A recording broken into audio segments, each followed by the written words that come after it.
Hello.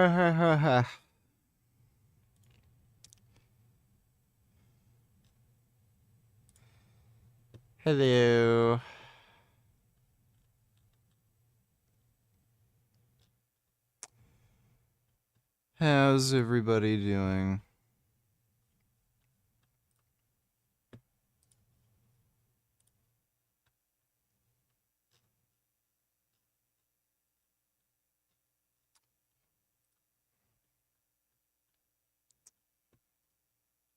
Excuse that Jagmeet Singh could use. That sneaky guy Jagmeet Singh. Welcome back to Moose and Loose here. We've got a panel talking about this situation, the Donald Trump tariff situation, which is directly linked to Jagmeet Singh giving his support to Justin Trudeau or Mark Carney or whoever to keep them in power all the way until October. This really seems like this may be happening. I mean, we heard the words that...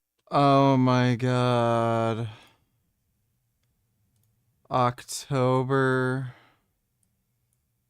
Oh, that's awful. Dude, I fucking can't stand the Liberal and NDP party. Just go fuck yourself. Oh man, there's so many ways under the Canadian government to like just fuck with elections.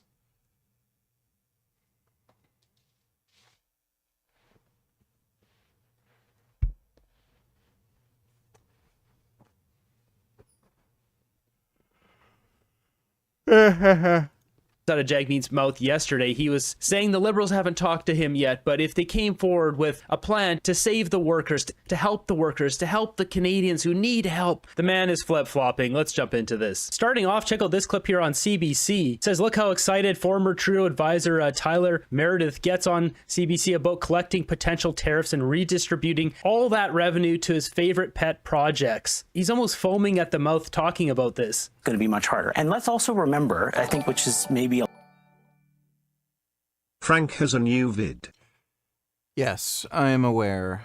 We will react to that in just a few minutes, James. Thanks for the donation, dude. a lot of people don't understand.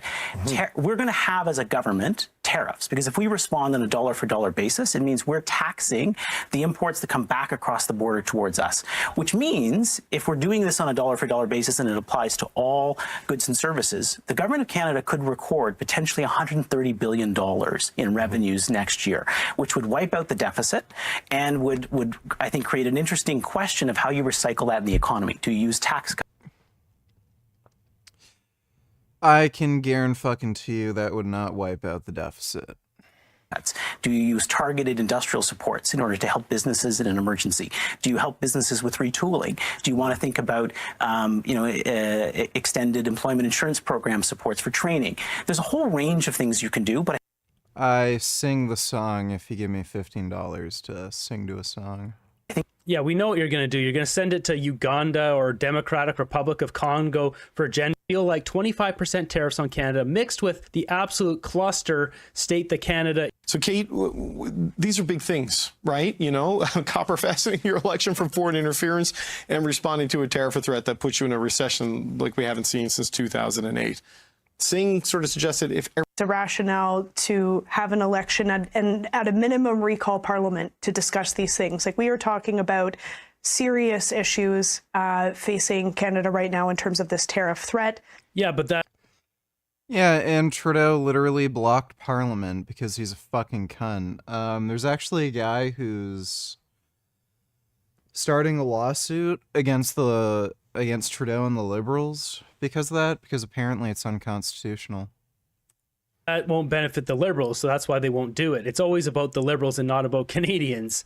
Unfortunately, there was time because Liberals only know how to point blame at other people. Jumping in on this panel on CTV here, they're talking about the Donald Trump tariffs. The Liberals are proposing a big ramifications for sure. Did what Tom had been predicting for his hat in the ring here. Jagmeet and the NDP's numbers have plummeted, so they're probably scrambling to try to figure out what to do to keep their own jobs. So we're seeing that here. I mean, this one's been smoothed out, but basically if you look at the polling here, Trudeau resigns.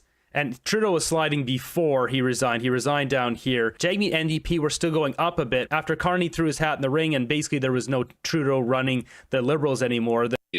And they can... Everyone is breathless. Here we are. I think he has one new short. And one bigger.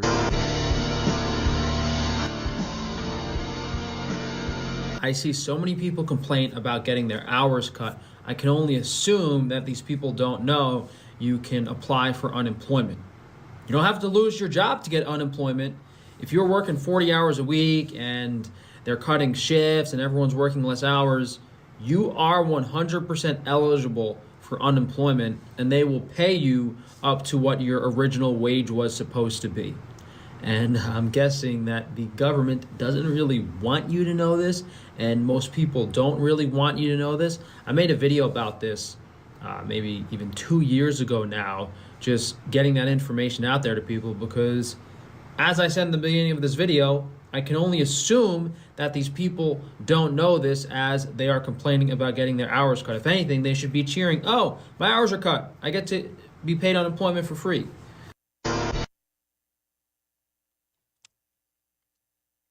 Pretty sure if there was a government program for that,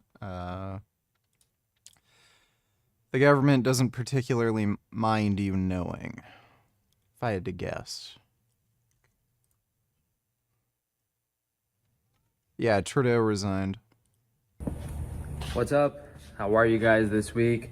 Got my hat on because my hair is way too long. Honestly, looks kind of fruity. I don't really like it, but hey, maybe this summer when it's like really long and crazy curly, I'll get more views for looking like a nut job. So I did want to remind you guys, we're always dealing with a lot of censorship, shadow banning, these billionaire corporations trying to shut down small businesses. So if you could please go in the description, I put links to leave a review for all of my businesses. And if you guys need a discount, just want to save some money, just email me. Nicholas Donatello's opinion on Chris Langan, the 200 IQ genius who might just be a fraud and bigot. Well, the guy's a complete and utter proven fraud. He took the same IQ test over and over and over again until he got the highest possible score. So yeah, the guy's a complete fraud. If he was some 200 IQ genius, he wouldn't be some dipshit working like minimum wage pleb jobs. His only excuse for not getting a higher paying job or never going to college or something is because he didn't have enough money for college, which doesn't make any sense because he'd be able to breeze through school no problem and get a scholarship. And he said, like, the woke feminist something stopped me. Then he said, oh, it'd be so easy for me to get a better job, but they have DEI initiatives and they'll only hire black people. Like, again, if the guy is 200 IQ, he would have figured out how to make money on his own and just start his own business. Especially these days with, like, investing and crypto and everything. If he was a 200 IQ genius, he'd be able to just do, like, crypto trading where he just buys, like, penny stocks, essentially, and then, you know, ends up making a killing. So, you know, if he was 200 IQ, he could do degen, like, crypto trading and become a millionaire. But, yeah, the guy is a total fraud. Thanks for the donation, though, Nicholas. A screenshot of the review you left, and I'll give you guys, like, a $10 discount on your order. So we have the meat business, foods, organ supplements, Wi-Fi shielding, Frankie's Naturals. All those 5 you can leave a review for. And there's actually 2 for the meat website. One is a fake page someone else made to discredit me. So if you can please click on that one and go on there and leave a review for me. And then the other is the legit page that for some reason isn't showing up in Google search. Go figure. The other thing was, guys, please adhere to the order instructions. Eggs have to be ordered separately. A lot of people are trying to get discounts, or I don't know if they're not paying attention, but I really can't answer all these emails. So if you order eggs and ribeye steak, you might not get the ribeye steak, and it might take me a while to answer the email. So guys, please follow the order instructions. And yeah, I mean, still dealing with a lot of chargebacks and people stealing money from me. You know, they place an order. You know, he could have just had somebody build a proper website for him and he wouldn't have to do this. It would just be automated on the website, but he's like a fucking retard. And he'll waste money on horse shit. Like, he bought the luxury Lexus SUV he couldn't afford after he totaled his car in another car accident that he blames on the other person, even though he admitted he can barely see since his fucking eye surgery. I think he bought, like, what, 8 pickup trucks at some auction for, like, what was it? Like 10, 20 grand, something like that? Like, you could literally just hire a web developer to make you a website. Like, probably for just a couple grand, where you wouldn't have to tell people to make their order in a specific way. And it would just automate the order list for you. Like, he's so stupid. The product gets delivered on their doorstep, literally have a picture from FedEx, and then the bank side. What do you think Frank Tufano's IQ is? It's definitely under 100. I'd be surprised if it was over 90. I would guess like maybe around 85, 87.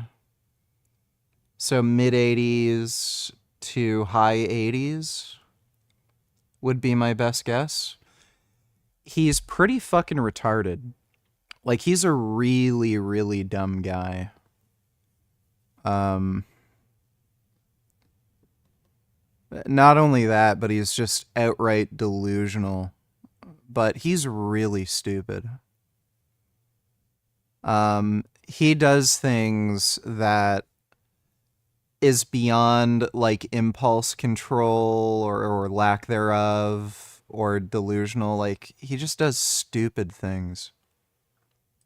With them, so maybe we'll have to get you guys to help me out with that too. But a lot of exciting stuff, new products. Pure Sourdough has officially launched over the weekend, so you guys can now order all different types of sourdough bread, bagels. We'll be sure to show you that stuff. Another new product, I call it Crackdamia. It's just some seasoned macadamia nuts that I really like, that I came up with. And I think there was something else. Yeah, I mean, the new naturals products we just launched too. So a lot of new stuff going on. Kind of a mess in here, still getting things organized. But I've been baking this bread and doing all this stuff myself. Oven is beautiful, works great. Kind of finishing the setup over here. Got all the equipment ready. My guys have been working very hard to make all of my creations. All of the bars and stuff, for the most part, have been restocked on Frankie's Free Range Foods. We got so much stuff, guys. That's the blueberry pemmican. We have the plain pemmican over there. We finally got the Rice Krispie treats back in stock. This is the new product. Is Frank a trust finder? How long has he been in business? Sounds like he has got customer service. He has terrible customer service. He admittedly fills out orders wrong all the fucking time. And then when these people leave bad reviews on his website, he thinks they're part of some, like, Jewish Illuminati conspiracy theory to, like, ruin him. Even though he admits he fucked up their order. So he has terrible customer service.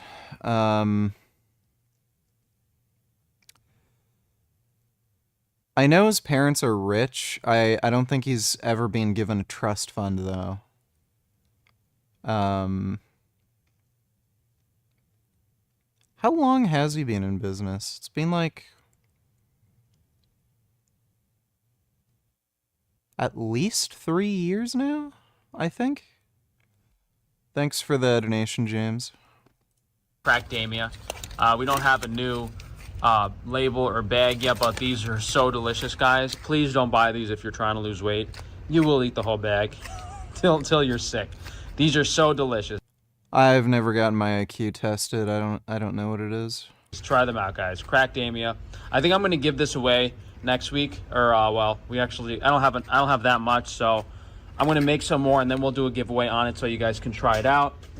Down there is the dried beef, just pure dried beef, great prep, delicious sprouts. It was basically the meat granola without all the extra stuff added. Down here we just have all the artisanal honeys, artichoke spread, and we restocked the flavors of the new collagen crisp bar that we were missing: chocolate hazelnut, banana walnut, maple pecan. We have the chocolate chip granola bars, which are so delicious, guys. I'm so happy we have these bars. If you compare the ingredient lists to anything else in the market, it's insane. Of course, we have the best bars: vanilla, chocolate, strawberry. We have to update you guys on that lawsuit, but nothing ever goes my way, so go figure. I think this is apricot jam. Hey, now that we have the bagels and stuff, man, I should bring some of this stuff home to put on the bagels. That's a great idea. Apricot jam, fig jam, whole artichokes. Over here is just all the regular food stuff, not too much. Those are the noodles I have every night for dinner. I still got to do a video showing you guys all the new Frankie's Natural stuff. We've done a few shorts. We have some more shorts to do, and we have some more full videos to do, but if you guys go on frankiesnaturals.com, we have 10 new products. Huge selection on organ supplements. The more recent things that we've added are the macronutrient enzymes, finally restocked. We have a probiotic powder. Some of you guys have been bugging me to restock the Lemon Light. I did make some more. I'm glad you guys enjoy my special products. I gotta tell my guy to put the top label on too, but. So here in the fridge, guys, we got all of our grass-fed raw dairy products.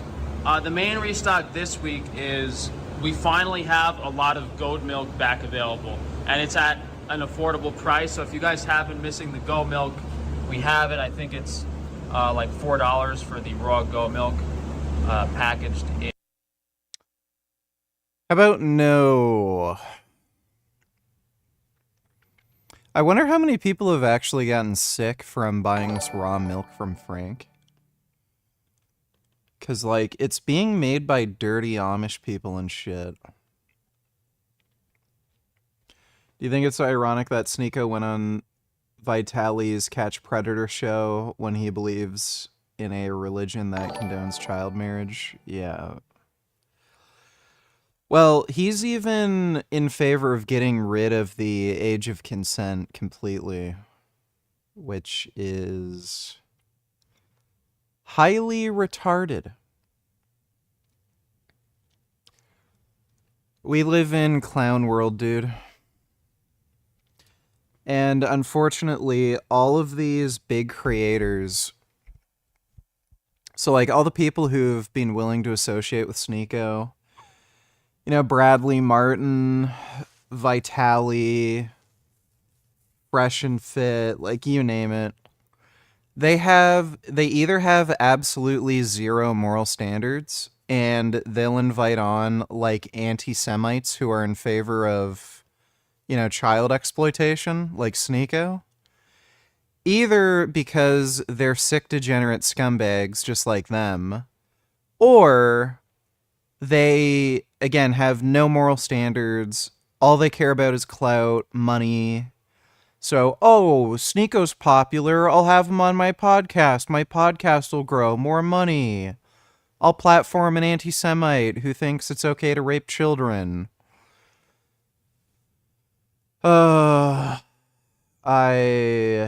don't know what the solution to any of this is. It's just ridiculous. We just have a sick, degenerate society. Lol, donate $2. 101 for insane conspiracy. There are rumors that these food companies have actually... Oh, yeah. Fucking dickhead. We'll probably watch this whole thing later. All this is to humans long term. We don't have the studies, and cell phone companies are really suppressing this data, and they're not really looking for... There has been research since, I think, the 1940s on whether or not radio signals are dangerous for human health. And there's especially been a lot since the 1970s and the 1990s.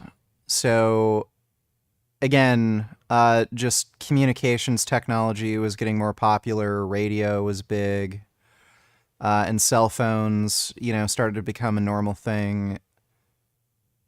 There is definitive proof that radio waves are not harmful to humans. It doesn't even make any logical sense why you'd expect them to be. Visible light has a higher frequency and produces more energy than radio waves. So why would you be afraid of your cell phone or Wi-Fi when literally when you walk outside and you're hit by sunlight, you are getting hit with wavelengths that have a shorter wave and more energy? And in particular, ultraviolet light, that is ionizing radiation that causes cancer. And this dipshit is the guy who tries to tell everybody, oh, UV rays aren't harmful. Oh, whatever, get skin cancer. Hate this cunt. For this in a enthusiastic manner. So there is evidence in humans, this is associational observational evidence, that men who walk around with their cell phones in their pockets have lower sperm counts and lower sperm motility. And there's... So, by the way, that is not true.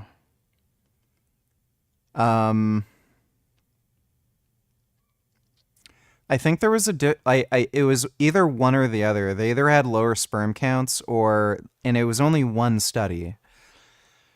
They either had lower sperm counts or they had lower sperm motility. It was one or the other. It wasn't both. And I don't think the difference was statistically significant. And on top of that, there was a confounding variable. Cell phones generate heat. They have a battery. And if they're working and have background processes and stuff, it's going to heat up. So just the physical heat from what you're, like the clothes you're wearing and from the cell phone itself may have been the factor there, not the actual radio waves. So, yeah, you're retarded. Really dumb.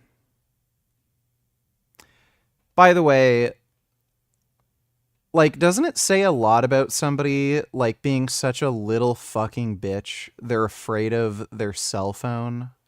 Like, invisible waves that they can't even see and they're terrified by it. Like, what a fucking weenie.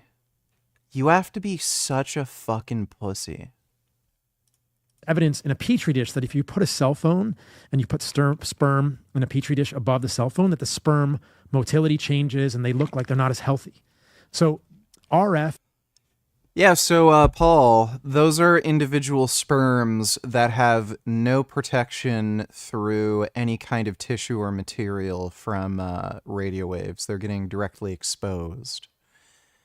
And the reason they might be damaged by the radio waves is because of the total energy output that they're exposed to, not the fact that it's just a radio wave. I don't think he even understands what that means. He's so stupid. EMF. Can you please say, please don't try this at home, folks. He's just telling this that's scientific. I don't want some people to go test this out. Don't put your sperm in a petri dish. That's what I'm saying. You're going to say people right now, they're going to pause the video, go to the bathroom and just... Go do it. That's fine with me. Like, let me know what you guys find. Let me do a video. I was watching a Paul Saladino video with PBD and decided to go to the bathroom, and this is what happened to it. Watch, 10 people are going to do it. Yeah. No, but there's evidence of this, and I can send you the study if you want to put it in the show notes. But I just want to make sure you take ownership if people do it and they post it. This was your idea. It's my idea. So let me ask you a weird question with this, because I'm curious to know what you say with this. So, for us, I'm in business. I've been in business for a long time. So I'm the guy that Nextel calls me one day and I'm on the phone with them. We're talking. Yeah.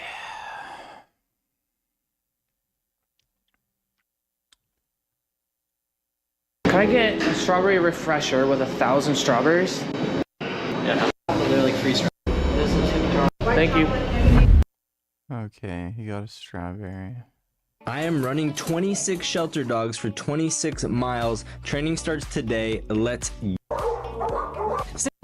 But she's in it to understand. He bites the leash every... DJ was returned. because he. This is Jin. She's probably awesome. Okay, that's nice. Thanks for the donation, lol. Have you met Frank in the RW? How many people have been food poisoned by Frank? It would be interesting. Met Frank in the RW. What's the RW? And I'm not sure. I know there are some people on his website who said they ate his food and got sick. Okay. And of course, Frank denies all of those claims and says they're lying so that they can cheat him and get a refund or something. But thanks for the donation, James. Real Vegan Gains, you gotta check out his TikTok for exclusive craziness. Alright, we'll do that. Thanks for the donation, dude. Okay, this is hilarious. Like every other girl can do this on Tinder. Manipulate men for money, get them to pay for their dates, vacations, purses, makeup, nails, whatever nice stuff, right? Woman taking money from men, perfectly okay. But if a guy does it, he gets called a con man and gets put in jail. This is the epitome of double standards. It's so hilarious. Like, literally buying him vacations, buying him dinners, like, that's almost expected. It's almost expected for guys to do that for women. And then if a girl does it, yes, get your bag, queen. Stupid men. No one cares about men. Men are losers and they're only here for... It's actually hilarious. And almost any woman of even average attractiveness can do this. But for a guy to be able to do this, he's got to be like Superman, King Kong, 7 foot tall. I don't know what the actual story is behind this, but oh my god, I hate TikTok, dude. There, you happy?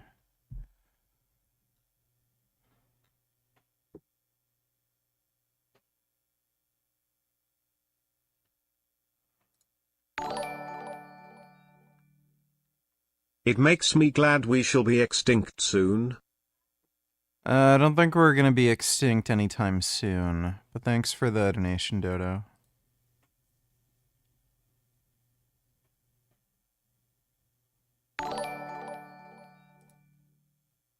Did you know that in one of your debates with Frank, the mod Primal Edge Health was feeding him notes?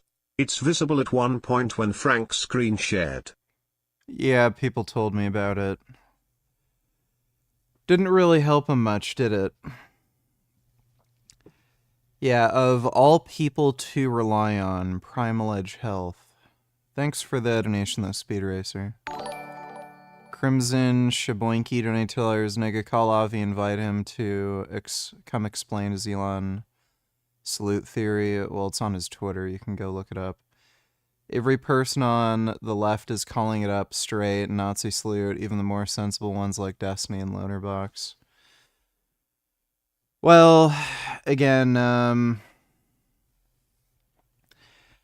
given the propensity of evidence, including fairly close friends of his coming out and saying it's definitely a Nazi salute, and him literally supporting, you know, far right-wing fascists and the anti-Jewish conspiracy theories he's promoted,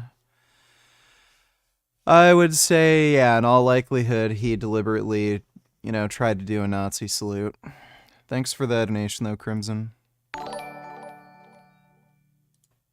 What you doing on so early? Well, this is what I normally kind of stream. Guess the last few days I've been on later.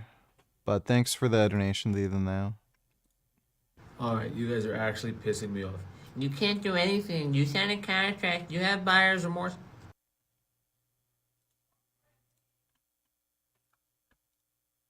Quick Google search, Lexus motion sickness. There's dozens and dozens of people experiencing the same thing in Lexus SUVs. This is actually the same car I bought. Feeling... So he bought an SUV he couldn't afford. It was a used Lexus, and it was 30 grand. And literally the night he bought it, he tried to return it. And again, presumably it's because he impulse bought it.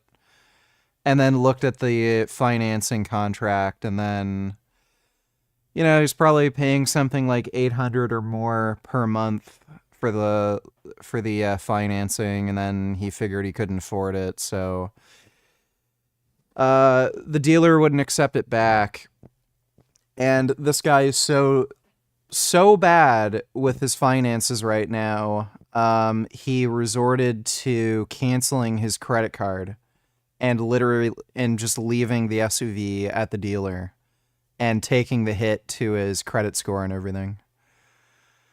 And he came up with this bullshit excuse saying the car smelled like vomit, and he made conflicting claims about how you have to drive in it for a little while to smell the vomit.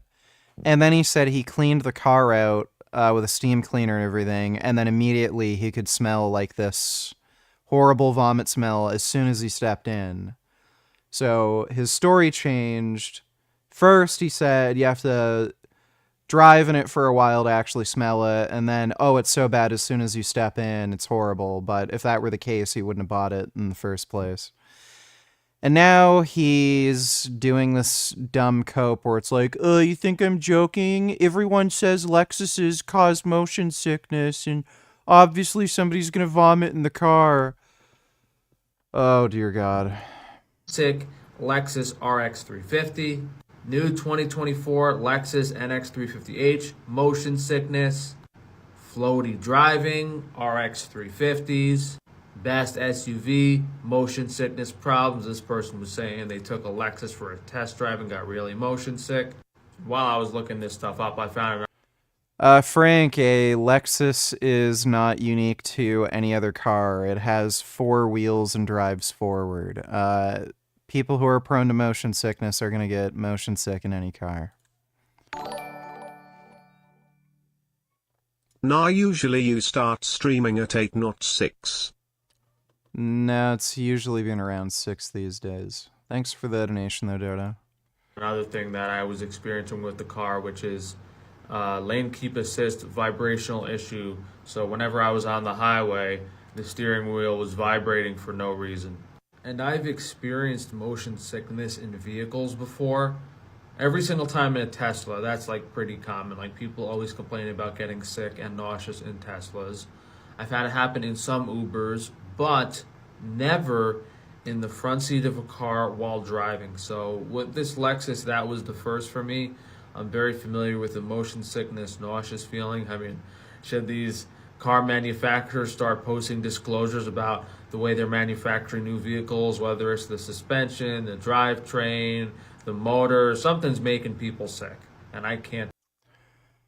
No, you just can't afford to pay for the car you bought. Tolerate vehicles with these issues. What a retard.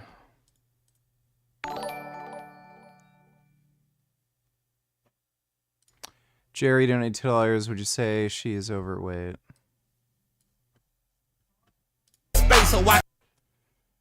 Well, yeah, obviously.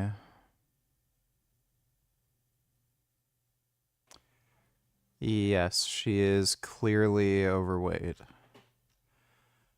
Thanks for the donation, Jerry. In pints. Still got some cookie dough there. All the cured meats are in stock. We're running a little low on prosciutto, but we have plenty of Iberico ham. That's the blood. We actually have way too much blood. Hopefully you guys buy this. I showed you guys the chimichurri last week. We have our garlic herb butter back in stock. This is new and improved. So I hope you guys like this a little more, and next time we make it, it'll be even better because my employees keep making it without me here. What is this? Oh. Yo, these are horseradish roots. I ordered some horseradish for my farmer to grow this year. Dodo donated $2. Let me see. RFK Jr. was right about Lyme disease. Man-made biological weapon. Created by Dr. Willy Bergdorfer.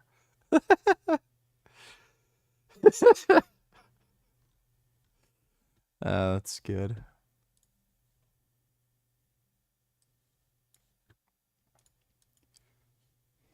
RFK Jr.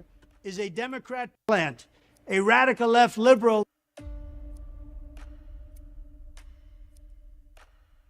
A lot of people think that Jr. is a conservative. He's not. He's more liberal than anybody running on the Democrat side. Jr. is totally anti-gun, an extreme environmentalist who makes the green news scammers look very conservative by comparison. And he's anti-military and he's anti-vet. He's an extreme liberal. He's radical left. And so don't think you're going to vote for him and feel good. He's a radical left Democrat. I'd even take Biden over Jr. because our country would last about a year or two longer than it would with Jr. It would collapse almost immediately. Did he actually say this? I can't even remember, or is this AI?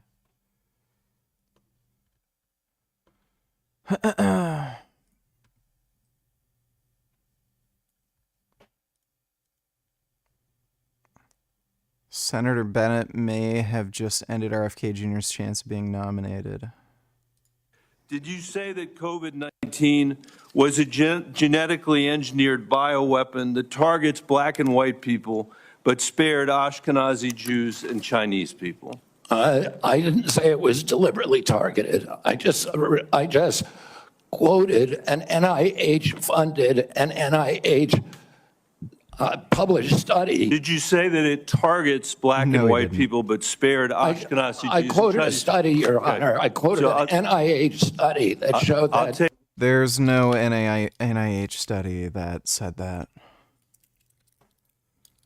Oh, what a liar. Take that as a yes. I have to move on, I have to move on. Did you say that Lyme disease... Speaking of which, what is it with all this morbid obesity among women these days? Well, they're probably eating too much. Thanks for the donation, though, Dodo.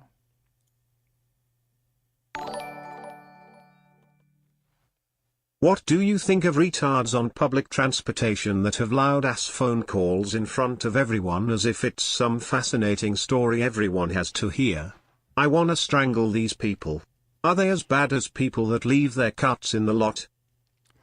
No, people who leave their carts in the parking lot are bigger assholes.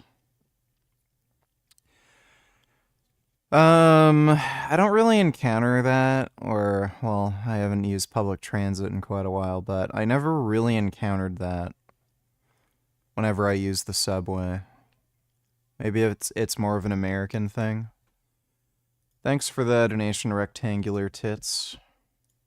Is highly likely a materially engineered bioweapon. I made sure I put in the highly likely. Did you say Lyme disease is a highly likely militarily engineered bioweapon? I probably did say that. Did you say that? That's what the developer of I Lyme want all disease of our said. colleagues to hear. I probably did say that. Did you say that vaccines were made by an evil Jewish interdimensional race of lizard aliens? I might have said that while referencing an NIH study. Dodo donated $2. Yes, Trump really said that, and that was the real Mike Pence tweeting it also. That's funny. Trump's only been in office a week, yet he's already spent 3 days golfing at Mar-a-Lago, ignoring soaring prices and the spread of bird flu. Priorities. It's gonna be a long 4 years, assuming he lives that long. What a fucktard.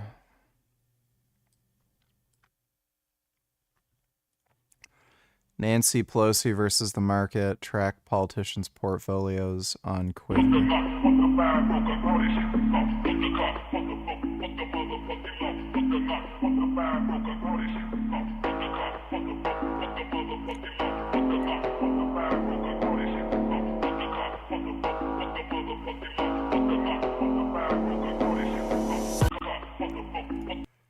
So I'm not quite understanding this chart.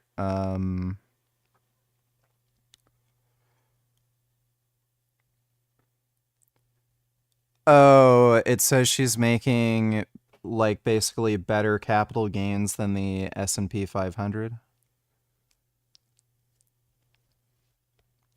Like, is that versus her entire portfolio? Okay.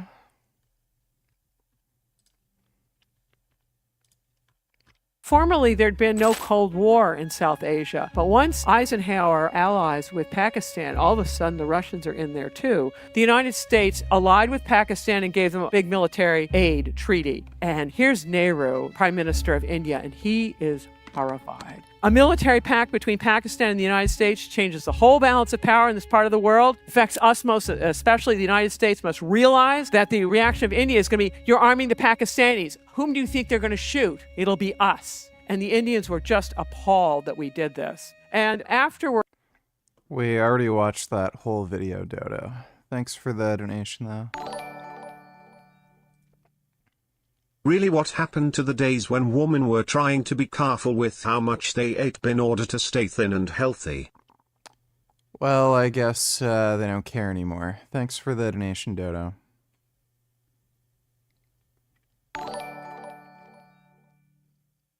How unhinged is this shit right here, lol?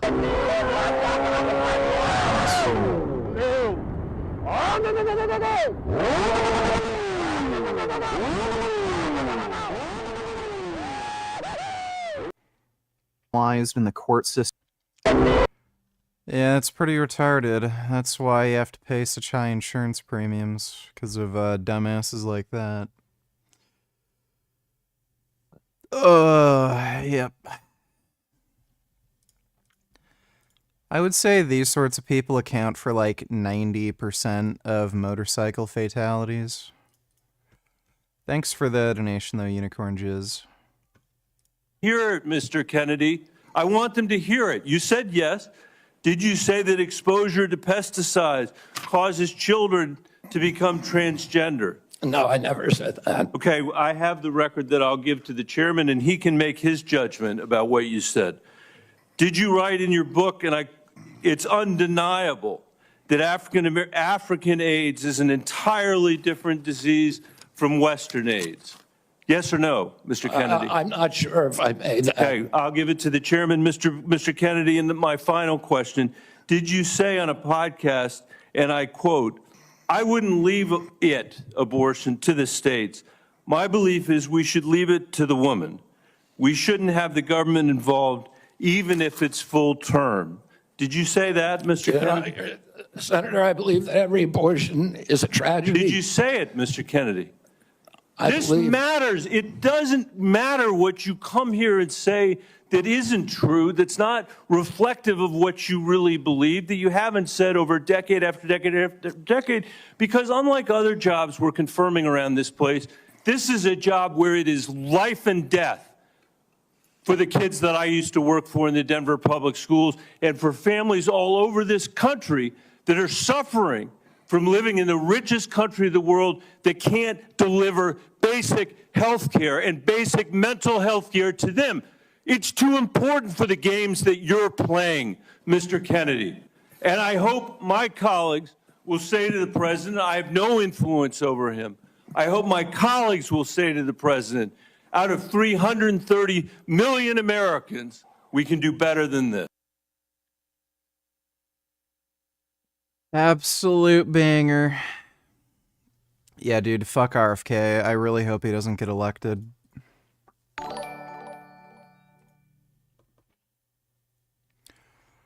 Richard's Frozen Sperm Wells donated $2. Richard, did you see the ABBA video, Burning the Bridge with Tiny? You guys can see the title. I stand behind. I have not. We'll react to that one next. Thanks for the donation, dude. So that's cool.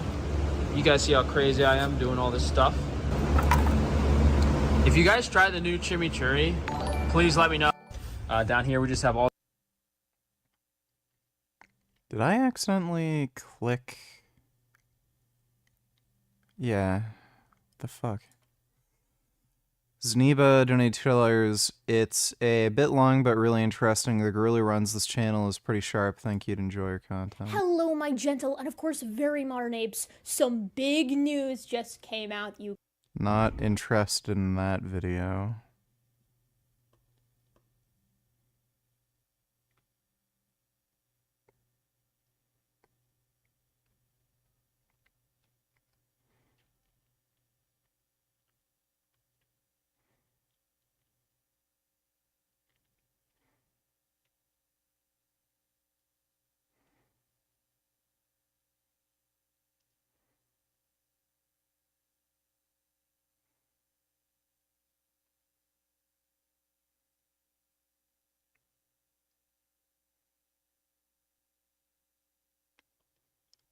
None of these topics really interest me, so I don't really give a shit.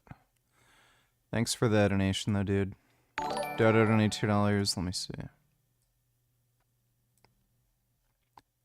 What does making America healthy again look like? No forced vaccinations, treating obesity as the epidemic it is, banning toxic chemicals, exposing big pharmas, crooked lobby, confirm RFK Jr., our lives quite literally depend on it.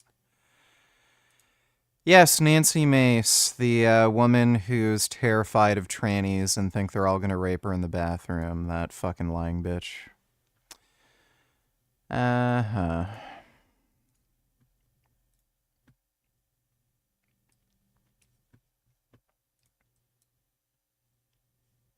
Hey everybody, I'm trying to figure out the right present to get Donald Trump for the inauguration, so I found a really rare animal and killed it, and I'm gonna give it to him. Hey everybody.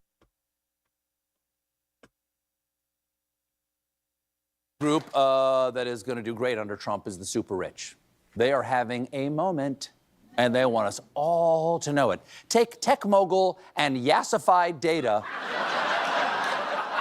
Brian Johnson. Johnson is a mega rich venture capitalist who is obsessed with living forever.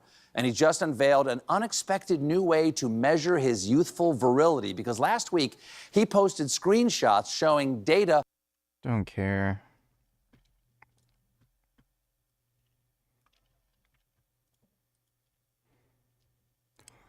Florida man who voted for Trump wants to work out something with Trump after ICE snatched up his wife and deported her back to Venezuela while she was in the process of getting her papers done. I'm not sure if it was confirmed if this guy voted for Trump or not. They turned off the cameras, excuse my language, and then they took my wife. This man who wished not to be identified says his wife is from Hong. We do not see his wife being removed from the to be here, man. ICE report. Yeah, I don't know if it's actually confirmed if he voted for Trump. Thanks for the donation though, Dodo. Piers just dropped an hour-long interview with Carlson that looks spicy. Can we watch that first? No, we're probably gonna watch that one after. Thanks for the donation, retard.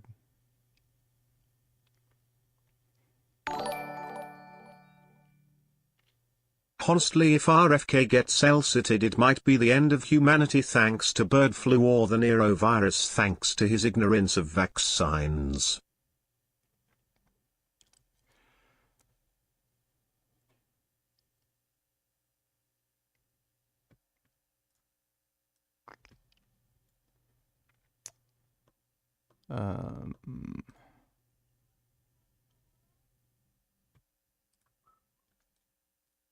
Give me 1 second here.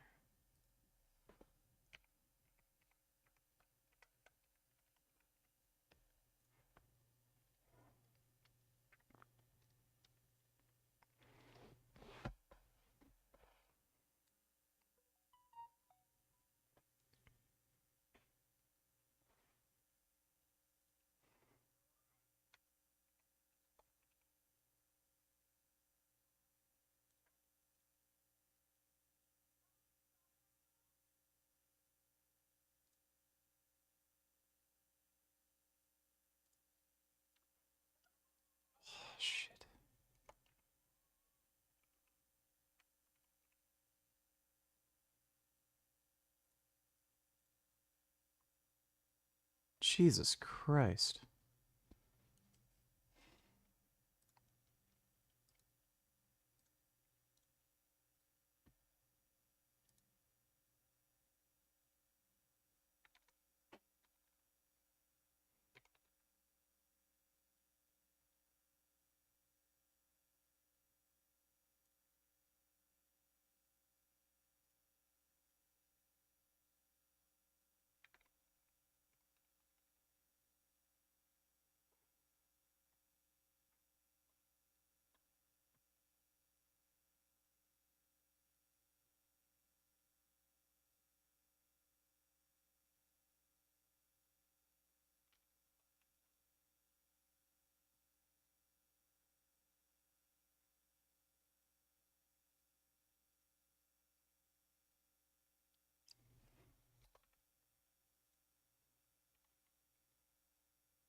What the fuck?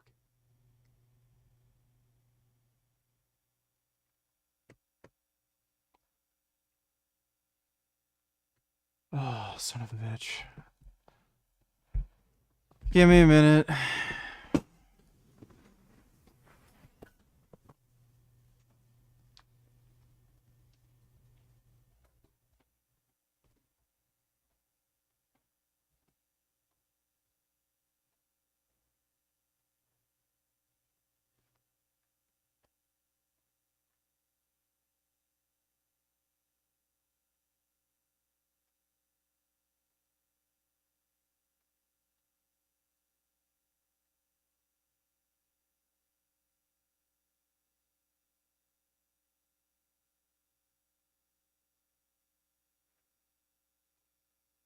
Oh. No, Streamlabs is making me update some stupid fucking payment information or else it won't fucking work properly. I'm just gonna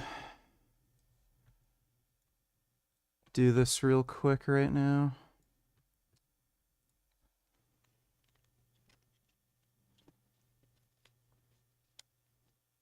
Crap, I got the wrong thing. Oh wait, no, I didn't.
This is so annoying.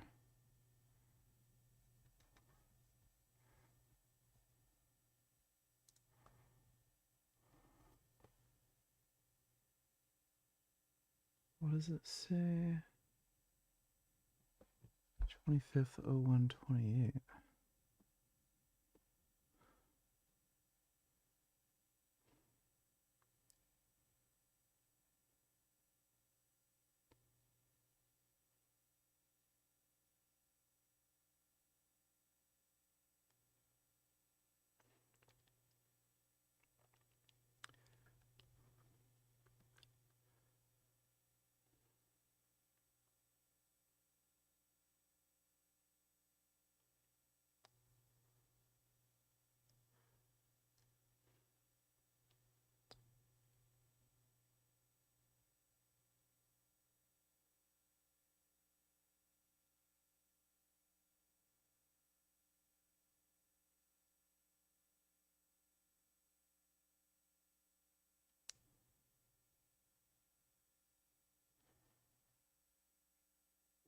That is...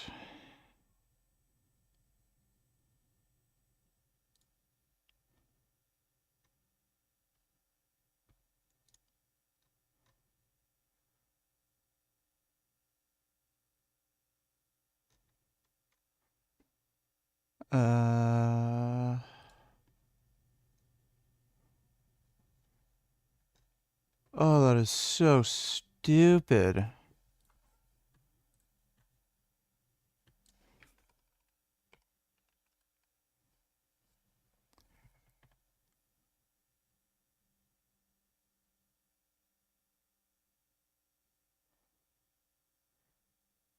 Why in the fuck don't they have a thing?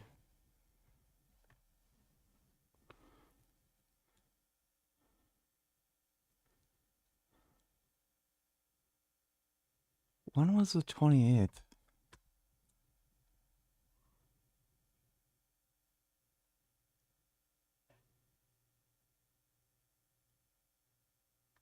Oh, maybe that is the right number.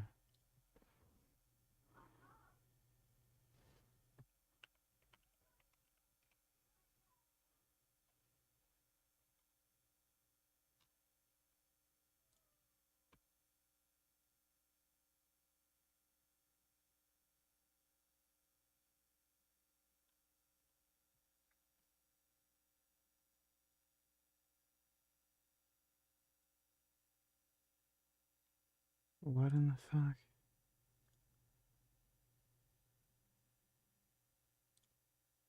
Oh.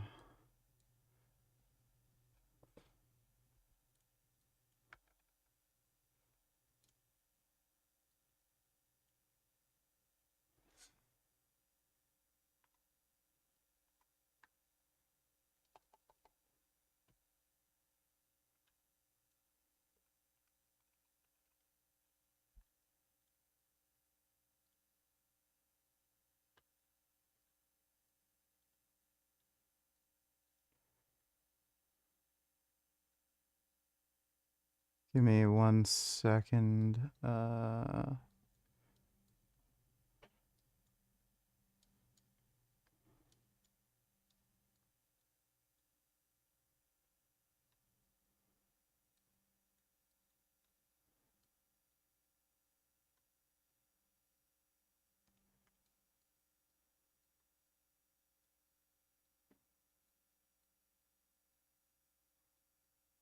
I can't remember where I used to live. Fuck.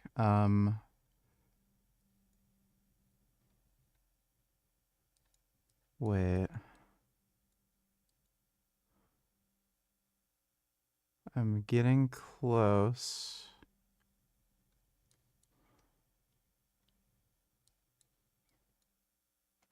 There we are.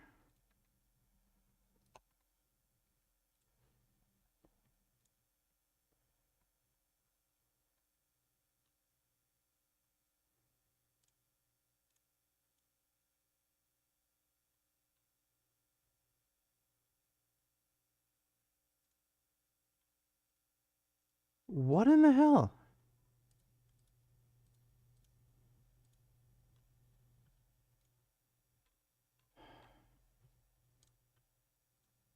Give me a second.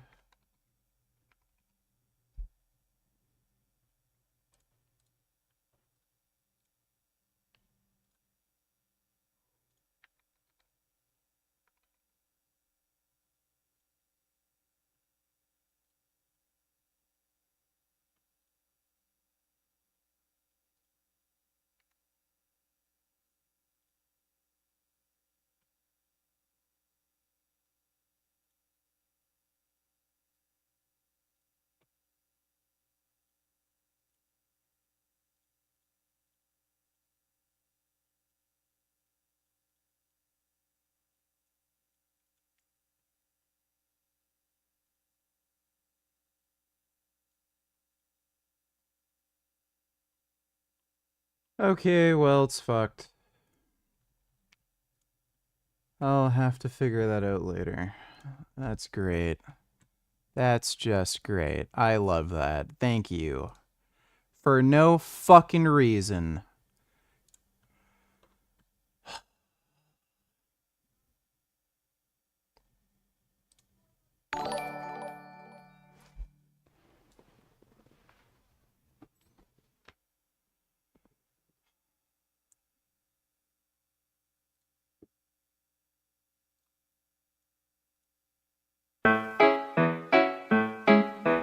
Do ba do ba do ba do ba do ba do ba do ba do ba do boo do a boo ba do ba do boo boo ba do a do ba do ba do. Fucking music. Those are some good pandas. Thanks for the donation, ass fuck panda no consent. Dodo donate $2. Let me see.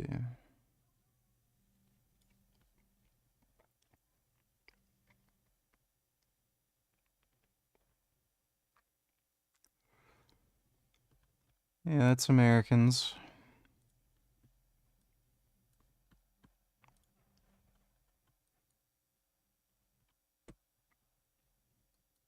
The venom is carefully extracted from the fangs of a venomous snake. Then, a controlled, non-lethal dose of this venom is regularly injected into a large animal, usually a horse. Over the next few weeks, the animal's immune system responds by producing antibodies to neutralize the venom. Then, at regular intervals, a small amount of this blood, rich in antibodies, is drawn from the animal. It is then processed in a lab to extract the antibodies, which are used to create the life-saving antivenom for treating snakebite victims. Is that actually how it works? Weird. I didn't know that. 这都没路了，还开什么开？就他一个人，而且还是个女的，怕什么？走，下车收拾他。走。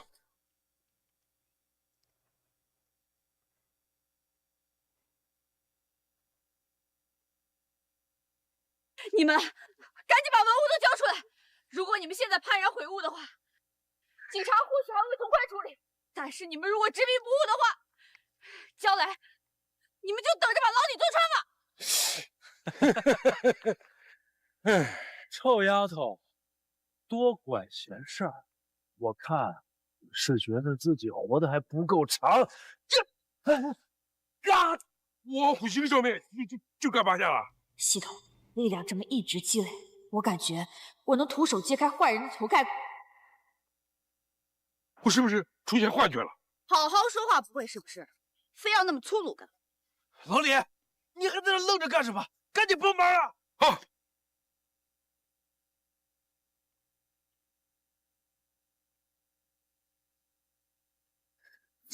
这什么动静？怎么好像砍在了铁柱子上？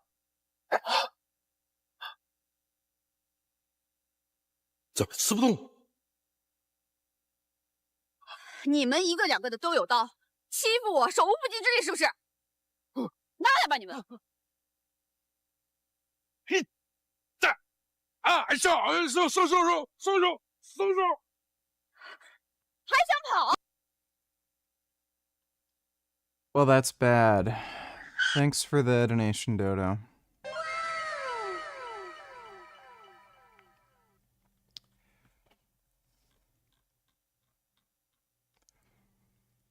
I was on the freeway to work this morning and someone threw a box full of surgical masks out their window. Masks everywhere. Had to be RFK related, lol. Maybe. That sounds pretty dangerous and stupid. Penis donated $2. Let me see.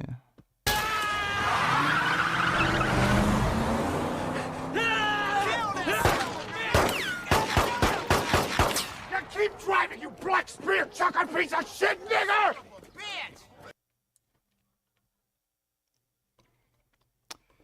Alright, thanks for the donation, Penis. If you guys try the new chimichurri, please let me know how you like it. I really need feedback on this stuff. Someone sent me an email like begging me to make some of the products again, like the demi-glace, the grape sorbet, like the carne asada skirt steak, and the Mediterranean chicken. It's a lot of work, guys, and for me to do these custom recipes with really special high-quality organic ingredients. I'll do them again. It's just like they're not super popular and they're a lot of work, so I might just have to charge a little more. Grape sorbet, I don't know when. Carne asada, I can probably do if I want to as soon as possible.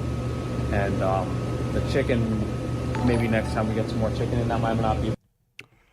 Dodo donated $2. What % chance do you give RFK Jr. successfully being confirmed? Also, % chance for Tulsi Gabbard to get confirmed.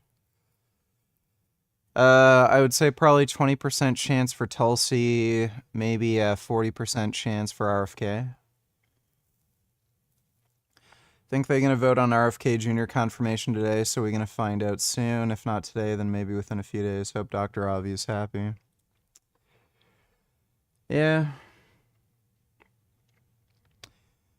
Well, things have been going pretty poorly in general in terms of U.S. politics, so, you know, expect the worst, hope for the best.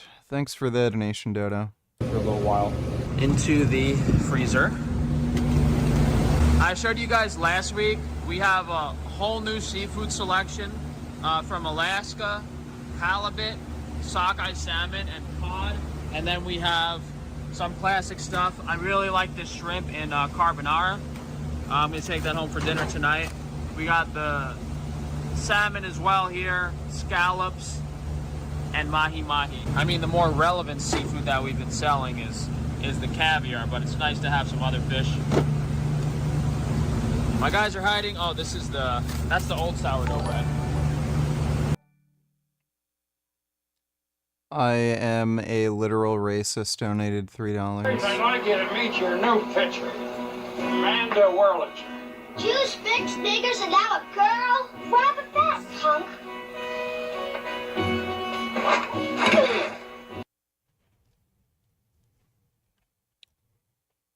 Pitcher. Is that a real line from the movie? Amanda Whirlinger. Jews, figs, niggers, and now a girl? Grab Yeah, that was an actual line. Thanks for the donation. I'm a literal racist. That's a test batch. Yeah, so Pure Sourdough is official. You guys can order our 2-pound sourdough loaves online. Yes, people are going to buy frozen bread over the internet. Genius. Why would you ever think of going to a local bakery to get higher quality fresh bread that's actually fresh, and it's cheaper when you could buy far more expensive, lower quality frozen bread on the internet? Again, Frank has all the, billionaire ideas that everyone keeps stealing from him. If only the Illuminati wasn't out to get Frank and everyone wouldn't copy him, then he could have become a billionaire. Frozen bread ordered over the internet, that's very expensive. Who would have figured? The only way Frank couldn't become a billionaire off of this idea is if somebody stole the idea from him. How many milligrams you take? None. We have a goal to get to me taking edibles. It's $300. So if we get to $300, I'm gonna take edibles and get zooted. Dodo donated $2. If you ask college kids what CVG girls can be good at sports just as shown in that movie. Maybe sometimes. Thanks for the donation, Dodo. If you asked college kids what they think about Hamas about to release Thai hostages, they would be like, what the fuck are you talking about? Because they don't know shit.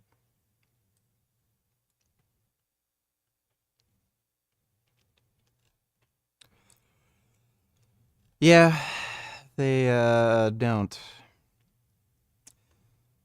I am assuming they probably don't know anything about the ceasefire or the hostage release. Let alone, the ethnic background of the hostages. Thanks for the donation, Dodo. Made with the highest quality organic flour and glass bottle mineral water.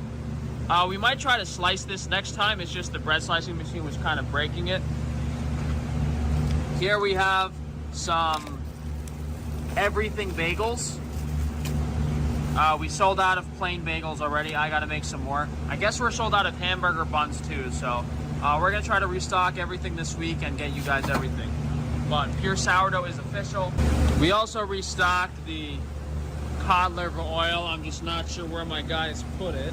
Over here is the raw dough. So if you guys want to make like your own pizza or even your own sourdough bread, tortillas, fry bread, we do have raw sourdough that's very affordable.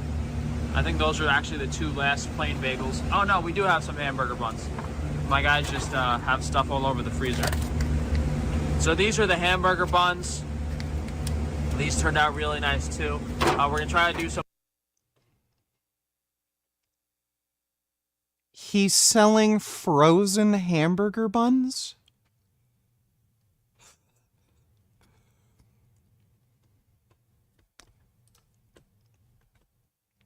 Oh, what the fuck?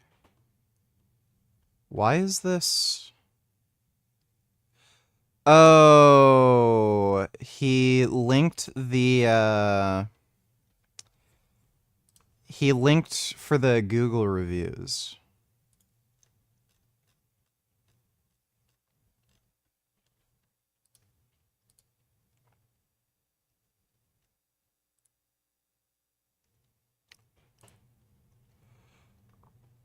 What the fuck? Dude. For these 4 hamburger buns, he's charging $11. $11! And that's not including shipping. So, and I'm assuming nobody's gonna order 4 hamburger buns alone. They're probably buying a bunch of shit, but still, 4 hamburger buns that are frozen, $11. What the fuck? Dude. And then for the sourdough loaf, $13 fucking dollars for 1 loaf of bread. And then for 4 bagels, $11. That is just insane. Again, Frank has the billionaire fucking ideas. Oh yeah, he's gonna hit it rich. Some more of these, and then some hot dog buns this week as well. All right, let me look in the fridge to see if the cod liver oil's in there. And I also forgot to show you guys my new favorite thing in here. Okay, although I didn't have time to make this myself, I always love giving my Amish buddies some more work. They're really appreciative. We had one of the farmers' wives make some apple pies with my recipe, so this apple pie is really special, guys, because it's egg and dairy free, and it's still absolutely delicious. I actually took one of these home and ate the whole thing.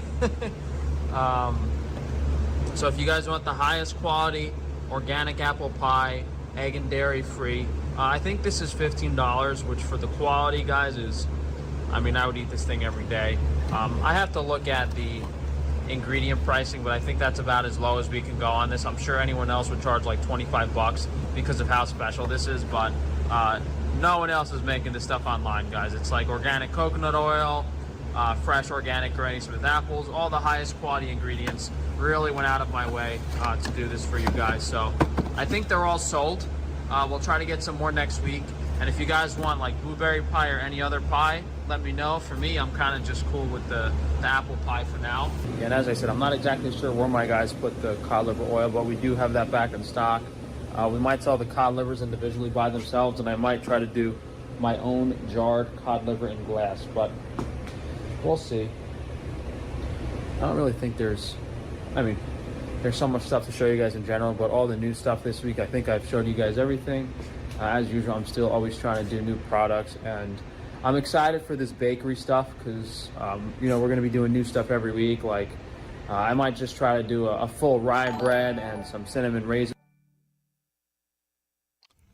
Kid Boot, only $2 based. Black queens out there, I love y'all dearly. This coming from a black male coach who trains all women, not just black women, but this one is for you. I love you. I'm about to piss you off. Soul food and liquor is why you getting bigger. Say that shit the fuck with me. Soul food and liquor is why you getting bigger. Y'all just refuse, for the love of God, to put that motherfucking soul food in that Don Julio. Y'all refuse to put that shit the fuck down. And you always talking about, oh, I just can't get in. I don't know what. That's great. Thanks for the donation, Kid Boo. Some bagels this week. The sales aren't too crazy, so I'm debating if I should get some wholesale accounts or try to do some farmers markets or that type of stuff. But you know, we have that oven. You can make 1,000 loaves of bread a day in that oven. You know, you could fit 80, 90 loaves in there at once. You know, it takes 40 minutes to do it and do the math. Imagine if you're running that oven 10 hours a day. You can make a lot of money if you had the right sales channels, but I don't know yet. We'll have to see how things go. You know, I like to pick it. I like it to pick up a little more, so that's why we'll probably do a sourdough bread giveaway next week, just so you guys can try it and see how it turns out. But yeah, guys, as I said earlier, if anything, please just leave us some reviews, help out with the shadow banning and censorship, and you get a discount if you want to send me an email with your review. Hey, make new accounts, make multiple reviews. I'll give you guys the discount per review. All those really cool special products you guys can see on the front page on the meat website, and Crack Dame. Mangoose donated $2. Let me see. Oh my goodness. Oh, those are nice cows. Oh my goodness, what nice moo-moos. Oh my god.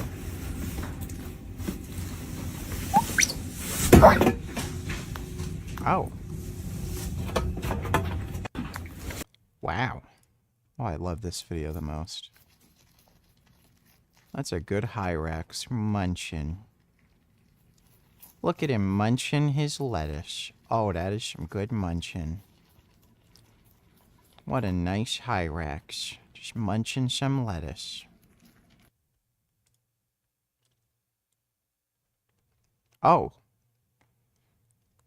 My goodness. Oh, he likes lying on the soft stuff. Oh, that's a nice Hyrax. Thanks for the donation, Mangoose. Which I'm really excited about on the foods website too. We should be getting the potato chips back in stock. We should be doing some more goat milk products, getting all the different goat milk back in stock. I'm excited because we're going to be doing hypoallergenic goat milk. I finally found a farmer. I'm buying the feed. I'm using my own mineral formulation, so it's going to be really, really special dairy product that no one else is going to have. And I hope it really takes off, and maybe I can actually make some money off of something for once, because no one else is going to have it, and we have to probably charge more for it. But who knows? Yeah, so that's it, guys. I'm going to try to kind of consolidate everything more to frank-tufano.com. I mean, we never put GigaChad gum on there. Some of you guys probably don't even know what GigaChad gum is. PureSourdough.com isn't on there yet, but that's just like a landing page explaining the sourdough products, and then you can actually purchase them on frankiestrangedmeat.com. Yeah, I don't know. I mean, you know, best case scenario, I mean, I'd love to get a storefront in New York City, but can't really afford that right now, and who knows how things are going to pan out. But there's a whole bunch of things I'd like to do. You know, I was really thinking about this bakery for a while, and I didn't think it would happen before other stuff, you know, before the farm. And I thought the bakery would be opened in New York City, but hey, we could try it out here first, see how things go, before I lose my mind with any city stuff. But as always, guys, if you had any problems with the products, if you don't like anything, if there's a problem, just feel free to reach out, and I always give people refunds. It's just unfortunate that these corporate shills and the people that these elite hired are placing chargebacks on my business and trying to take advantage of me every day. Yeah, I guess we'll wrap this up. I hope you guys enjoy everything. I've had such great feedback on the bread so far for people that have tried it. I'm just trying to see, you know, it's one thing to have bread fresh out of the oven. It's another thing to ship it to someone for a day or two. So we'll have to see how that goes. But, you know, it's the highest quality bread. It's made with glass bottle of mineral water. Every product is all organic ingredients. I'm like an OCD nut when it comes to making this stuff, so I hope you guys really enjoy it. I hope it tastes good and you guys can incorporate it into your diet every day. Yeah, I mean, it's just so much exciting stuff. Like, so much stuff, guys. We got that horseradish root in the fridge, and I also have a box of seeds we're gonna have the farmer grow some like custom minimally inflammatory vegetables for me. Some we might do as pickles, some we might just sell themselves, but I'm working on it, guys. It's enough yapping for one day. FrankTheStefano.com. Check those reviews. I'll see you guys next week. Well, Frank's still retarded. It's not bait. It's not a joke. Destiny's getting canceled, all right? And the reason being this time is that he supposedly had intimate relationship with some women. And what he would do is when he would film intimate moments with these ladies, record them, he would share some of these with other women he was approaching. In one case, he shared it with a 19-year-old e-girl who he had never met in his life, and he was flirting with her and shared videos of himself sleeping with another person without their consent. Essentially, the 19-year-old gets hacked, and that stuff goes public. The person who was in the videos finds out, loses her mind, files a lawsuit asking Destiny for a huge sum of money. And then, it comes out thereafter that Destiny apparently had also recorded a lot of other women while they were in his apartments without their consent. So this has kind of gotten bigger and bigger since. We're back. Me specifically. Where's Preach? Preach busy, you know what I mean? Out there doing gay shit with his wife. Me, I'm here for you guys right now.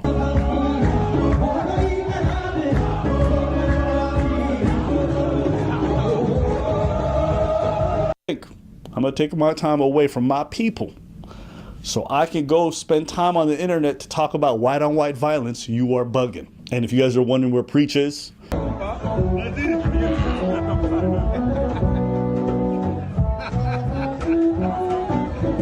aside from doing gay shit with his wife, we both agreed that there's only one woman that each of us are going to defend in our lives. For him, it's his wife. For me, it's a streamer named Destiny, and we got to do our job. So this is my responsibility. I'm gonna handle her. Now, some of you guys know, Destiny is a friend of mine. Okay, and you might be confused why I decided to come out dripped out from my friend's cancellation. You know what I'm saying?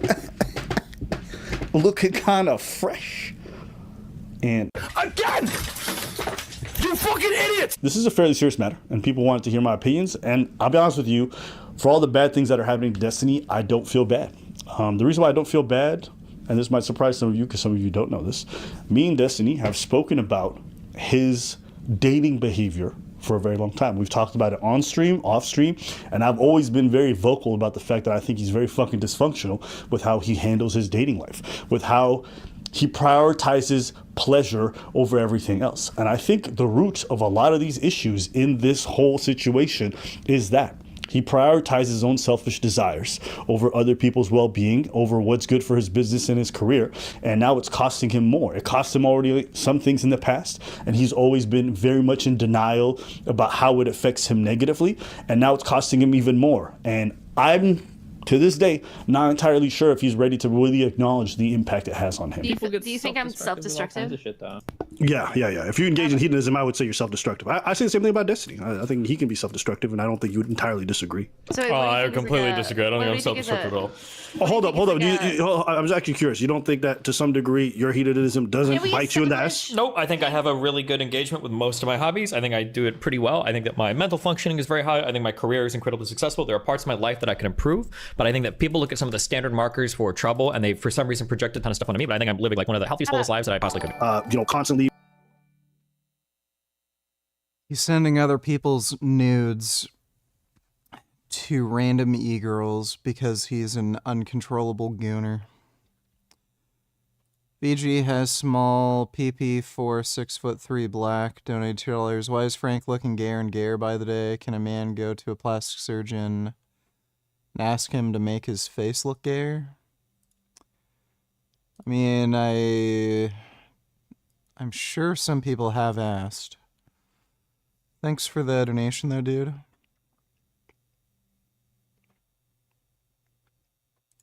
having poor relationships with women over a long period of time, or in other situations, STDs, different things like that. Eventually, that hedonism comes back to bite them in the life, and they also recognize they could have invested that time a lot better.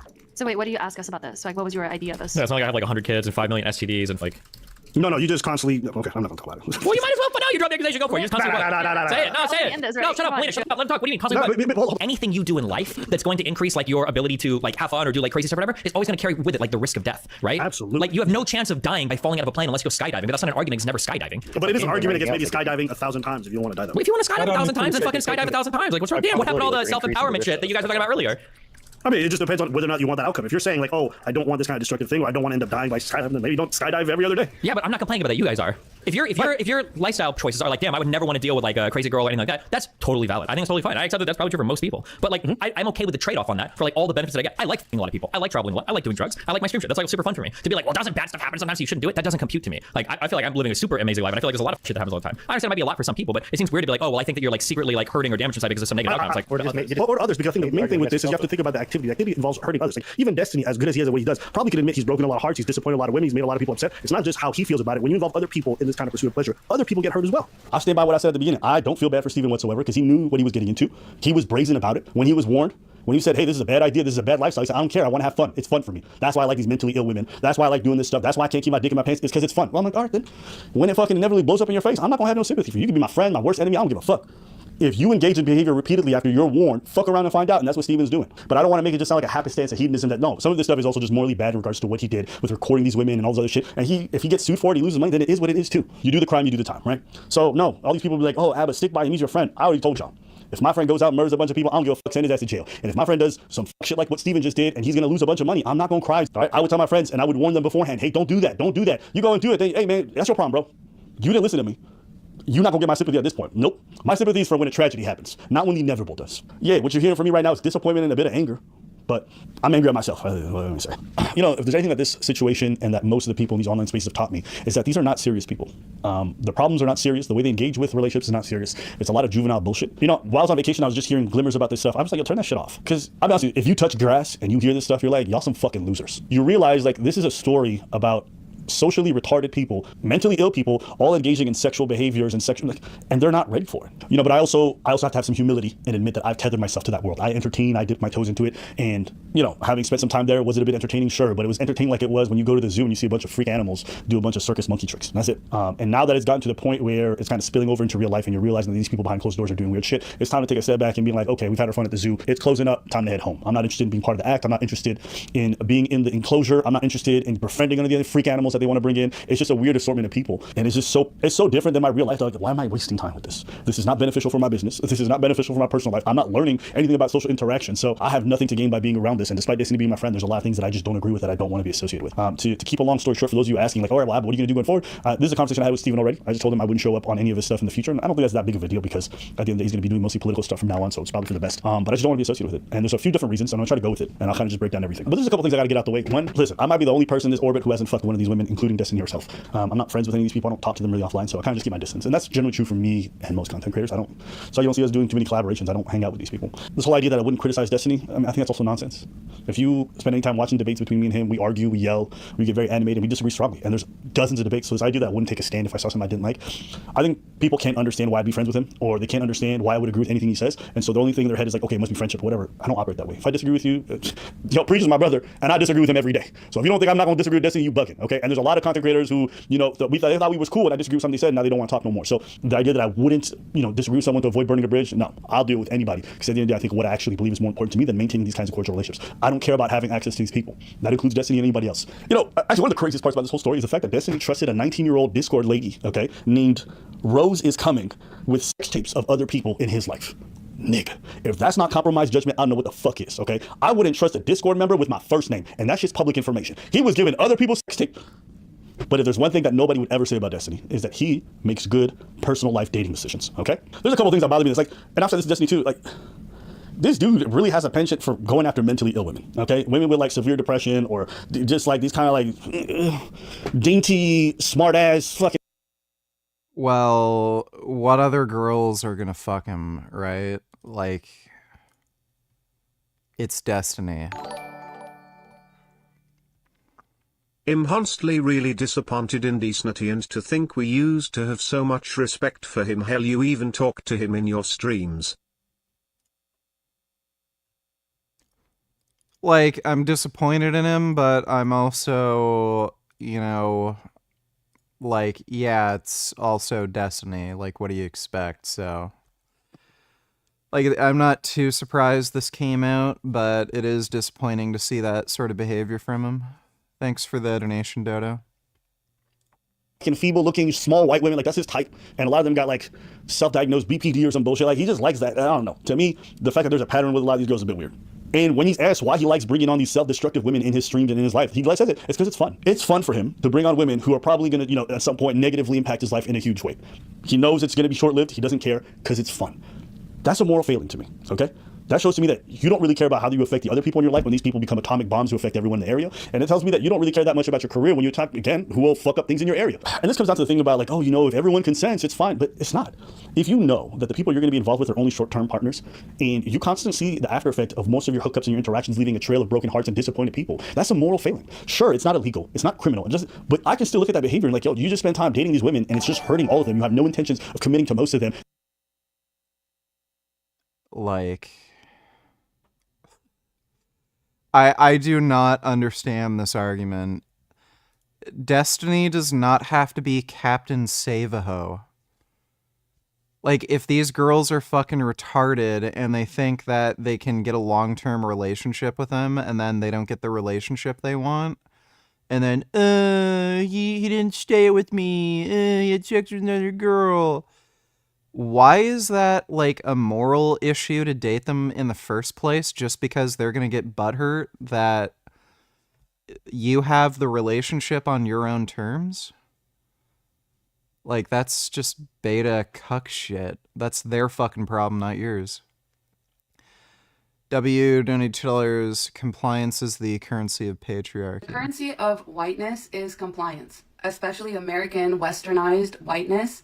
The currency is compliance. And the reason that white women are so curious about you as a black woman in the South is because they are confronted with that fact, but they just don't know it. In their mind, when they see you, it triggers like this of like slavery and segregation and like all of these things.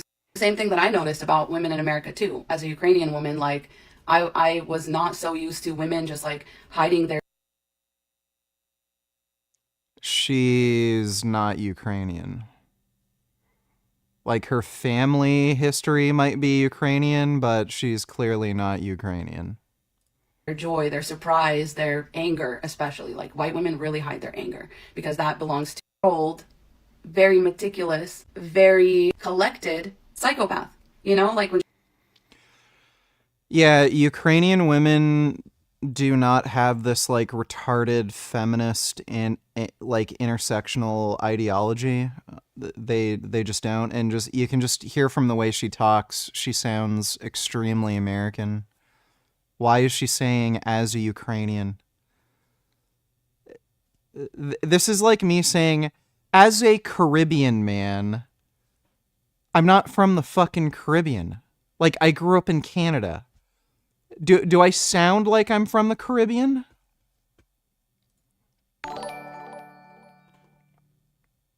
Also, not too many zoos make their captive animals do tricks. That's the circus's job, honestly. Yes, that's true. Thanks for the donation, Dodo. She's just eating like a single Fruit Loop and drinking one they really feel. And you could tell they didn't... Okay, well, that's just inane rambling. Thanks for the donation, W. This is all fun. You know, it's nothing responsible. You're an irresponsible person, and that reflects on your character. You know, with this whole situation, I don't think Steven shared this because he thought it was okay to share. I personally believe, this is my theory, that he shared this because he just didn't care and he didn't think that the other person would ever find out. And that to me is almost worse. Because it shows that you don't care about the people you slept with and who shared that intimate moment with you and recorded it. And it shows to me that if you are going to be able to avoid the consequences of it, you'll say and do things behind closed doors that are just unbecoming. And if I'm your friend and I see you do that to your other people that you slept with and you call friends, then I can only imagine that even for me, I might not be safe and I can't trust you. You know, and it's a shame that this came from a hack, but regardless, what it reveals to me personally is like, I could never afford to trust this person with personal stuff that's really close to me or dear to me. Because if they think they can get away with it, no one else is gonna find out, they might just share that shit. And Steven might watch this and disagree strongly, but the evidence is not in your favor. And I can't rely on what you're gonna say, I'm gonna rely on your past and your history. And what I see is another more failing where it's like, when no one's watching, you're not doing the right thing. You can massage it however you want, it's a shitty thing to share a sex tape, but it's not the worst thing. I'm sorry. That's fucking garbage behavior, okay? It just is. Call it a spade. It's garbage behavior. Don't mush it over because you like your favorite streamer. Don't mush it over because you think he's important politically. It's garbage behavior. And like the reason why he's doing it too, it's so he can pillow talk a fucking 19-year-old. I was like, it's not that hard to bag a teenager. Pause. That sounds crazy. But you know what I mean? It's not. And you shared like it is such a weird form of like, I don't know what the fuck that shit is. And one thing he said, I think he said something like, you know, that was me a couple years back. I'm on Vyvanse now, which Vyvanse I think is like some kind of drug, ADHD, I don't know. He's like, I'm on Vyvanse now. I'm really just focused on political stuff. I want to stay away from the drama. It's like, I didn't realize they made a, you know, finding God moment for druggies. You know what I'm saying? Like, you know how some people do a bunch of fuck shit for their whole life, and all of a sudden they go to church once and they're like, I found God. Like it absolves all the bullshit that they've just done. I don't know. It was such a weird way. Like when you're being said that you're doing a bunch of foul shit and you've hurt a bunch of people, and like mention the fact that you're on Vyvanse and you're a changed person. It's just like, I don't know. And speaking of circus animals, I honestly think the real reason our society is so bad is because much like the monkeys there we are all primates, plain and simple. Yes. Thanks for the donation, Dodo. I don't know, something about it just seemed off to me. And it just didn't seem like someone who was really repenting or felt some type of way about what they did. It just felt like, it made me think of Sneeko, you know? Sneeko doing all this like goofy ass red pill shit, and all of a sudden he finds Allah and everything's just forgiven. All the bad messaging, all the people he insulted, never apologized for none of that. None of that is just like, I moved on. It was just weird. To move on to the career stuff, like, listen, man. How do we say this? If you have political aspirations, you just can't behave like this. One of the weirdest things that Steven had was an anti-misogyny arc, right? He felt like there was too much misogyny in his audience and whatever. So he's like, he was trying to shape them up, and he was banning people and banning certain kind of messaging. All the while, my guy, you were fucking a bunch of the women that you worked with. You would bring women on stream and then fuck them within a short amount of time. It's like you're reinforcing a lot of the stereotypes that a lot of this misogyny comes from. There's a certain level of hypocrisy there that just makes like a whole thing just seems like such a flamboyant joke. And personally, like that's actually one of the big reasons I don't want to be associated with like the platform is I don't like the idea that we're normalizing, you know, someone bringing in a bunch of small content creators that are women, fucking them, right? And then when that fallout inevitably happens, like just cast them away. Like it's a really weird dynamic. And I started getting comments from people like, oh, you fucked this girl in the orbit. And meanwhile, I ain't done shit. But because Steven is just so flagrant with... I don't know what Destiny said specifically about misogyny that's hypocritical, but I don't think he ever had the opinion that it's misogynist to fuck girls that you work with. Like, none of that has anything to do with misogyny. It's just a reality of the world that women are attracted to men who are authority figures. So the men that they get into contact with that have higher social status, that have a higher position in the workplace, like their boss or something, or another coworker that might make more money than them and is higher up in the company, like you name it, they're going to be attracted to those men and they're going to try to sleep with those men. Is it misogynist to take advantage of these social situations to get more sexual partners? Like, I don't know why that in particular would be sexist, but if you're just a good-looking dude, like, oh, you're handsome, you have a square jaw, you have big muscles, you're over 6 feet tall, you know, women like those sorts of dudes. Oh, that's sexist and misogynist to take advantage of something that women find attractive. How is that any different than just looking better? Like, just being better looking. Women are attracted to this. Women are attracted to this. Women are attracted to this. If you have some of those aspects of your personality or who you are that are attractive, and you're using that to fuck more women, how is that misogynist? Are women being misandrous? Like man-haters because they wear makeup and get their hair done? And, you know, they also do things like, I don't know, act more submissive and girly and feminine around men to, like, you know, get those Oh, I guess women hate men because they try to do things to make them themselves look more attractive. Oh, whatever. I know Destiny has, like, gone after Fresh and Fit for being misogynist and shit, but I do not know how the fuck any of the relationships he's had were inherently sexist. you could like maybe say sharing nudes, but I don't think that had anything to do with them being women. I think that had to do with just him having them recorded. How much he's just gooning it up and he can't keep his dick in his pants and he just wants to be a hedonist. Even me being close to that by proximity, I start to have that reputation. And it's just, I don't want to be associated with that. I'm happy with the fact that I work with women, and I'm happy with the fact that it's professional. And that needs to be a standard that we set for more people, because I hate the idea that I just show up on screen with a woman and it's automatically sex. But can I really be mad at an audience for thinking that when I hang out with Steven, who literally fucks pretty much everybody he works with? Like, how could I be that mad? Right? So, I don't know. There's a lot about the way that he kind of goes about his work and his personal life that makes it very difficult to want to be close to it. And if you notice, most of the people who are going to choose to stand by him are people who have a lot to lose if they're not with him. I have nothing to gain from being friends with Steven. I've literally had nothing to gain from the moment that we've known each other. Like, the pearl clutching is unreal. No one watches Destiny because he's a moral paragon. They watch him because he's like this dark wizard with debate and philosophy. How will women react when it sinks in their Insta selfies can be turned into AI porn with these?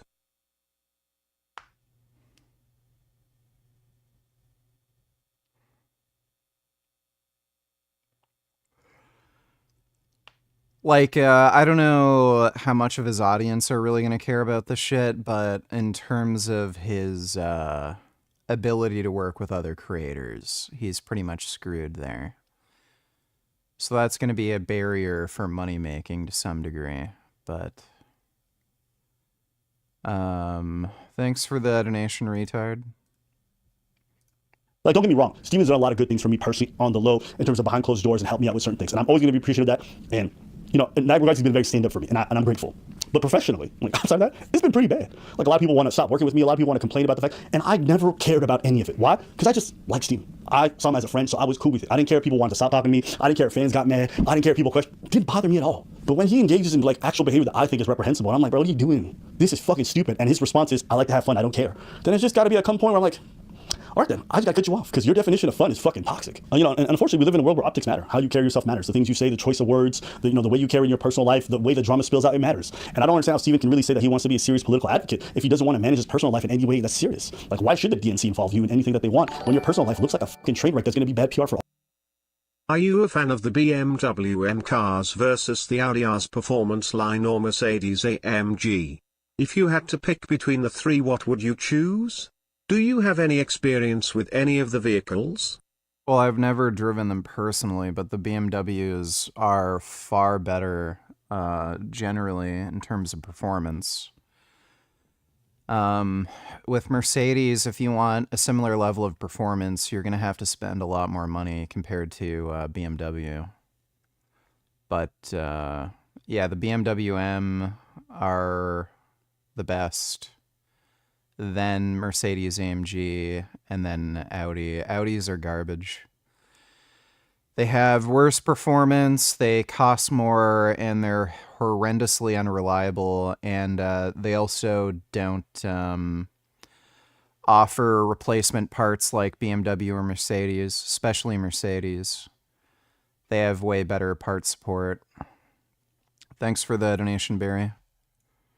If you ever want a performance car, never get an Audi. They're just stupid. All of them. Why should anyone want to spend time debating you on these bigger platforms if all you're going to do is bring fucking tarnishing their reputation, right? It's like, if you're serious about this, you should make this sacrifice. And if you can't, then I don't think you really care about the political positions that you claim to care about. Not that deeply. Can't, because you can't put your dick in your pants. So that's how I feel about this. If y'all want to hear my thoughts, there you have it. Yeah, I don't think I got much else to say. Like I said, I won't be appearing on those streams anymore. None of that collaboration stuff. I hope the best for Steven. I hope he fixes his shit, and I hope. All right, well, that's what he had to say. Really quickly and very concisely that the Trinity is biblical and is unavoidably so. All right, let's see it. The Trinity is unavoidably biblical, and if you deny the Trinity, then you deny the God of the Bible, and therefore you are not a Christian. There have always been many Christians who have denied the Trinity. In fact, there were generations of Christians before the idea of the Trinity was ever created. The concept of the Trinity is something that is quite simple, and yet at the same time it is uncomprehendable. Well, there's your problem. The Bible very, very specifically and very clearly teaches that God is one single being, but he is three distinct and individual persons. No, it doesn't. That is a post-biblical philosophical innovation that was imposed upon the Bible to try to synthesize and unify all the different texts, the majority of which distinguish Jesus quite clearly from God, but a minority of which suggest that there is some sense in which Jesus is to be identified with God. And the question is, what is that precise sense? Now, the authors all had their own ideas, and they all differed from each other, but once we have all the New Testament in place and we're treating it as a single inspired corpus that is univocal and inerrant, then we have to come up with a unifying framework. We have to come up with one explanation that works, and that is why the Trinity had to be invented. And this is prevalent through the entirety of the Bible. It's not anywhere in the Bible. Again, it's something that was developed well after the Bible had been completed. Jesus is God, the Father is God, and the Holy Spirit is God.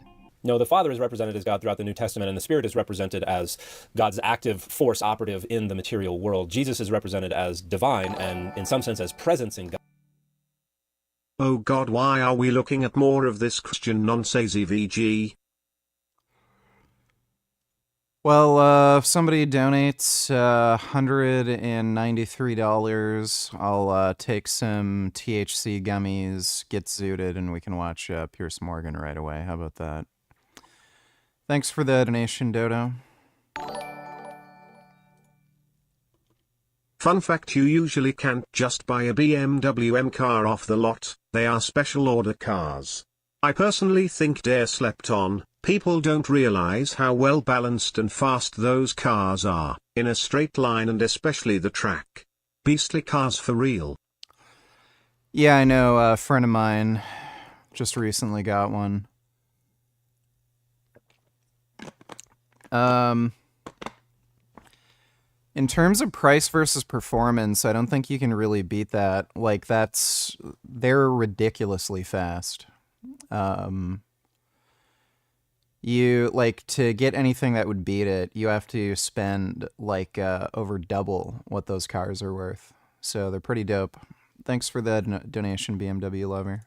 God, but is not the very God of Israel until maybe Titus 2:13 and 2 Peter 1:1, two of the very last texts that were written that ended up in the New Testament. They were written some point in the first half of the 2nd century CE. They referred to our great God and Savior, Jesus Christ. So they could be identifying Jesus as God. That what's going on here with Jesus as God idea could be bubbling to the surface, but what they don't do, and what no other text anywhere in the Bible does, is provides the conceptual substructure and explanation for how Jesus is God that at all remotely approximates what was developed between the second half of the 2nd century and the 5th century. That is this explanation of Jesus, the Spirit, and God as three separate persons, co-equally, co-eternally, and consubstantially comprising the one being that is God. That is the Trinity, and that is the entirely post-biblical theoretical framework. But Jesus is not the Father is not the Spirit is not the Son is not the Son, and the Son is not the Spirit, but all three are God. This is why you have things like, in the beginning was the Word, and the Word was with God, and the Word was God. That's a bad translation. John 1:1c says, Ke theos ino logos, and this is a predication. It's an X is Y formulation with a to be verb connecting the two things. And in Greek, if you have a common noun that is a reference to a specific individual who has either already been named in close connection or is very well known, if that common noun occurs before the verb in a predication, it should carry the definite article. It does not carry it here, which means that theos here should be understood as qualitative. So it's not indexing an individual, it is describing qualities. So divine would be a more accurate translation here. Now, a lot of people get upset about that because they want the God of Israel to exhaust the category of deity. In other words, to be divine is to be God. But that is a post-biblical concept as well. That is not something that we find anywhere in 1st century CE Judaism. And so that is an anachronistic way to interpret the qualitative use of theos in John 1:1c. And all things were created through him. Colossians 1:15 saying that Jesus is the visible image of the invisible God. So to begin here, Colossians was not written by Paul. This is one of the pseudepigraphic Pauline epistles. But now we're getting into image Christology. What would it have meant for 1st century CE Greco-Roman Jewish folks to say that somebody is the image of a god? It means they're a divine image, or more vulgarly, an idol. And on this, I would highly recommend Alexei Chadziadoniu's recent work on this, including this article, Paul's Iconic Christ Among Mediterranean Cult Statues, a comparison of divine images, from the Journal of the Study of the New Testament. This is an open access article, so you can access it just by Googling the title. See, Jesus is represented in a bunch of ways as a divine image of God, because what do divine images do? They make accessible the power, the authority, the very presence of the deity that they index, and they can be referred to both as the deity and not the deity. This is the most parsimonious, the most likely, the best explanation for why it was intuitive and natural for a lot of people to think of Jesus as both not God, and also in some sense presence in God, because Jesus is the image of God. And also, this creator is overlooking the second half of Colossians 1:15, where the author says that Jesus is the firstborn of every creature, or all creation. In other words, Jesus was created. But once we had the dogma of the Trinity develop and Jesus had to be co-eternal and co-equal with God, you had to reinterpret that stuff away. This is a requirement of univocality. Once you have made a decision about a doctrine, you then have to go through, and all the passages that disagree with that decision and that doctrine, you have to reinterpret them, and you have to marginalize them, or you have to ignore them. This is the unifying framework that one imposes on the text that centers and gives priority to the passages that already align with the new dogma, and then again, you have to reinterpret, marginalize, or ignore everything that does not align with that dogma. John chapter 4, at the woman at the well, when Jesus is literally saying to her that the... I know this is old news, but I recently saw your Inkiri hit piece. Were all your claims fact-checked and true about how he treated his client? It's just that I'm subbed to him and he's very knowledgeable and strong. Really surprising accusations. Yes, I know the guy who he trained. So I got firsthand information. And I was able to confirm all that. Again, Inkiri had every opportunity to refute my claims, and he never bothered. He even left a comment saying he watched the video and he said something stupid like, oh, thanks for the free, like, publicity or something. So again, if anything I said was untrue, then he could have, you know, spent a little bit of time refuting it and making me look like an idiot and promoting his business, but he didn't, so... if I'm wrong, then Inkiri didn't really seem to want to bother proving me wrong. The guy's a fucking moron, like a genuine retard, and he doesn't know how to train clients. Particularly beginner clients, apparently, which are the easiest people to train, which is baffling. Absolutely fucking baffling. And again, the shit he was getting his one client to do seemed to be very dangerous and stupid. He also, you can see the fucking video. Like, this guy is just a genuine idiot. Like, there are certain numbers that you have to be able to hit in order to get a certain lift. Like, if you can lift, like, there's percentage charts you can look at. So, like, you know, 90% of 405, I think, is like 360 pounds, something like that, or 355. If you can perform sets of 3 with that weight, then you should be able to hit 405. It's just basic math. There are some outliers who have like really, really high nervous system efficiency that might, where their the percentages they lift with are way lower than their actual 1 rep max, but 90% of people are going to fall within these percentage ranges. And his client clearly could not, you know, bench 405 just based on the numbers he was lifting. It's just like mathematically impossible. And he encouraged his client to just go for it anyway, and sure enough, he failed the lift, ass came way off the bench. And because this dishonest dipshit is desperate to get personal training clients, he passes off failed lifts as completed lifts just so that he could brag that, hey, I got a client to bench 405. It's just stupid. Like, I mean, there are very honest ways you can go about this. Like, you know, if he could get his client up to like a 365 or 375 bench, that's still very good. Like, vast majority of people will never fucking bench that. And you can also point out, like, hey, when he started with me, he could only do like 300 pounds. I added, you know, like 70 or 75 pounds to his bench. That's a huge improvement, especially if you consider like maybe the span of time they were working with. But no, this jackass has to get his client to do stupid, dangerous shit that he knows he can't do, and lie about him completing the lift, doing this all just selfishly and cynically to promote his, online coaching. So the guy is an incompetent, lying fucking jackass, and I would not rely on him for, coaching. Never buy that guy's coaching. And,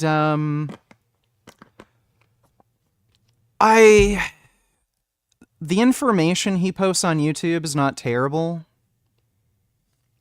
Like, I can't really, make a worst of the fitness industry video on him saying his training advice is crap, but as far as how he trains and treats his clients, he's an absolute fucking piece of shit. Like, again, rather than just being concerned for his clients' progress, safety, and well-being, he throws that all out the fucking window just so he can make a stupid, shitty video, promoting his online coaching. It's retarded. Thanks for the donation, though, cock. Kid Boo donated $2. Damn, she thick. Also, you seen Soul Eater. This kind of looks like... I don't know if she actually looks like this or if this is like a product of cosmetic surgery. Kind of leaning towards this might be cosmetic surgery. Yeah, I think she got like fat sculpting done. I'm pretty sure she got like some sort of sculpting done. Yeah. Pretty much guaranteed. And no, I have not seen Soul Eater. Thanks for the donation, Kid Boo. Father is spirit, and you must worship him in spirit. I honestly don't get how that is at all relevant to the point this creator is trying to make. This is why Jesus is the mediator between God and men. He mediates prayers to the Father. And here we've got another pseudepigraphic Pauline epistle, one of the pastoral epistles, which was probably written in the early 2nd century CE. But if we look at 1 Timothy 2:5, it says, there is one God, and there is one mediator between God and humanity, the human, Jesus Christ.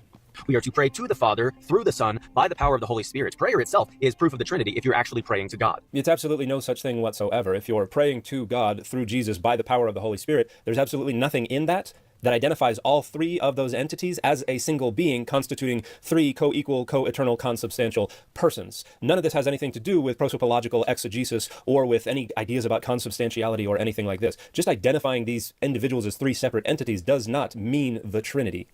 But let's go back to the very beginning of the Bible, where we see in Genesis chapter 1, it says, let us make man in our image. That is the Father, Son, and Spirit having this eternal communication. No, that's God speaking to the other gods of the divine council, as the majority of scholars agree. There's absolutely nothing anywhere in Genesis that in any way, shape, or form whatsoever supports the imposition of the...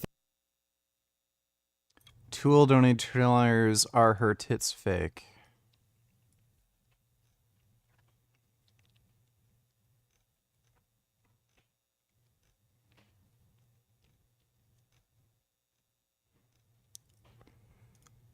Not sure. They could be real, but I'm not sure. Thanks for the donation, Tool. Theoretical framework of the Trinity, and one of the reasons we know this for the primeval history is because there are a few different references to plural gods, and it's always plural gods. And so if you've got multiple gods, we're not talking about the Trinity. You can look at Genesis 3:5 and 3:22. You can look at the beginning of Genesis 6. There are references to plural gods, and that is what is going on in Genesis 1:26 and in Genesis 11 when God says to the other gods, let us go down and see what they're doing with this tower. The image of God is the Son, so our image is the image of the Son. That is the image that we are to be conformed to. That is also seen in Romans chapter 8. No, these are theoretical frameworks, again, that would not exist until many centuries after the composition of these texts. And talking about humanity as the image of God is, again, talking about divine images. And if you would like more on this, I would highly recommend Catherine McDowell's book, The Image of God in the Garden of Eden, the creation of humankind in Genesis 2:5 through 3:24 in light of the Mishpi, Pitpi, and Whippet-Hur rituals of Mesopotamia and ancient Egypt. I would also recommend Stephen Herring's Divine Substitution, Humanity as the Manifestation of Deity in the Hebrew Bible and the Ancient Near East, and my own Adonai's Divine Images, A Cognitive Approach, which is freely available through my Linktree or just by Googling the title of the book. Even the very beginning of the Bible, in the beginning, God created the heavens and the earth. Barashit bara Elohim et shamayim et haaretz. No, you forgot some elements there. It's Bereshit bara Elohim et hashamayim ve'et haaretz. Barashit, in the beginning. No, Bereshit is always in the construct. So it is in the beginning of God creating the heavens and the earth, ... Or more idiomatically in English, as a temporal clause, when God began to create the heavens and the earth. And then verses 2 and 3 explain the state of affairs at that point in time when God began to create the heavens and the earth. This is the consensus reading of this passage. You can look in recent commentaries on Genesis. You can look in the NRSV UE. You can look at Alter's translation. You can look at the JPS Tanakh translation. You can look at Golden Gate's First Testament. This is how scholars agree Genesis 1:1 should be understood. Bara created, Elohim, God. Now this word, this is very interesting because the structure reveals so much to it. The word Elohim is actually a plural word that is occasionally applied in a singular case. I don't know what this content creator thinks it means to say that it is a plural word that is occasionally applied in a singular case, because the case system has nothing to do with this. But if the idea is it is a plural word that is occasionally used with a singular sense, that's closer to being accurate, but it's still wrong because it's not occasional. It's the overwhelming majority of the occurrences. And what it is a grammatically plural word that can be used in either a semantically plural or a semantically singular sense. And to figure out if this is intended to be plural or singular, you just look at the verbs, the pronouns, the pronominal suffixes. If they're plural, tada, you've got a plural noun. If they're singular, you've just got a singular noun.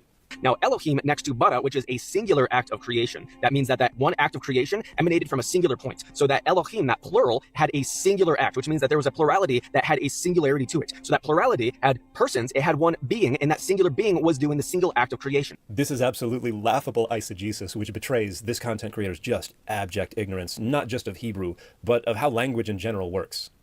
Barashit bara Elohim et Shemayim et Haaretz. In the beginning, God created the heavens and the earth. This is literally going forth through the rest of the Bible. No, it's not. Where in Colossians it says that nothing was made without Jesus, and everything was made for Jesus through Jesus. Well, kinda. It says that everything was made enafto or theaftu, which means in association with him or through him. In both cases, Jesus is an instrument or a secondary agent, but not the primary agent of creation. This is a very clear doctrine throughout all of the Bible. No, it's not. This is a doctrine that is only found in some texts written at the very end of the 1st century CE or the beginning of the 2nd century CE. But we have people who are starting to say things like Jesus is the Father, and that's just not true. Jesus is God. Jesus is the eternal holy God Yahweh, but the eternal holy God Yahweh is 3 distinct persons. That's not anywhere in the Bible.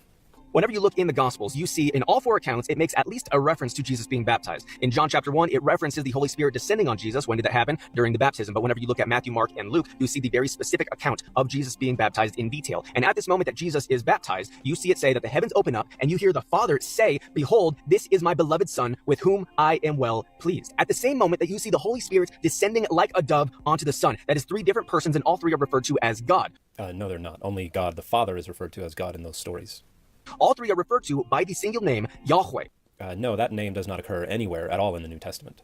And we see that going all the way back to Exodus 3:14. This is the scene at the burning bush, Moses, that thing, when Moses is told that he must go free the slaves and go do everything with Egypt. And Moses says, "Who shall I say sent me?" And God says, "Tell the people that I am has sent you." God's name is I am, Yahweh. No, Exodus 3:14 has God say, Ehya, Asher, Ehya, and then tell them Ehya sent you. That is what means I am. That is not the Tetragrammaton. That is spelled Aleph He, Yod He, not Yod He, Vav He.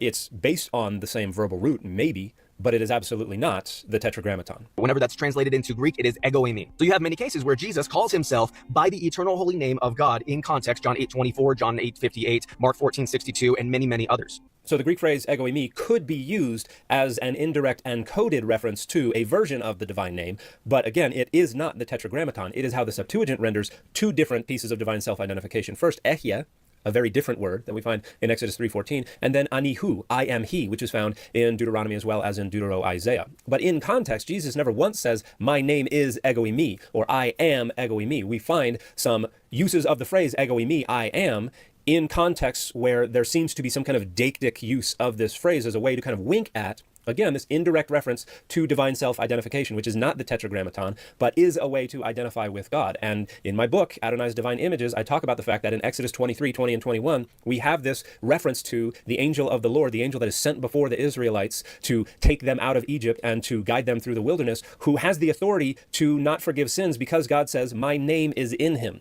In other words, this is a communicable vehicle of divine agency. The Tetragrammaton, the divine name, is a communicable vehicle of divine agency and authority and even divine presence. This is very similar to the way divine images were enlivened or activated in the ancient world through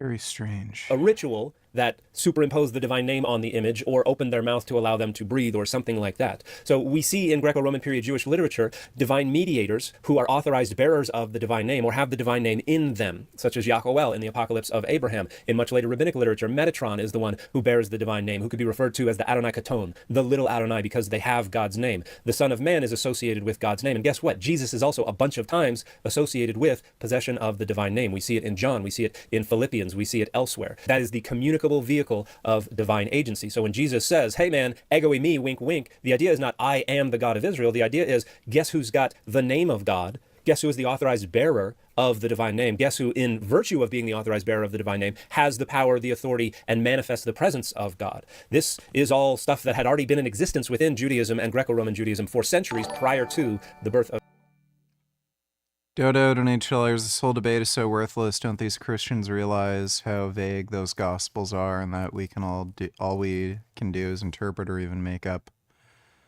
what it truly means? They probably realize that, but they don't want to admit it, so they just cope. Thanks for the donation, Dodo. Of Jesus, and this is the best explanation for how Jesus can both not be God, but also manifest God's presence. So you have Jesus in John 10:30 saying that I and the Father are one, and that is true, but they are not the same person. They are one being. They are the same being. This is another problematic interpretive decision, because in John 17 in the intercessory prayer, we have Jesus 3 times praying to God that his followers might become one with him, just as Jesus is one with the Father. So if you have decided to interpret Jesus' oneness with the Father as sharing the exact same substance, being the same entity, the same being, then your soteriology must include that inclusion in the Trinity, that Jesus' followers will become one with Jesus in the sense that they are co-equal, co-eternal, and consubstantial with the very being of Jesus, and therefore also the very being of the Father. So this is nonsensical. This is one of those examples of taking the passage that agrees with you and centering it and giving it priority, and then ignoring or reinterpreting the passages that disagree with you. And I have seen people in the past, when they are confronted with the fact that the same author is using this oneness in ways that don't comport with the Trinity, say, well, obviously in the intercessory prayer, they mean a different kind of oneness, not the kind of oneness they mean in John 10. It's so obvious. And the reality is just that that is just you using that interpretive lens of the Trinity and being forced to reinterpret something that very clearly is intended to mean the exact same thing. Just like Jesus, he confined himself. He gave up divine attributes. This is Philippians chapter 2, where he submitted even to the Father by taking on the role of a slave. But the Christ hymn in Philippians 2 is another... $2 donate. Are you not afraid of losing your channel over bullying Frank? No. Leafy lost his channel from only making 3 videos about that one stupid bitch, whatever her name was. He made like 20 videos about... Yeah, dude, it's been years. Thanks for the donation, too, and I generally don't make fun of his appearance.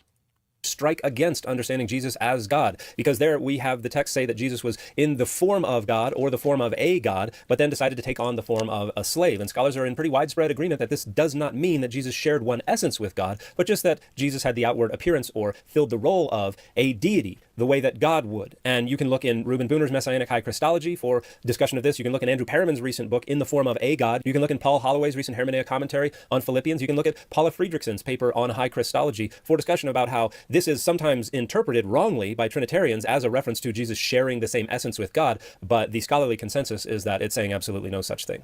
That the Son submitted to the Father. Whenever he's in the Garden of Gethsemane, the Son is praying to the Father. This is God communicating with God the same way that God has always done for eternity, where he's been co-equal, co-eternal, in perfect loving relationship within himself, eternally communicating properly. So none of these passages demand or are even particularly amenable to a Trinitarian reading. But once you have imposed that unifying philosophical framework of the Trinity, you are required to reinterpret things in the direction of the Trinity. And an awful lot of people like to try to make it sound like that's the only possible way to interpret these passages, when it's not even remotely the most likely interpretation. In Matthew 28:19, you have Jesus say, "Go therefore and make disciples of all of the nations, baptizing them in the name of the Father, Son, and Holy Spirit." Now, this is very interesting. That word there for name is onoma, and that means a singular name. It is one name that is shared exclusively by the Father, Son, and Holy Spirit. Yes, the divine name is the communicable vehicle of divine power and agency and authority that has been given to Jesus, as we see in Philippians 2, as we see in John 17:12, when Jesus refers to protecting his followers in God's name, that Jesus says God gave to him, as we see in a bunch of places in the New Testament, and as we see with the other divine mediator figures from Greco-Roman period and even later Rabbinic Judaism. For someone else to try to take on that name, that in and of itself is going to be blasphemy. Without divine authorization, yes, and this is precisely why the Gospels represent Jesus' opponents, accusing him of blasphemy when he winks at the notion that he is the authorized possessor of the divine name, which is not a claim to be God. But all three of those distinct persons share the singular name of God, Yahweh, which is the verb to be, or I am. No, the Tetragrammaton does not mean I am. It would mean he is, or maybe he causes to be, if you want to go back to Frank Moore Cross, but echia is the word I am, which is not the Tetragrammaton. Again, this is an indirect way to refer to God's name. It is not God's very name. In Jude chapter 1, it literally says in verse 5 that Jesus is the God of Jacob. Jesus is the God that freed the people out of Egypt. Jude absolutely does not call Jesus the God of Jacob. Jude in verse 5 said that Jesus saved a people out of the land of Egypt. And if we go back to the Exodus account, again, Exodus 23 has God saying, I will send an angel before you to guard you on the way. Do not disobey him. Do not tick him off, because he does not have to forgive your transgressions, because my name is in him. And we see this angel also operative on Mount Horeb in Exodus 3:2. When Moses confronts the burning bush, it is the angel of Adonai who appears to Moses and then says, I am the God of your father, the God of Abraham, the God of Isaac, the God of Jacob. So the malach, the angel, the messenger, is playing a central role in saving the people of Israel out of Egypt. And in this time period, Jesus was identified with the angel of Adonai in the Hebrew Bible. That Jesus is the eternal holy God, but Jesus is not the Father. The Father and the Son are distinct, and we see that very clearly throughout the Bible. You only clearly see this throughout the entire Bible after you have chosen to impose the interpretive lens of the Trinity upon the Bible. Without the choice to impose that interpretive lens, you never see any such concept anywhere in the Bible. We see that Jesus, once again giving up those divine attributes, is questioned on when the end of the world is coming, and he says that neither I nor the angels, but only the Father knows. And the reason why is because the Son is distinct from the Father. They are both God, but they are two separate persons in one single being. This would also mean the Son is subordinate to the Father and lacks knowledge, which does not comport with the Trinity. But once you have decided to impose the interpretive lens of the Trinity on the Bible, that then requires you, again, to give priority to certain passages and then to reinterpret or ignore the passages that might complicate that interpretive lens. This is an example, as are the passages in John and Mark and elsewhere, where Jesus explicitly says that he's less than the Father, that he's not equal to the Father. Those have to be reinterpreted because we have chosen to impose this interpretive lens of the Trinity, which was developed after the Bible had been completed. There is nothing else in the world like that. Every person, that you and I, are one person and one being. We have one soul and one person. And the reason there's no analogy to this is because the entire concept was forced upon Christians when they decided they needed a philosophical justification for the harmonization of all the different perspectives about Jesus' relationship to God. And so they were forced into this, and it required developing this idea of prosopological exegesis and then distinguishing the ousia, the essence, from either the prosopon, the face, the personality, or the hypostasis, the person. That had to be accomplished in the 2nd and 3rd centuries CE, so then you could multiply the hypostases within the one ousia, the one being of God. So the Trinity wasn't even philosophically plausible until the 2nd century CE. It certainly was not an idea that anyone ever thought of anywhere in the 1st century CE. God is one being and three persons that are co-equal, co-eternal, but distinct. Even going into eschatology, we get evidence of this because Jesus is taking the kingdom. Jesus is ruling and reigning. But at the end of time, Jesus, the Son, hands over the kingdom to the Father, the separate, distinct person of the Trinity who is equally God with himself. The omnipresence of God is the Holy Spirit, and that dwells within every single person who is a biblical Christian. However, if you deny the Trinity, you are denying the God of the Bible, and therefore you are not a Christian. That's not in the Bible at all. This is just petty and naive boundary maintenance. If you deny that you're saved by grace alone, through faith alone, in Christ alone, for the glory of God alone, then you are not a Christian. Then now we're getting even much later developed petty and naive boundary maintenance. If you deny that Jesus is God, you are not a Christian. And if you deny the Trinity, then you are not a Christian. Just keep in mind that there is no person anywhere on earth, or even any combination of persons anywhere on earth, that has authority over who gets to be. To donate tillers, did you see the 5080 reviews? It's only 5%, 10% faster than the 4080. That's not true. It's about 30 to 50 with rasterization. 5090 getting scalped by 2 to 3 times the price. Lol. I don't know who the fuck would spend that kind of money on that card. That's just fucking retarded. Thanks for that donation too.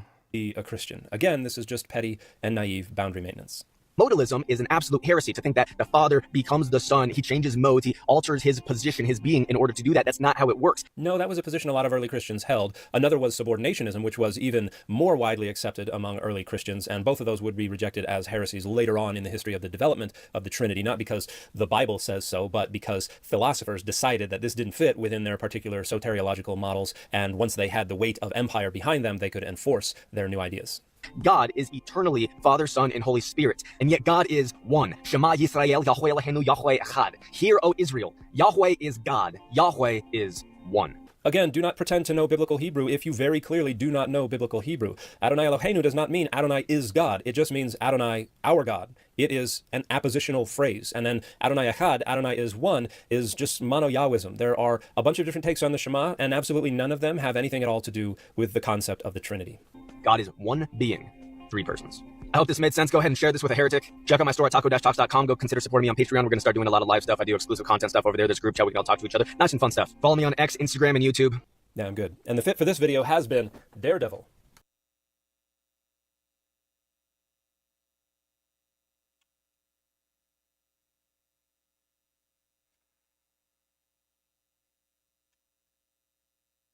Dude, that is very annoying when technology refuses to work. Oh dear God. Depository.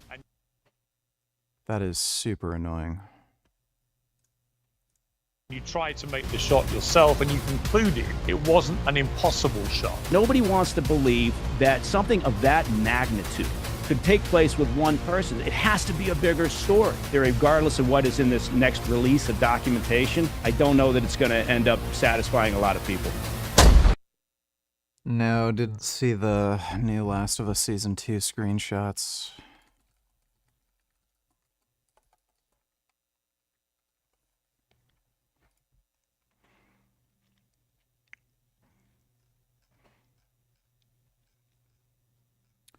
Riveting.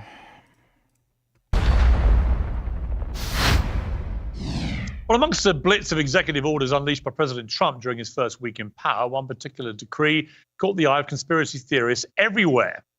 We have an executive order ordering the declassification of files relating to the assassinations of President John F. Kennedy, Senator Robert F. Kennedy, and the Reverend Dr. Martin Luther King Jr. That's a big one, huh? A lot of people are waiting for this for years, for decades.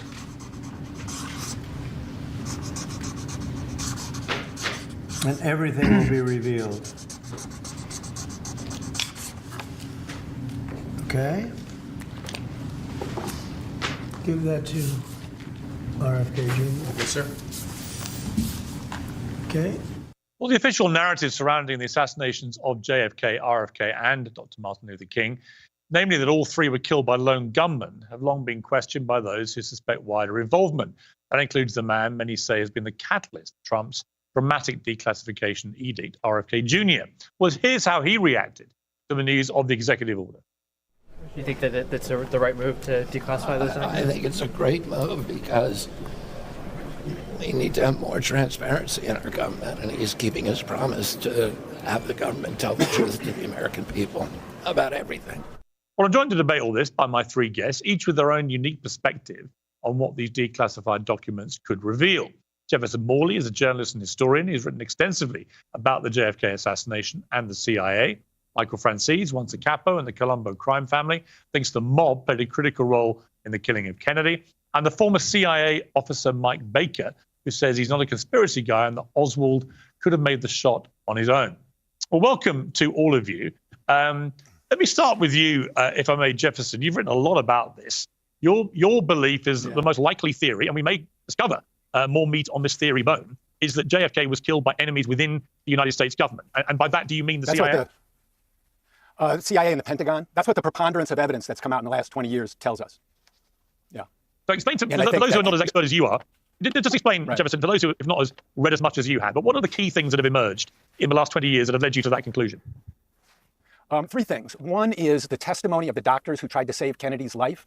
These 7 doctors didn't really talk publicly until they got together in 2011, 2010. And their views are expressed on an excellent documentary on Paramount Plus called What the Doctors Saw. And those doctors who tried to save Kennedy's life, who examined his wounds in the 30 minutes before he died, said unanimously that Kennedy had been hit by gunfire from 2 different directions. So, Thanks for the donation, Chamomile Cam. Appreciate it.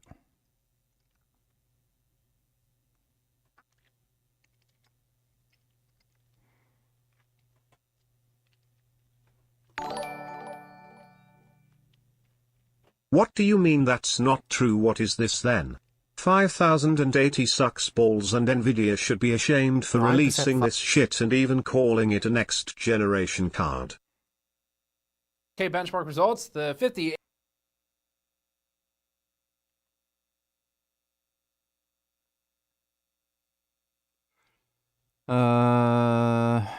Let's see.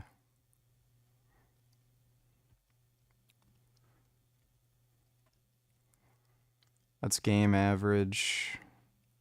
I saw Wendell's review, and he said it was about a 30 to 50% improvement with rasterization.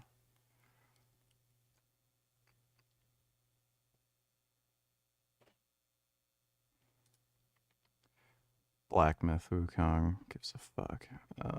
11. These are all 1440p. Why the fuck? Okay. Why did you... No, that's 1440p again. 4K, 11%. Game average. Why is he even doing... Yeah, so 4K, ultra quality, that's about a 30% up, or no, wait. 50 to 65, what would that be? 15, 20%, something like that. I have no idea why the fuck you'd look at benchmarks in 1080p. It's fucking stupid. 4K, yeah, that's like nothing. No, that's, wait, that says 22%.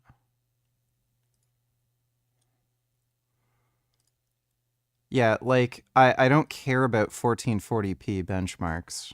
4K, 66, 40, 80, 59, that's like nothing.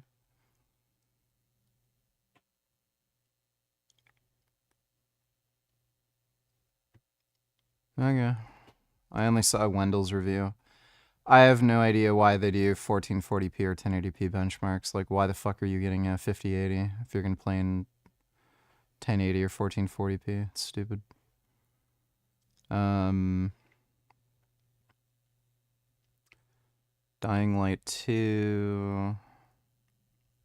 It's not a bad performance uplift. Thanks for the donation, 3. VG, I want to start an OnlyFans, but I'm not very popular. Also, I'm a nigger. How do you make one, and do you have to be popular to make money? If you're asking stupid questions like this, maybe you should just ask your parents. Thanks for the donation, Chamomile Cam. Right there, that is powerful refutation of the government's already weak lone gunman theory. Would you rather have a girl small nose, big ass, small ass, big nose? Well, I care more about the shape of the ass than the size. So a girl can have a small butt as long as it looks nice. So as long as their butts look good, I'd rather have small ass, big nose. Second thing that I think is very important, and we only learned in 2017, the CIA itself did not believe the lone gunman theory. A few days after Kennedy was assassinated, the CIA station in Miami launched its own internal investigation of Kennedy's death. They did not investigate Lee Harvey Oswald. They did not investigate organized crime. They didn't investigate the KGB. They didn't investigate Fidel Castro. They didn't investigate the aliens who were flying those drones over New Jersey. They investigated exiles known to the CIA in South Florida. And that report, the findings of that internal investigation, were never released. And finally, in April 2023, the CIA's pre-assassination file on Lee Harvey Oswald was completely declassified for the first time. Imagine that. The so-called lone gunman, his file was so sensitive that it took 61 years to totally declassify it. What does that file show us?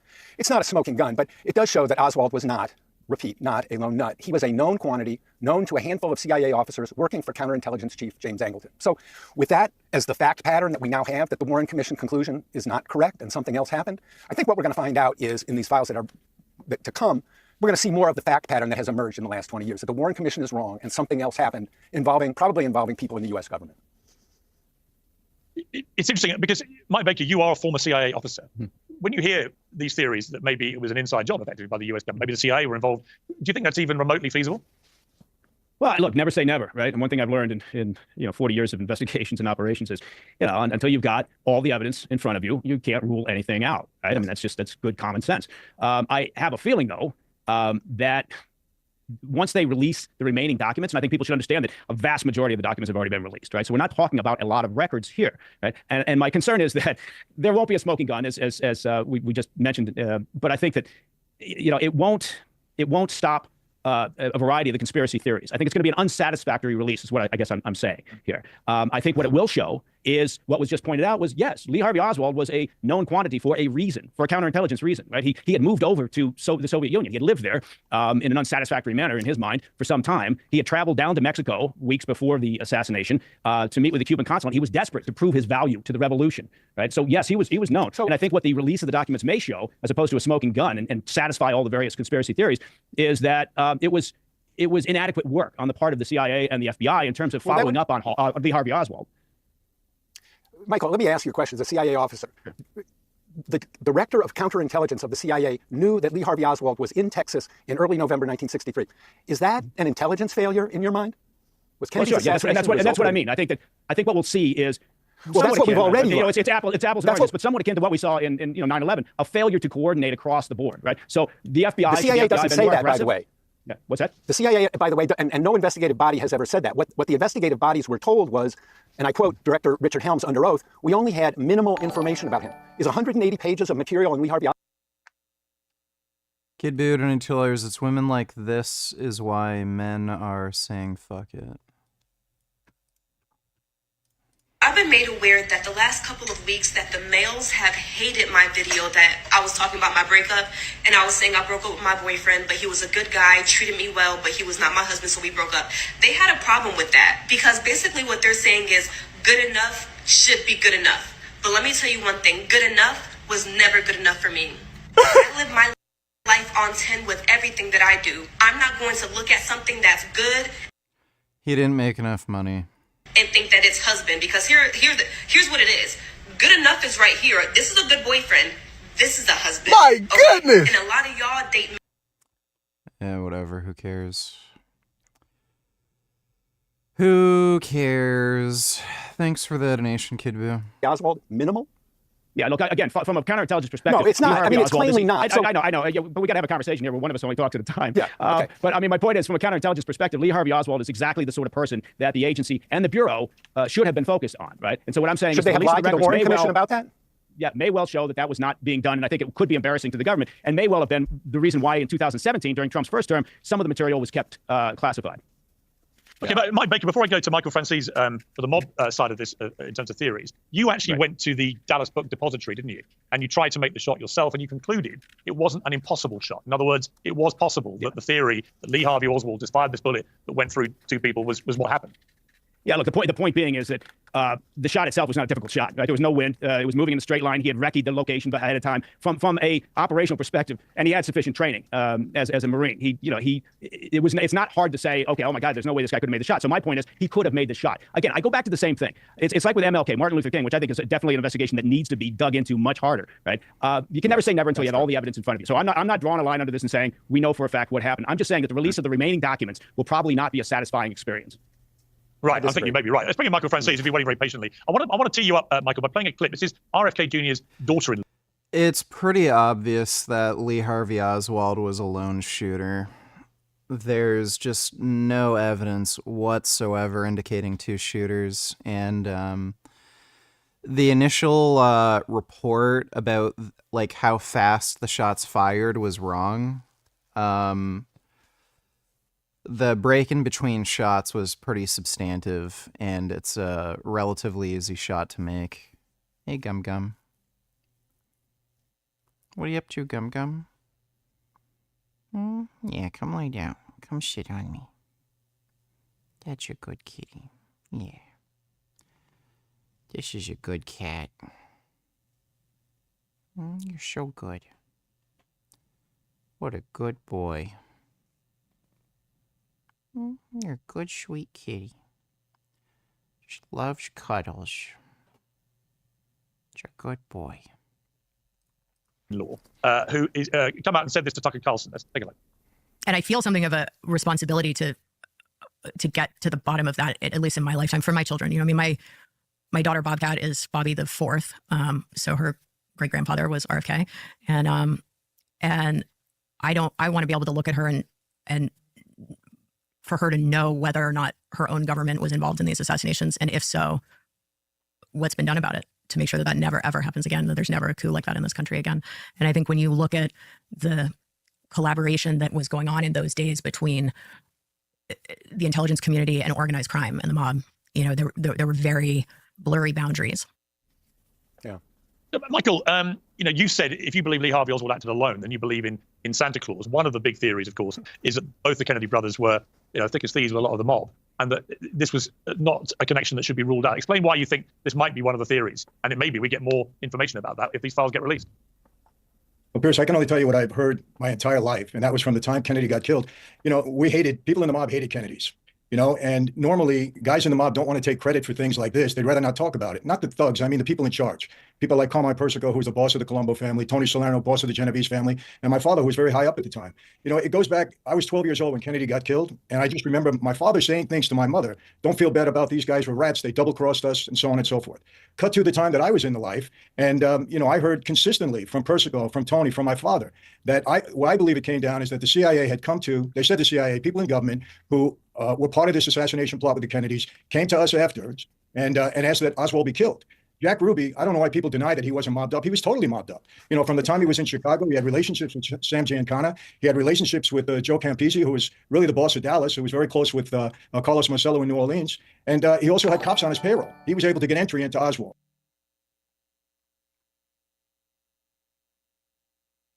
Just random vids, donate $2. Let me see.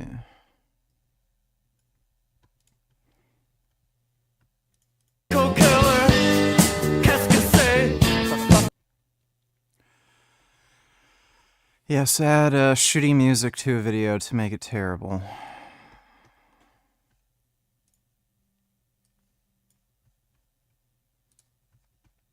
To all of you. You know, I'm kind of thinking we should bring the Nazi salute back, because the people we've been arguing with for the last 4 years have no interest in objective truth. They're only interested in twisting things to slander us. And This is coming from the guy who lies constantly about his court case where he raped a 15-year-old.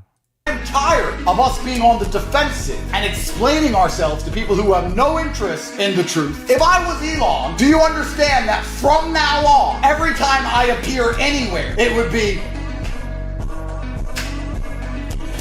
Hail SpaceX. Until you stop calling me a see, that's what I'm gonna do.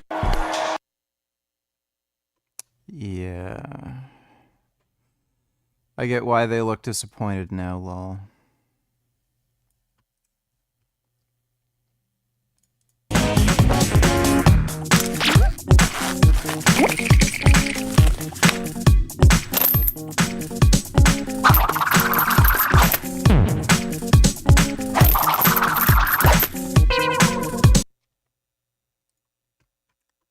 Alright, thanks for the donation, just random vids. Now, I will tell you this. What I also heard is this. And again, these people don't brag about things like this. They're talking matter-of-factly. You know, the fact that allegedly, what I was told, they had a deal with Joe Kennedy, who I know was definitely in touch with and had relationships with Frank Costello during his bootlegging days. There's no question about that. People can deny it, they can, but I've heard that my entire life too. And that guys in Chicago were instrumental in helping many of the labor unions, you know, vote for the Democrats. Now, Chicago's a mob-run city. You know, it always was, you know, from the days of Capone on forward. And the mob played a part in helping deliver. And that was a very tight election between Kennedy and Nixon. And the deal was that the heat was supposed to be off. what I heard afterwards, Robert Kennedy, who my father hated, my father believes Robert Kennedy was the one that really pursued him, put him away for 50 years, that the Justice Department was supposed to back off us, and instead they went on even harder. And so if I had to take a lie detector and swear to it, what I've heard my entire life from people in the know, there was definitely mob involvement in that. Jack Ruby was definitely hooked up with us. And look, that wasn't the first time the CIA came to us. I mean, they did it, you know, they tried to assassinate, what's his name? Castro from Cuba. They went to Johnny Rosella and Sam Giancana. And what about, you know, during World War II? When they went to Lucky Luciano and Meyer Lansky for help to get the Allies into Sicily. So is it, you know, I don't believe that the United States government ever wants to get word out there that the mob had anything to do with assassinating a sitting president. So I don't know if it's ever going to be revealed, but if I had to swear to it, you know, it's a matter of life and death for me, based upon everything I heard from the right people, I'd have to say there's no doubt in my mind. Fascinating. Jefferson, I saw you nodding to quite a lot of that. I mean, I don't think there's any doubt that the Kennedy family... I was going to say that the Kennedy family had a lot of contact with the mob in varying ways, and there's no doubt that the general perceived wisdom is that they went back on a deal when JFK became president. They reneged on a deal to be more helpful to the mob, and in fact went the other way, and it ended up with Robert Kennedy really targeting them and going after them. So there was clearly a sense of betrayal there from members of the mob at the time. I think that is indisputable. Do you think it's a stretch to say that maybe they were behind all this? I think Michael had it exactly right. The organized crime rule was to eliminate Oswald, the inconvenient witness, and they used their pawn, Jack Ruby, to do that. I don't think that organized crime organized the whole ambush in Dealey Plaza. That was a very sophisticated operation. And organized crime, when they decide to take somebody out, they don't shoot at a moving target in a public space. You know, they kill them behind doors or give them cement shoes. So the operation itself seems more sophisticated than an organized crime. But Michael's absolutely right about the organized crime role in the events of 1963. Organized crime helped silence the CIA pawn, Lee Harvey Oswald. Mike Baker, let's take a look at a clip of Lee Harvey Oswald. This is after he was arrested. I really don't know what the situation is about. Nobody has told me anything except that I'm accused of murdering a policeman. I know nothing more than that, and I do request for someone to come forward to give me legal assistance. Did you kill the president? No, I've not been charged with that. In fact, nobody has said that to me yet. You know what struck me, Mike, was just until recently, I was always of the view, how the hell do we not know more about this? How do we not know actually what happened? This is the United States of America. This is the president was assassinated, and then the assassin got assassinated, and then the president's brother and so on. How can these still be things that are unresolved? And then I saw what happened with Donald Trump, where he is the victim of an attempted assassination. He gets hit on the ear, he nearly dies. The guy is on a roof 150 yards away, and he gets killed, so we'll never find out from him. But we still know so little about that young guy, right? We just don't know much about him at all. Motivation, why he did it, background, no social media. It was all just very odd, and has all just kind of disappeared off the news radar. And so now I'm beginning to understand why we know really so little hard fact about what happened in '63, because even with all the powers we now have of the internet and all the rest of it, we're still none the wiser about what happened in the summer with Donald Trump. No, that's right. And it's interesting. It's not to disappear down an unrelated rabbit hole, but if you look at it, we're in two different times, right? Now, the flow of information now in present times, access to information, everybody's got a smartphone. You know, media's playing beat the clock against anybody who's got a smartphone who thinks they're a journalist. So you would imagine that information would have flown much quicker, and there would be more transparency after the incident with Donald Trump, the first incident with Donald Trump. And, you know, previously with JFK, with RFK, with MLK, Martin Luther King, that wasn't the case, right? We had to wait for the evening news, and information flowed much slower. But it is remarkable after all this time. Look, you know, the commission in the congressional law in '92, you know, which said, you have to release this information on JFK unless there's deemed to be some national security concern. You know, that was a 25-year hold. So 2017, it was, you know, Trump who then came in and said, well, okay, some of it's going to have to remain classified. That continues this burning desire on the public's part. And also from a conspiracy point of view, look, nobody wants to imagine that it was one person, right? I'm not saying it was one person. Again, I haven't seen all the evidence. I was a toddler when this happened, and the CIA didn't hire me to do it, right? So all of that. Son Goku Donate Tillers, what did you think of the DC Cinematic Universe versus Marvel one? There isn't a DC Cinematic Universe. Did you like the Man of Steel? Man of Steel was good. The Snyder Cut of Justice League was kind of fun, but it was stupid. Batman versus Superman was stupid. They weren't as well constructed as the Avengers and shit like that. Doctor Strange was probably the best superhero movie to come out. You know, in terms of, you know, the ones that were part of a unified world. Thor was okay. Second Thor movie sucked. Iron Man 2 sucked. A lot of them sucked. Thanks for the donation though, Son Goku. So that would have been a remarkable event. But what I'm saying is it's one of those things where nobody wants to believe that something of that magnitude could take place with one person. It has to be a bigger story. Maybe it is, but I understand why conspiracy theories continue as they are, right? And this is a remarkable issue. If they don't release every document, and this is not an executive order that says you will now release a document, it says DOJ and the Director of National Intelligence have 15 days to decide a plan to release the material. They could still hold some of it back, right? But I think at this stage of the game, there's no real sound argument for sources and methods or protection of individuals. Just release it, right? And again, it may be unsatisfactory. There may not be a smoking gun, but at least you're taking another step towards transparency. Yeah, and of course, Jefferson Morley, I know that you said that some of the most important files are missing, probably destroyed. These include the official JFK autopsy report, which contradicts supposedly the lone gunman, a single bullet theory, the recording of a phone call between Lyndon Johnson and J. Edgar Hoover on the morning of the assassination, the CIA files on Lee Harvey Oswald's Russia connections. These all seem very, very important, significant things, which if they have just been destroyed or disappeared for whatever reason, then this could end up being a bit of a damp squib. But that would then prompt the question, well, if it's a damp squib, why have you not just revealed all this before? Yeah, the law, the law is very clear, and it was supposed to have been, it had a 2017 sunset provision. So the CIA has blown the deadline by 8 years. So naturally people are getting a little impatient. But I'll say this, Piers, yes, a lot has been destroyed, but you can't understand what's going to come out in the next few weeks if you don't understand what's come out in the last few years. The pre-assassination Oswald file, what the doctors saw, the CIA's own internal investigation, and there are documents in the collection that apply directly to these matters that should be declassified. And I want to say this, I've been at this a long time, and I have high expectations, but I also have hard experience. The CIA knows how to push back. They know how to get a president's ear. They know how to make him defer to their wishes. It happened to Biden. It happened to Trump, and it could definitely happen again. What's key is that people understand we have a benchmark, a dozen documents. If we get all 12, Trump gets an A. If we get 9 out of the 12, Trump gets a B. If we get 6 out of the 12, we know how strong the CIA remains. It's not complicated. James Angleton's testimony to the Church Committee in 1975, 120-page document, heavily redacted. Angleton controlled the Oswald file from 1959 to 1963, so that document should be made public immediately. CIA surveillance operations in Mexico City that picked up on Oswald, there's a 77-page report on those, heavily redacted. That should be declassified. So this isn't a fishing expedition, and we're not looking for smoking guns. We're looking at the fact pattern that will establish that the government's account of the crime is not correct, and we need a better explanation.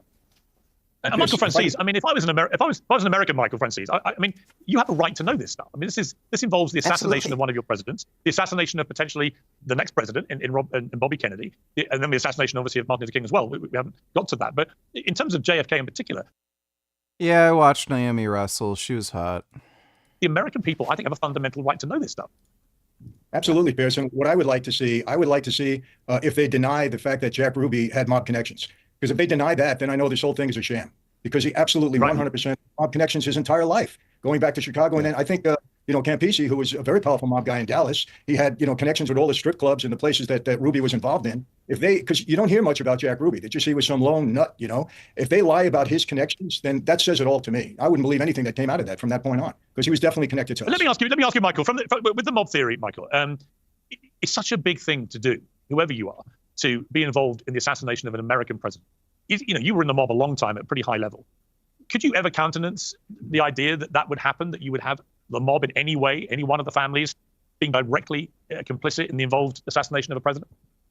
The answer to me is yes, because, it was during that time. I always say this, Piers, the golden years of the mob in the United States was really from the late 40s, mid 40s, right through to the mid 80s when Giuliani went wild with the RICO Act and put a lot of damage in. We had a lot of power at that time. You're talking about, 50, 60, 70. We had a lot of power.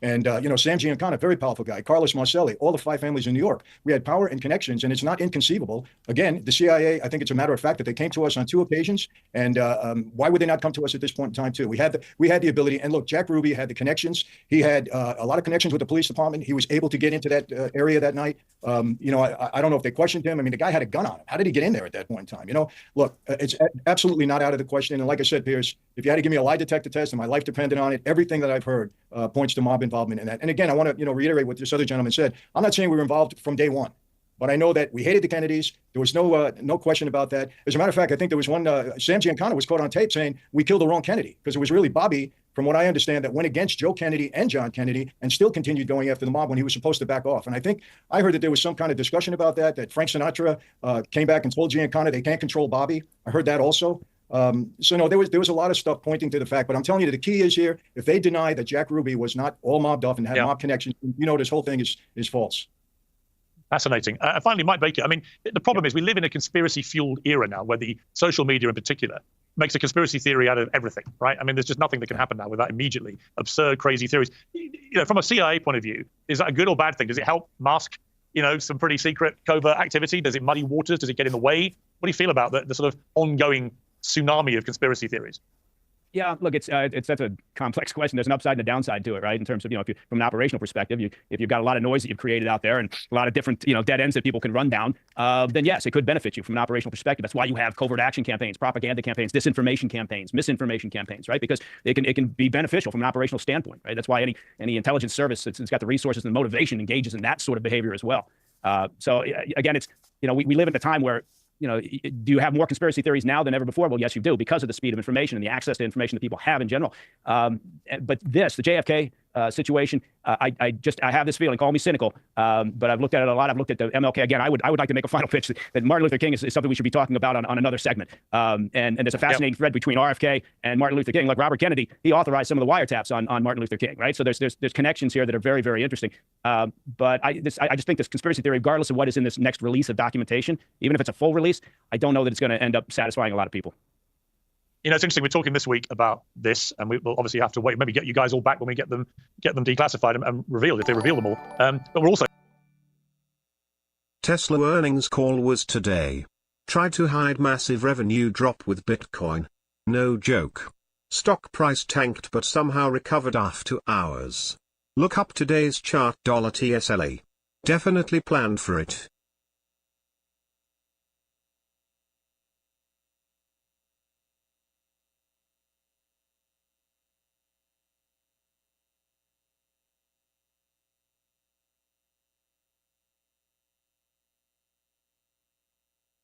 Wow. 26% of their earnings came from unrealized Bitcoin gains.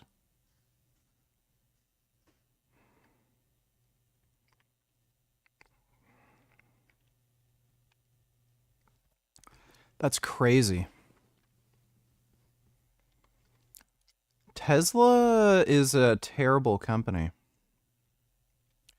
Thanks for the donation, though, retard. So literally yesterday, it's now been reported that the official kind of American government position on COVID is it almost certainly did now emanate from the lab, the Wuhan Institute of Virology, which doesn't seem anything other than the bleeding obvious, given it was literally testing coronaviruses. But if you remember at the time, in 2020, the people who put forward, they were called mad conspiracy theorists, and it's like one of those things where you look back, it's only 4 or 5 years ago that people were accused of being nutcases for saying that it didn't come from the wet market and must have come from the lab. Now it seems to be that is indeed how COVID originated, which seems obvious when you look back at it. Similarly, like I said, we don't know anything about why that kid tried to kill Trump last summer. So I hope we do get clarity on this, but it's going to be fascinating. And I do think actually, Michael Francis, at your point was really good, because there can be no doubt from everything I've read that Jack Ruby was with the mob. And if they do try and pretend that wasn't the case, everything else that they say, I suspect, could be taken with a pinch of salt. It's going to be riveting. I mean, and the fact we've got potentially a member of Trump's cabinet is literally the son of Bobby Kennedy.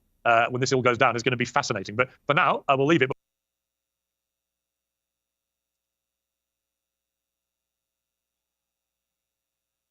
First week has been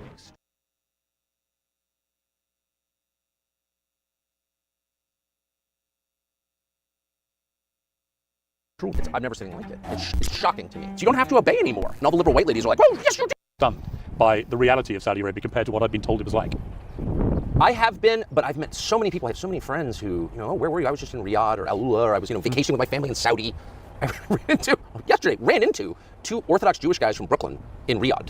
What are you doing here? Oh, we're looking to open a kosher something or other. Really? So I think a lot of our preconceptions are absurd, actually, or mine. I'll speak for myself. But I find that every place I go. You think you know what you're going to find, but it's totally different. Totally different. Moscow being the greatest example, but there are a million others. You know what I mean? The most extraordinary example of that was you walking through the streets of Washington, I think just before the inauguration. Now, that was extraordinary. Where normally I would have expected you, in the heart of liberal country, to be a reviled figure, chased by people down the street, having sackcloth thrown at you. Actually, it was the complete opposite, which was very telling about the change of mood in somewhere like DC. I spent 35 years there, basically my whole life there. And I had to leave, ultimately, because I was perceived as close to Trump, and it was very hostile, really hostile. I don't think Washington is a liberal city in the true sense of liberal. It's not open or relaxed, but it's institutional. It's based on the federal government and the way things are. The status quo is very important to the people who live there, and anyone who seeks to disrupt it is really hated. I mean, Idi Amin would get a far warmer welcome in a neighborhood than Donald Trump got. Idi Amin is fine, world leader, it's okay. Donald Trump, not allowed. And so to be, greeted warmly in Washington, really because of Trump, it had nothing to do with me, but people were happy that Trump got elected in Washington. So I don't fully understand what's going on. but I noticed shocked it. by it. I noticed it. I went to my first ever rally by any politician. I went to the Madison Square Garden rally. Happened to just got to New York. And I thought, you know what, I'm going to go down there. And I spoke to President Trump in the morning, and I told him I was going to go down. And he said, you're going to enjoy it. It's like a rock concert. Yes. And it kind of is. His rallies are like rock concerts. But I thought, middle of Manhattan, right before an election. I remember 2016. I thought it could be mayhem down there. I was worried about where I was going to be dropped. Were there going to be tens of thousands of protesters, marches through the streets of New York, very liberal city again. And it was extraordinary. I was there for a few hours, and there were 50,000 people outside, but they were all trying to get in. They were Trump supporters without tickets. And I said to the Secret Service, how many protesters turned up? 150 people turned up in the heart of Manhattan to protest. And I thought then, I thought after he got shot, he's going to win. And I thought after Biden got politically shot, it was even more likely he'd win, because I thought that they're going to coronate Kamala in this ridiculous manner. She was hopeless the first time around. It's not going to work. Even more chance of him winning. But by the time I got to that rally, I was like, he's home and dry. I mean, he's going to win big. Yes. I thought that too. I was shocked by it. And I thought, is it a kind of surrender? Is it, Trump just built a bigger siege ramp and just knocked down the walls? Well, the resistance just collapsed. But the resistance was fake in the first place. So they used, in my country, and I know yours as well, they used race politics to make everyone shut up. Like, you can't talk or you're a racist. And the truth is, that was enforced by unhappy... Dodo donated $2. Let me see.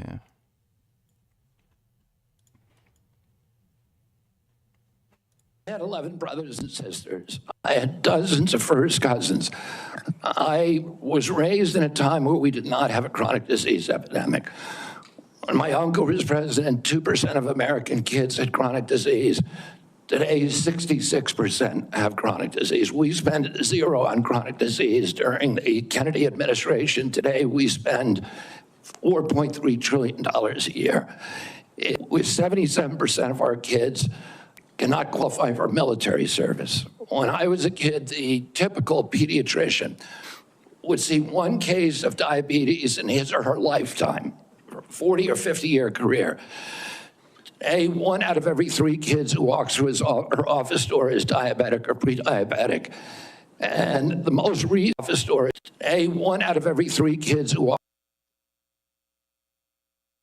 Rates of childhood type 2 diabetes.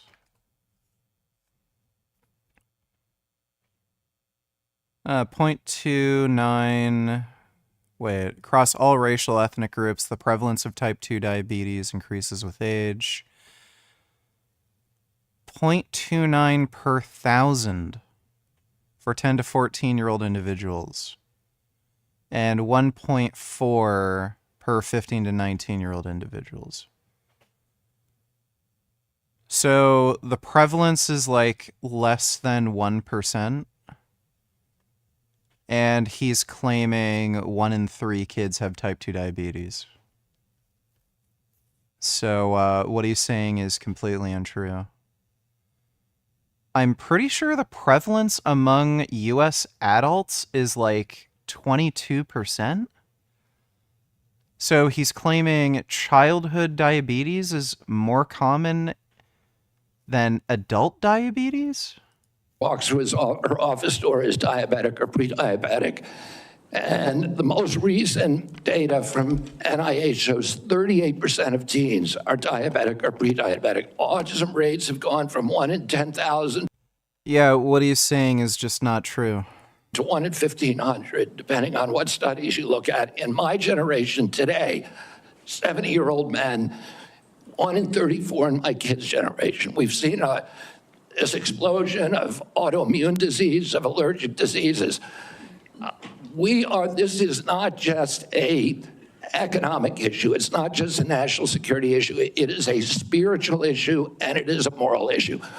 We cannot live up to our role as an exemplary nation, as a moral authority around the world, and we're writing off an entire generation. Yeah, he's not the person to solve these problems. Brown. These are the first images. Yeah, we already watched this video yesterday, Dodo. Thanks for the donation, though. Liberal white ladies. And there are not that many of them, actually. And they had like a hammerlock on the culture of my country and really oppressed it. And then when it took power through Joe Biden or attempted Kamala Harris, they did like a terrible job. They just didn't do a good job. And so the second somebody just said out loud, like, this is all nonsense. Like, these people don't know what they're doing. The race politics stuff is fake. Look at all the black people outside the rally. All the Hispanic guys like love Trump. it's nonsense. You don't have to obey anymore. And all the liberal white ladies are like, "Oh, yes, you do." And everyone's like, "Shut up, liberal white ladies!" Like, we're sick of this. The tyranny fact that Trump won of the menopausal, angry liberal chick, which is too much. And so it's like Liberation Day. I mean, the fact that Trump won the Hispanic vote was Of course he did. truly extraordinary. Ever met a liberal Salvadoran? No, there's not one. Of course not. The whole thing was totally fake. And it was a certain class of people. It wasn't just menopausal liberal white ladies, though they were in charge, ruling through fear. But it was a whole class of people whose cart was being overturned by Trump, and they used kind of symbolic figures like Meghan Markle, as you found out, as their proxies to hold power. But those proxies never represented the groups they supposedly represented. Meghan Markle does not represent black people in the United States. I don't know if you knew that. No question she doesn't. Don't worry, I'm very familiar. She doesn't represent anybody. Of course Other than not. a very elite, hypocritical group of people who are really going to go down in history as the most hypocritical group of people ever. And the most incompetent. Like, they don't know how the power grid works. They can't fix a car. They don't know anything. They're totally useless. They're parasites. And when given the chance to rule, they, like, wreck the country because they don't know how to do anything. And it was all a lie. And it just turns out you can get pretty far in aggression. And there's sort of a famous battle at Gettysburg, the pivotal battle of the Civil War in the United States, where, you know, a Union detachment led by a guy from Maine called Joshua Chamberlain, who was a history professor at a college in Maine, led a charge with no ammunition. And they just yelled loud enough that the Confederates were like, "Oh my gosh," you know, and they surrendered. That was an honorable thing to do. A very similar thing just happened in the United States, where like these super angry, unhappy people acting out of the agony of their own barren personal lives were like, "I'm in charge because you're a racist," and everyone's like, "Okay." They had no bullets in the gun, actually. What was fascinating to watch it all go down in the last 2 years was that you could go back 2 years and Trump appeared to be dead and buried politically, like it was over. All the momentum was swinging behind people like Ron DeSantis. It was like the party were desperate to move on from Trump. He was really in the wilderness, apparently floundering and apparently over. And then, almost from the moment they started the attempt to put him in prison, the lawfare as it's become known, from the moment they started that, I just noticed, I mean, obviously you couldn't fail to notice it, but his poll numbers began to tick up and up and up. And the more they did it, and the more cases they threw at Trump, the more popular he grew. What do you think that was about? I think it's about exactly what you said. It was the moment, I think it was August of 2022, when they raided his wife's underwear drawer in an armed raid in Mar-a-Lago on a documents charge, and then tried to tell us he had nuclear secrets in his dressing room or something. It was also stupid. It was so go into a casino and spend 3 hours gambling and the kid suffocates. I can say, "Piers, you killed your child." He said, "Well, I didn't mean to. It doesn't matter. You didn't care enough about your child that you went back and rescued him from suffocation." It's demonstrable. Your intent can be divined from your actions. If you allow a roof 140, 30, 40 yards away to remain unsurveilled, a guy with a rangefinder and a drone to come into your area while the President Kennedy is speaking, you don't care about saving the life of that man. I actually thought what happened at the golf course a few weeks later was even worse in this sense. This is a few weeks after he's actually been shot. Yes. He's playing at his own golf course where he regularly plays at weekends when he's in Florida. And he was 5 minutes away of walking up to a green where if one Secret Service agent who happened to walk ahead had not seen the barrel of a rifle poking out of a bush, that guy had a loaded AK-47, he had body armor, he was ready to go. Trump would be dead. He had an SKS, and if you take a look at the gun, there would have been no chance that he would have been able to hit Trump. His scope wasn't even attached to the gun, and it was literally duct taped on.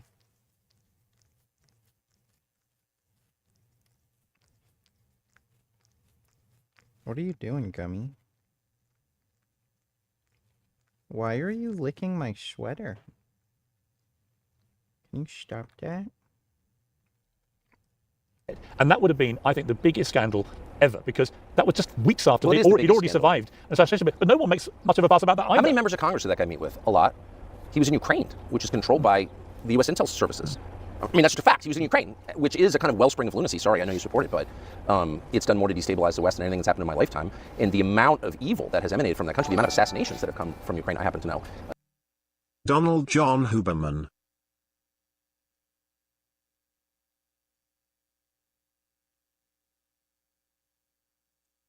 This week compared to a comparable time a year ago. Think of this. The number of illegal border crossers has already fallen by more than 100%. And because the election was coming,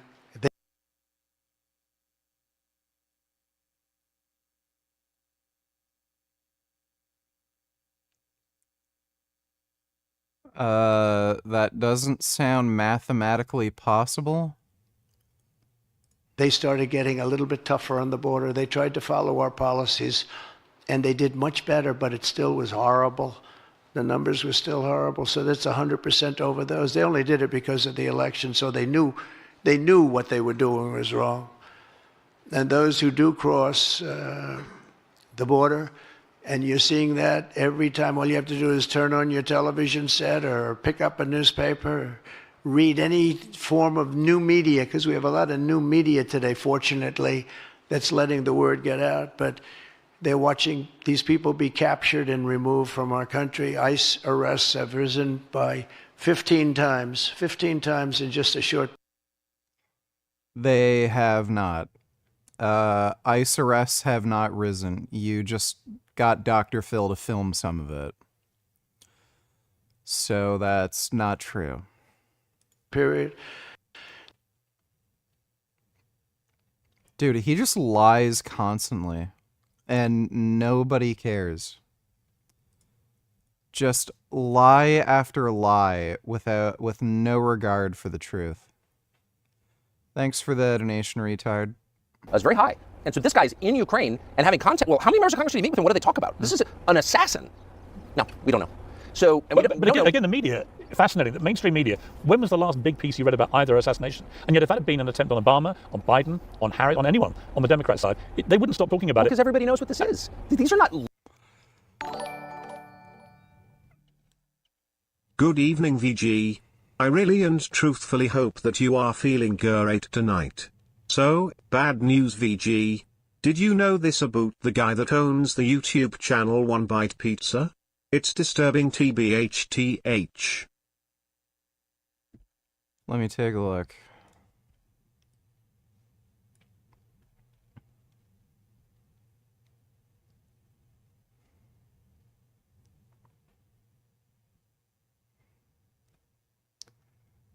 I'm pretty sure that's a bad joke. Thanks for the donation, Ben. Lone gunman? Yeah, by the way, January 6th insurrectionists tried to kill Mike Pence, Nancy Pelosi, what's her name? Pocahontas. And everybody tries to downplay it. Oh, it wasn't an insurrection, and it was just a protest. Like, it's just such a joke, dude.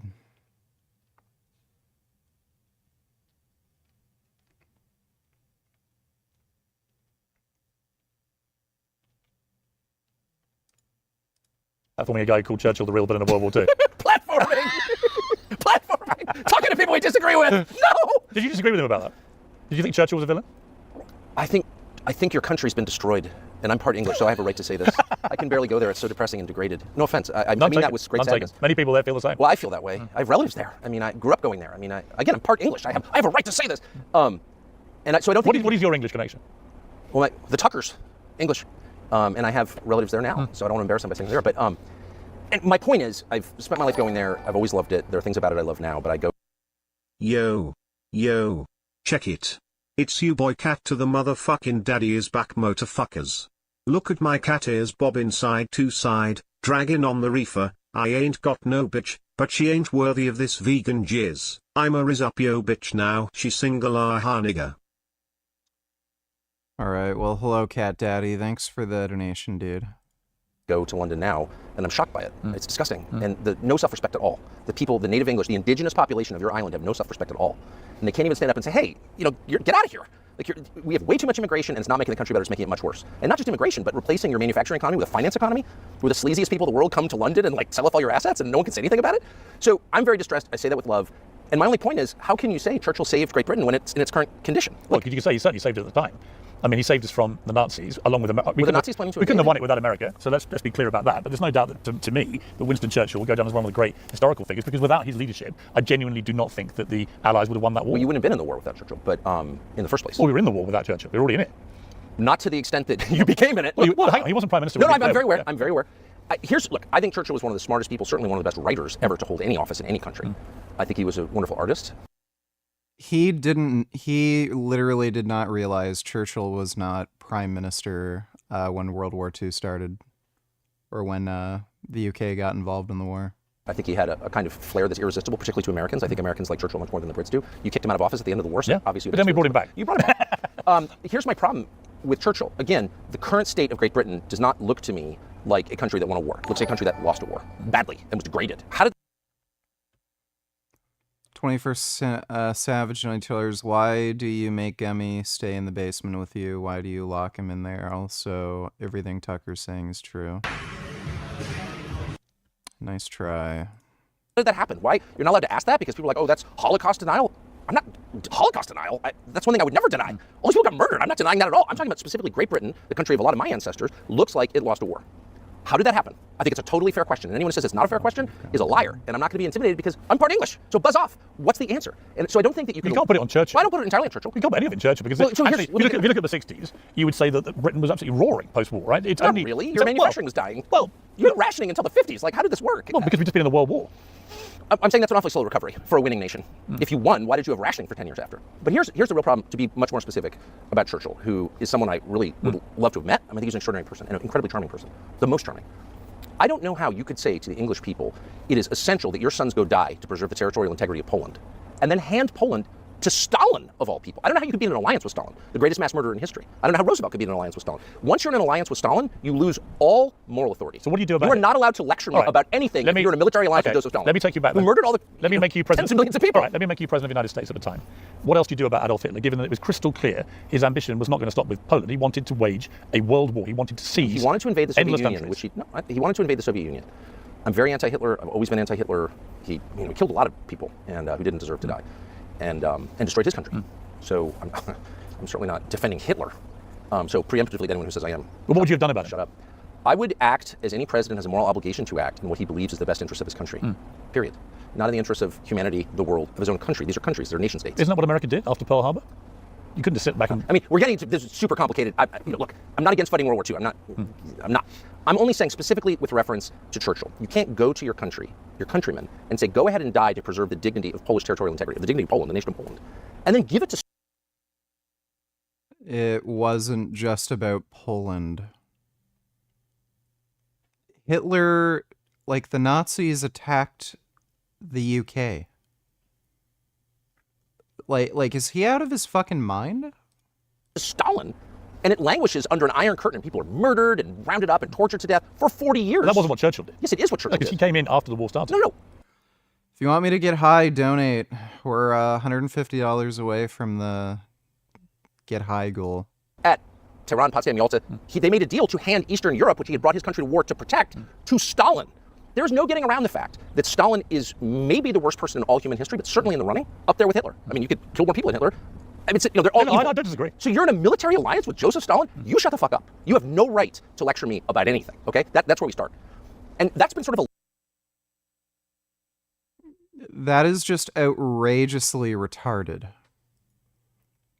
The Nazis were clearly a bigger threat than Russia. Like, by the way, the US was developing nuclear weapons. If allowing Russia to succeed in the war ended up becoming a bigger threat to Europe or the US had nukes first. They could have just blown up Russia. Like, what he is saying is just outrageously stupid. So he's basically saying the Allies shouldn't have allied with Russia and should have allowed the Nazis to win? Like, what a fucking retard. Like, by the way, we all know Tucker is a Nazi. He won't admit it, but the guy's a fucking Nazi. He's literally reciting Nazi propaganda, talking about how, yeah, we should have let Hitler invade. We should have, like, helped Russia be friends with the Nazis. We should have helped the Nazis win. Like, weird, the Nazi is talking about what we should have done in World War II, which would have allowed Hitler to be successful. Huh. Dodo $20, wouldn't you love to see Sarah Payne debate Tucker on his World War II revisionism? He doesn't even understand why the US got involved.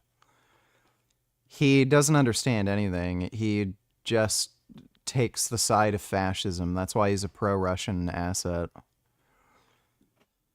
But yeah, it would be great to see Sarah Payne debate Tucker Carlson. It's never gonna fucking happen, though. Thanks for the donation, though, Dodo. Dillahunty is violent, donated $2. Rewind to the beginning of the Nate call just ended. Matt is calling for a violent revolution in America.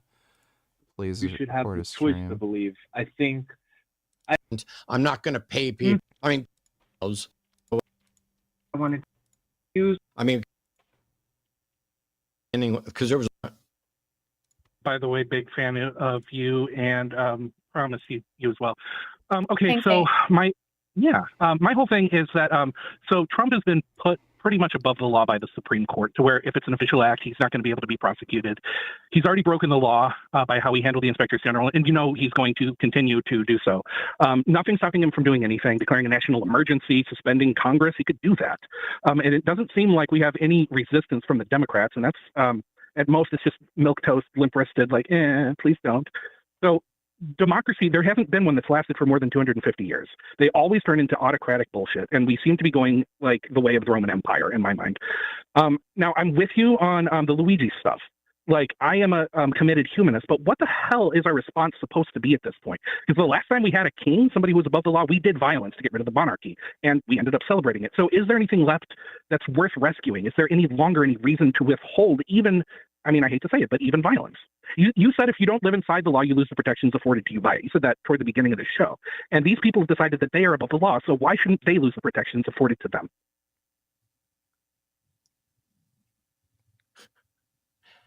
I have no answer. I started the show by addressing exactly this and saying, at some point, violence is going to be justified. I don't know when it is. I don't know what else to do. I can't answer your question any more now than I could have at the start of the show. I guess fair enough. Thank you for wasting my time. Appreciate the donation, dude. Raw Vegan Gains donated $2. Let me see. Some Cajun flavors into raw vegan food. This sandwich is kind of half po' boy sub, half lobster roll. 100% delicious, made on my raw vegan instant bread that uses no dehydrator. Incorporate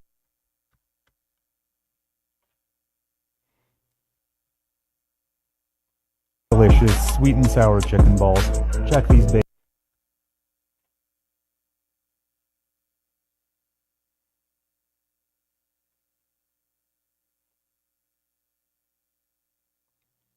Okay, thanks for the donation, dude. Lied it over. The Roosevelt administration armed Stalin in Lend-Lease. Tell me how that's defensible. It's not defensible. So that's the question I was asking. But to hand Poland, which you went to war to protect, like, why doesn't someone answer that question? They're like, oh, you had no choice. Really? But what my question, though, is... Then you're a failed leader. But what would you have done about Hitler? Well, I would have opposed him, of course. How? I certainly wouldn't arm Stalin. I certainly so what would you murdering Christians and... What would you have done? I'm genuinely I have curious. no idea what I would have done. I would have been opposed to him. I am opposed to him. I mean, it's not... So I love this conversation. So it's like, there's no way to reassess anything without getting right to... So you're for Hitler, right? Or you would just let Hitler rampage through Europe? I'm not saying that. I'm not saying that. I'm just curious, if you don't do what Churchill did, I'm curious what you think we should have done. You act on behalf of your country. That's your job. Yeah, now, if you're a theologian, well, you certainly didn't. Look at it. Have you been there? Well, my country, yes. of course. I live in my country. Oh, okay, right. So you know. No one looked after Great Britain. It ran the world. Now it's degraded. Now you have Sadiq Khan, like, giving the finger to Christianity in your capital city. It's like, what? This is the seat of Protestantism globally. This is, your king is the head of my church. And anyway, whatever. So it's been a total, there's been conquest, they're vanquished, and they lack self-respect. So you have to look to their leaders and say, what decisions did they make that got us to this point? And I really feel this strongly, because I think it's a big deal historically. Like, we're going to... Congratulations, you're banned. Look back, I don't think England becoming what it's become, they didn't call it England anymore. I don't think you're allowed to call it England? You can, yeah. Yeah, you can. Not really allowed. You have to throw Wales in there. I don't think you can look at this just as like the decline of a formerly great power. You have to see it in broader terms. This is the end of something really great and important that we should have defended and we didn't. I would say the biggest problem that the health goat donated $2. Some of these things contain ingredients that transiently affect our gut flora, but at some level, if you're consistently eating ultra-processed food with ingredients that your lineage would not recognize from 2 or 3 generations ago, great-grandmothers, you're essentially tonically, consistently affecting your physiology negatively. Some of these things contain ingredients that... It's just pseudoscientific Getting a bullshit. specific bedtime. It doesn't have to be a certain time, but you want it to be about the same every night. You don't want to really vary when you go to sleep.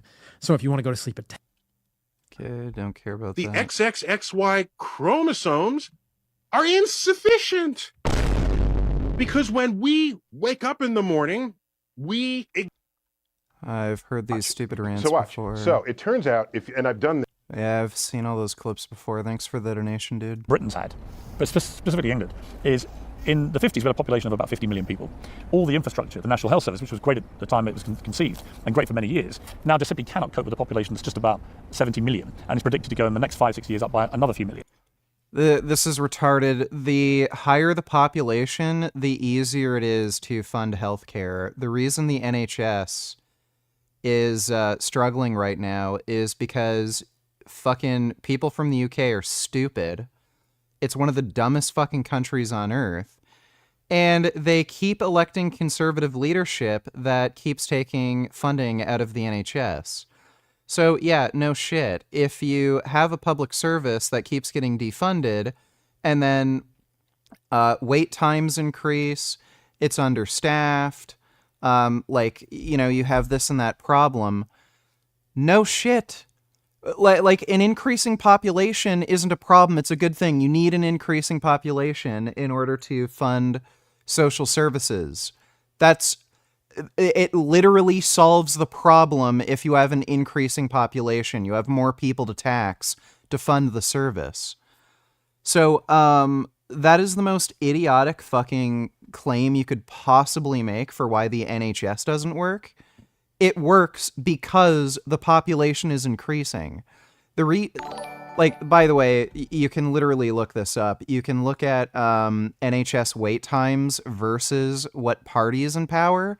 Every time the Conservatives get elected, NHS wait times go up. Every time Liberal, well, they're called Labour or something there. Every time left-leaning parties get elected, wait times go down because they increase funding. Just so stupid. Whoa, woke up, kissed this bad bitch, rolled me blunt, took a piss. Can't remember what I did last night. Who get in that dough? Who get in that bread? Ain't nothing more important than a Hoover. You a bad bitch, come fuck with me, yeah fuck me. Alright, thanks for the donation going, Anders. And that's just net zero migration up. And I look at that and I think that successive governments, Conservative, Labour, now for 30 years, have completely failed to protect the country from the impact of massively increasing the population size. And they've not been able to adapt to that. And now what you have is increasing resentment from people in the country to the fact that all the public services are crumbling before their eyes, and they are blaming it all on the extra number of people who've come in, which is partly... That is literally impossible. They are taxed. If they pay taxes, they fund the service. That is retarded. To blame, but probably not wholly to blame. In other words, it almost gives the government an excuse, which is we have a big more population, rather than actually successive governments have been pretty poor, pretty ineffective. I guess. I mean, that's the technocratic explanation for it. And I think everything you've said is true. By the way, there was great resentment in the 1970s, and it was ruthlessly put down. Yes. Ruthlessly put down. It's all. Well, Margaret Thatcher came along and she took decisive action. My point is, it comes down to leadership. No, it comes down to self-respect. Do you believe that your country represents something worth preserving? But I think Thatcher did that. You see, when she went to war, she didn't. So she took on the Union. Okay, great, that's great. But nobody has reestablished since the end of World War II, 1945, in the minds of the British people, you are unique in the world. You're the indigenous population of this island. You have something great to offer the world. This is a seat of Protestant Christianity. Your culture, your language, your views, your attitudes, your customs, your traditions, those are all worth defending because they're great. That's the basis of it. Dodo donators, would you send someone to prison for this?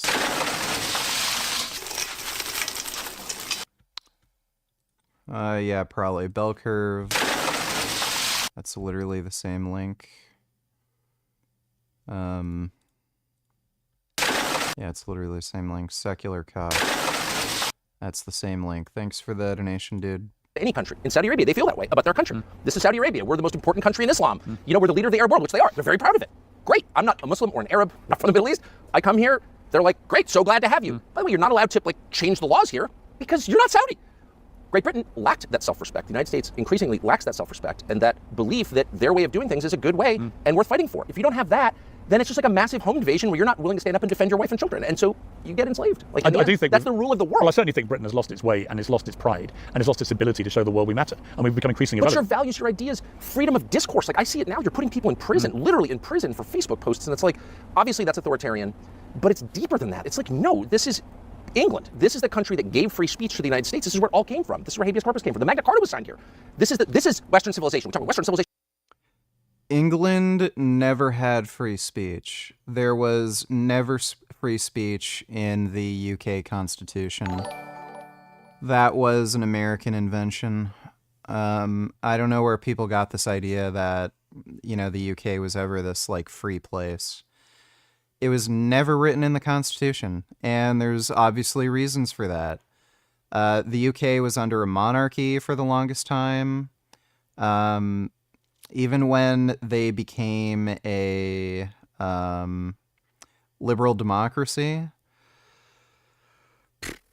like the amount of corporate corruption and still strong links to the monarchy and shit like that, and the British just have this very,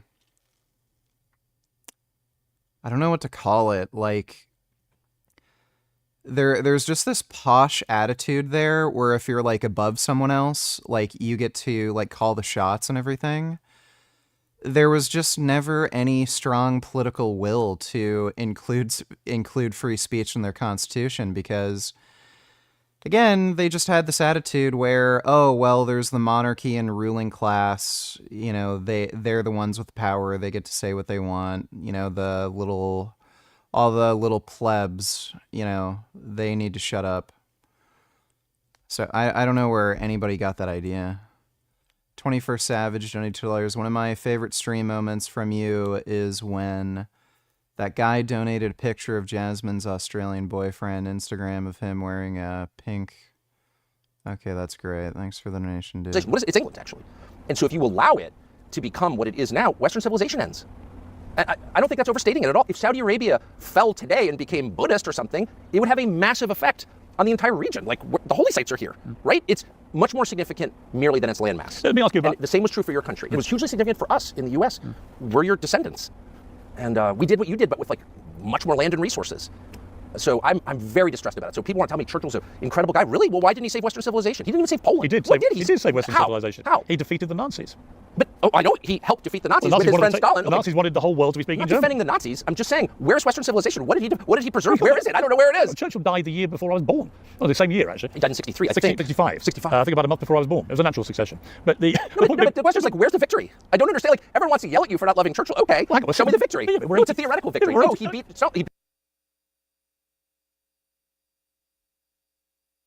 Like, what is the thesis behind this?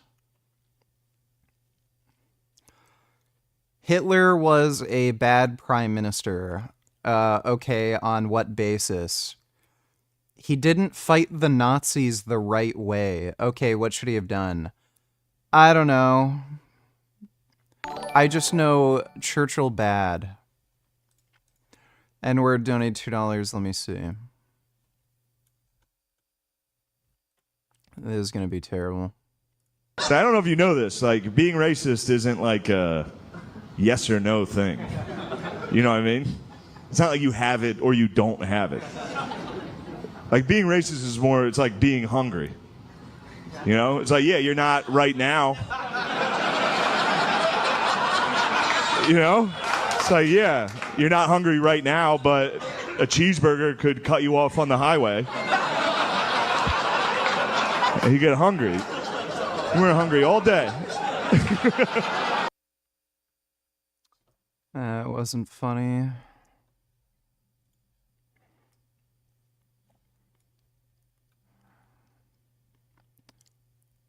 That's hilarious if that's a real photo. Elon Musk tells far-right AfD rally there's too much focus on past guilt in Germany. Yeah, he's saying that.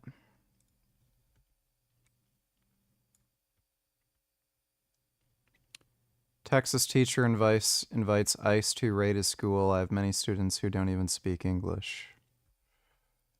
Sure. Thanks for the donation, N-word.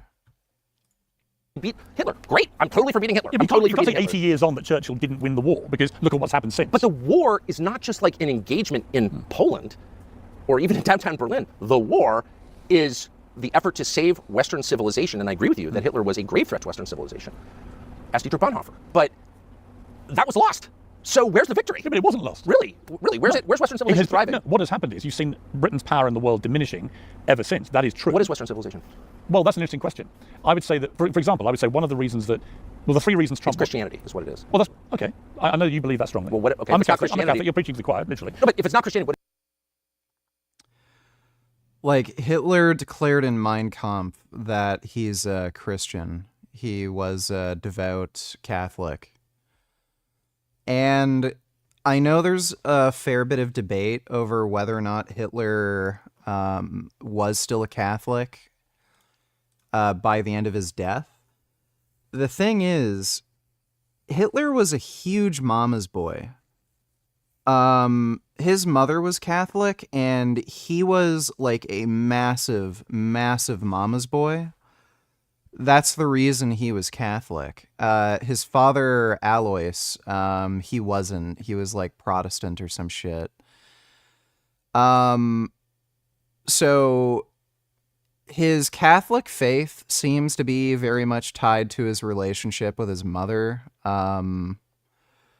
I doubt he renounced Catholicism at some point. He definitely didn't do it publicly. Privately, he might have never written about it or talked about it with anybody, and just in his mind, he was no longer Catholic, but I don't know. Considering he was such a huge mama's boy, I don't think he renounced Catholicism. Himmler didn't really like Christianity because, you know, you're basically worshiping a Jew. Like, Himmler definitely, and some other members of the Nazi Party wanted to create a new, like, Nazi German religion thing. Hitler did also publicly say that he was enamored with Islam because he liked how that it promoted warfare and, you know, killing people off, stuff like that, but that doesn't really say much about whether or not he was still Catholic. He did sort of play nice with the Catholic Church. He did give them special protection, although members of the Catholic Church that spoke out against Nazis, they were killed. So, considering he never publicly announced that he renounced Catholicism, and he was a huge mama's boy, and again, if you read Mein Kampf, the guy said he was a Christian and a Catholic, and he was guided by Jesus. Like, what he's saying is just stupid. Bro, I'm telling you, a big chunk of the writers fell prey to this esoteric accelerationism formed by a crypto billionaire boys club, and they deadass think AI will bring some singularity where they are actually God come to life type shit, very Nazi-esque. That has nothing to do with Nazism. Thanks for the donation, retard. What is it? It's Christianity. That's what it is. It's the political legacy of Christianity, and that's dying. And I'm not saying Churchill was its assassin. I'm just saying, like, he didn't save it because it's dying. And well, can we agree he saved us from the Nazis? I guess, but I'm saying it was a Pyrrhic victory. I mean, beating the Nazis is always good. You want to beat the Nazis. Okay? I'm for beating the Nazis, to be clear. The Nazis were a threat to Western civilization. They're a threat to Christianity. But if Churchill saved it, where is it? You know, when you have to over and over and over again over the course of an interview say, just to be clear, I don't like Nazis. It's a little telling that you have to, like, explicitly make that clear. You know, you'd think if somebody had a position where they don't like Nazis, they wouldn't have to say it over and over again. It's almost as if you're saying conflicting things that seems to support the idea that the Nazis should have won. Well, I think that's a perfectly legitimate question. No, I know. Yeah. And they call me a Holocaust denier for bringing that up. I don't call you that. Well, no, but I'm just saying, like, I got so attacked. Rah, rah, rah, rah. But that's not only a legitimate question, it's the question. And I'm very upset about it because I think Western civilization is the best thing this world has ever produced. You can ask you about something that happened big in the American election, which we're now wrestling with in our country. Wokeism, the woke mind virus. It seemed that Trump's core of common sense prevailed, that a lot of people rejected and repudiated. This guy is literally like a World War II and Holocaust revisionist, and... Oh, yes, let's talk about gay, lesbian, something or other. Like, you think there might be something a little more important to talk about since this hasn't been resolved? So retarded. I mean, there are a couple of ways to see it. I mean, Elon is a special case, I think. What do you think of him? On board with Trump. He's a really interesting person. He's one of the funniest people I've I met him for 2 hours last summer. I thought he was... Catholics are goat, donated $2. Hitler was not Catholic, retard. Debate this Catholic on the matter. Oh my god. Tell you this, right? whatever you do, this is just my opinion, okay? I am not a theologian. I'm not an apologist. I'm not a spiritual director. But you have to be very careful and prudent in how you, what you said, phase her into it, okay? Whatever you do, do not proselytize her. Proselytize her, I'm sorry. Proselytize. Do not proselytize. What do I mean? Don't try to convince her with arguments, okay? Don't push stuff down her throat, okay? Don't force her to watch, EWTN or listen to relevant radio or go on my channel or Trent Horn's channel, okay? She has got to be, what's the word? She has got to follow the dictates of her conscience, okay?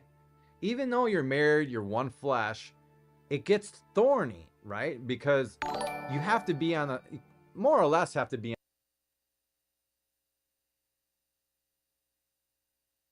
N-word Donatello, Supreme Leader, has an announcement to make.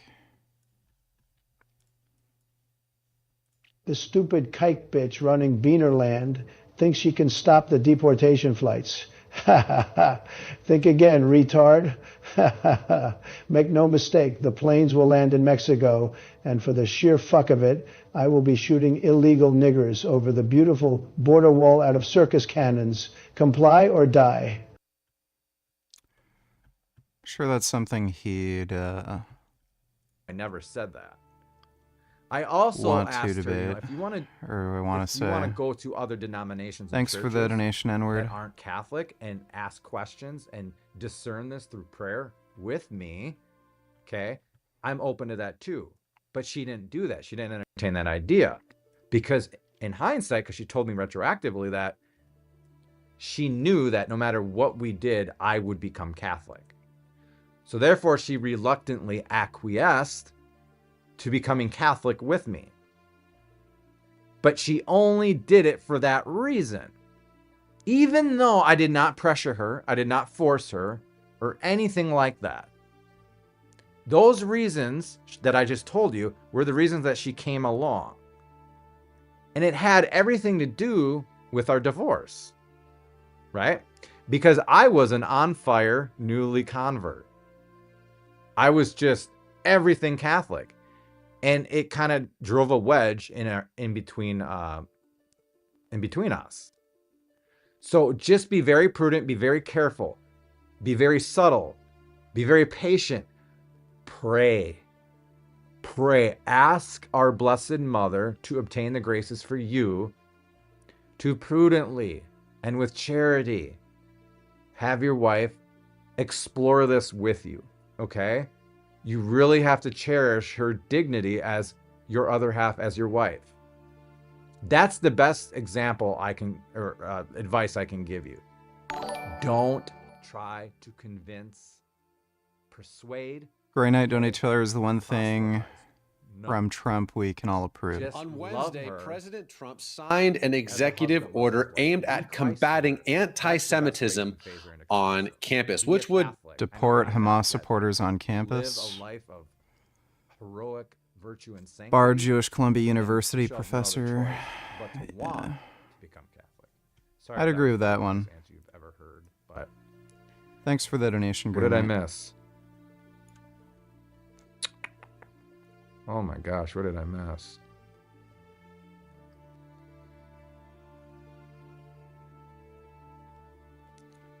Holy moly, guys.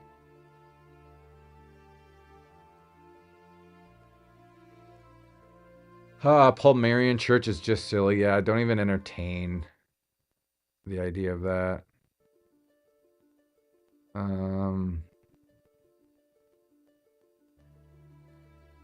Whoa, Maria del Carmen. I recently knew about the Armenian Apostolic Church, founded by Gregory the Illuminator. They have 5 sacraments. Would you say they're Catholic? No. Remember, if they're not in communion with the Bishop of Rome, you're not Catholic. At least not like in full communion with the Catholic Church. Yes, relics are biblical, absolutely. Elijah's bones, St. Peter's shadow, and St. Paul's handkerchief. Let's go.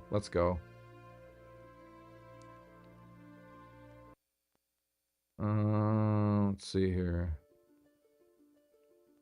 Okay, you guys are talking with each other and ignoring me. That's cool.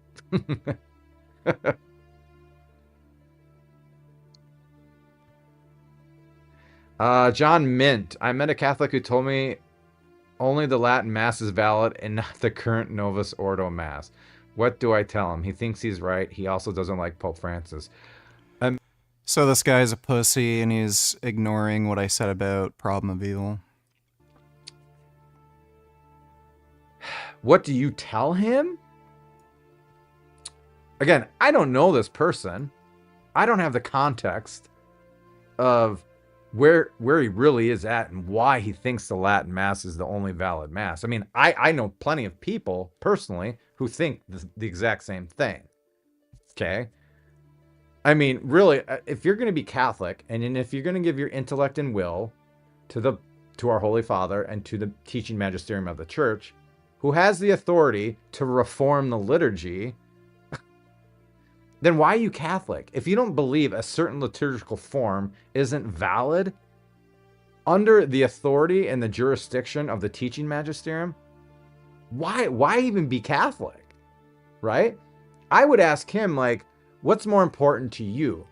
Worshiping God with love in your heart. I know that sounds kind of effeminate and, you know, soft and whatever. I know. Or going to worship and just externally having all this pharisaical, like, ritualistic ideology. Because that's what it's coming to. People are going to the TLM and they're making an ideology out of it, right? Pope Francis calls it traditionalism. Not tradition, but traditionalism. Where everything sensible, right? So incense, what you wear at Mass, everything. That's what matters. Not the true disposition of your heart, but the liturgical norms and guidelines. That's what matters more than actually how you personally are laying your life down on the altar with Christ. But yeah, we didn't always have the TLM either. Tell them that. Like, we've had liturgical reforms for the last 2,000 years.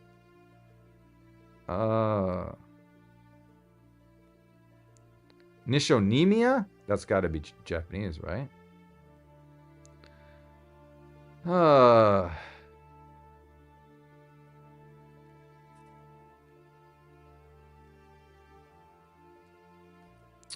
What else, guys? Yes, praying the rosary for anyone's conversion will help. Absolutely. I don't know if you're praying the rosary because you're not Catholic. I prayed the rosary before I was confirmed Catholic. But again, you're not obliged to pray the rosary. Okay.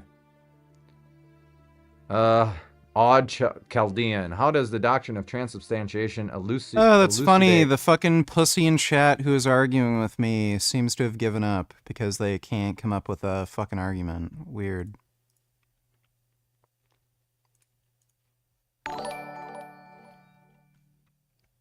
Can we react to some ments at normal speed? This actually predates the Misfits when Geneva still had a channel. It's a philosophical understanding of the reality of a form of presence. Okay?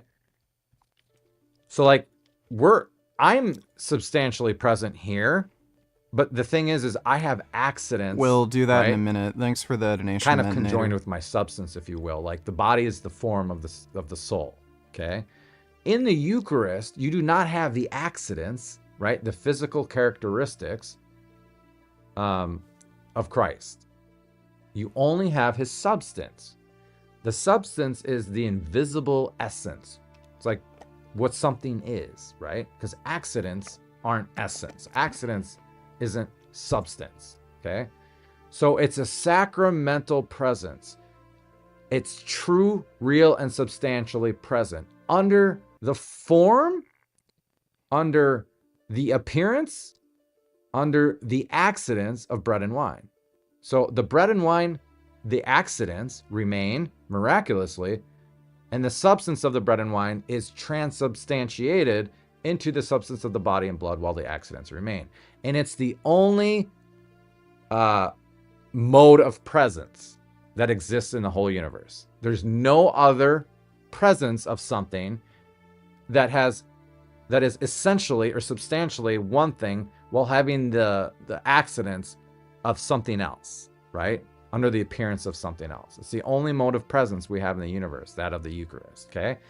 It is not, Jesus is not physically present in the Eucharist, okay? He's physically present in heaven, okay? A lot of people, a lot of Catholics get mad at me. Read St. Thomas Aquinas. Read St. Thomas Aquinas. It's not a physical presence. It's a substantial presence, okay? Yeah, all right. Yeah, what's up with everyone on the problem of evil lately? Like, it's everywhere. Like, yeah, anyways. Yeah, ignore it. I don't have an argument, so just ignore it. Vegan Gains is in chat? Who's Vegan Gains? The Pope sits on the chair of Peter. The dogmas will never change unless voted by the Holy See. No, dogmas will never change, ever. The substance of the dogmas will never change. Understood more? Polished? Consolidated? Developed? Absolutely. But the substance of a dogma will never change. Right? Yeah, the apostles in early church certainly didn't celebrate Mass in Latin right away. Wasn't it called Vulgate? It's common tongue. Well, I know the apostles and Jesus would have celebrated the Last Supper in Galilean Aramaic, I would, suppose. And then in Koine Greek following. Latin was obviously the Roman language. I don't know. Maybe after, I'm just shooting from the hip, but maybe after Constantine or during Constantine that they would celebrate in Latin. I don't know. I'm not too brushed up on that, but I'm just speculating. What is your, Derek Thompson, what is your argument for someone debating on the authenticity of the deuterocanonical books from the Septuagint? Well, when St. Paul is talking about... No, don't mass report people. Like Romans 3 verse 2, where the Jews receive the oracles of God, he's talking about and referring to the Septuagint. 2 Timothy 3:16, all scripture is God-breathed. He's talking about and referring to the Septuagint, right? Jesus Christ and the apostles quoted from the Septuagint like 90% of the time, right? And so the Septuagint had the deuterocanonical books in them, okay? They did. And there was no finalized, formulated canon of the Old Testament for a very long time. Even, forget about Christianity, even in the Jewish schools of thought, right? The rabbinic schools of thought didn't canonize and formalize their version of the Old Testament canon until like the 3rd to 4th century. Okay? So, there's no argument there, right? The Pharisees in the time of Jesus didn't even accept Esther or the Song of Solomon, right? That's why St. Athanasius doesn't include Esther in his list of the Old and New Testament canon. Okay. Yes, transubstantiation, not transformation. Yes. Guys, when you're ever talking about the change of Christ's body, of bread and wine into body and blood, always just say transubstantiation. Don't say anything else. Just don't. It's imprecise. Just say transubstantiation because that's the language the church uses, and that's what we should.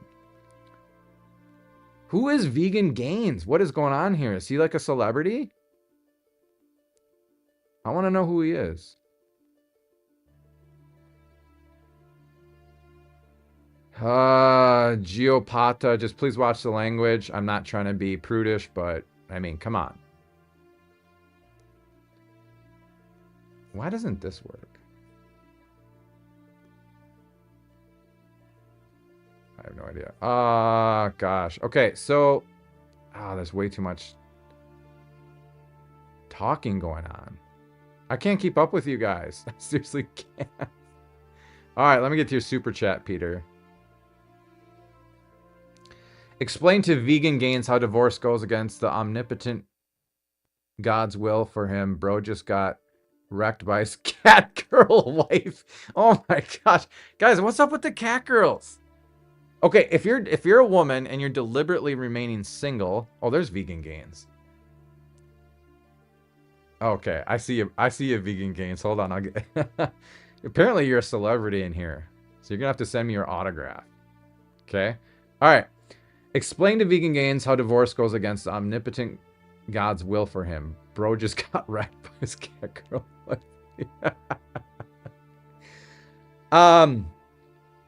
Well, first of all, you have to think about marriage in relation to God's covenant with his people, right? So Israel and then the mystical body of Christ, the church, right?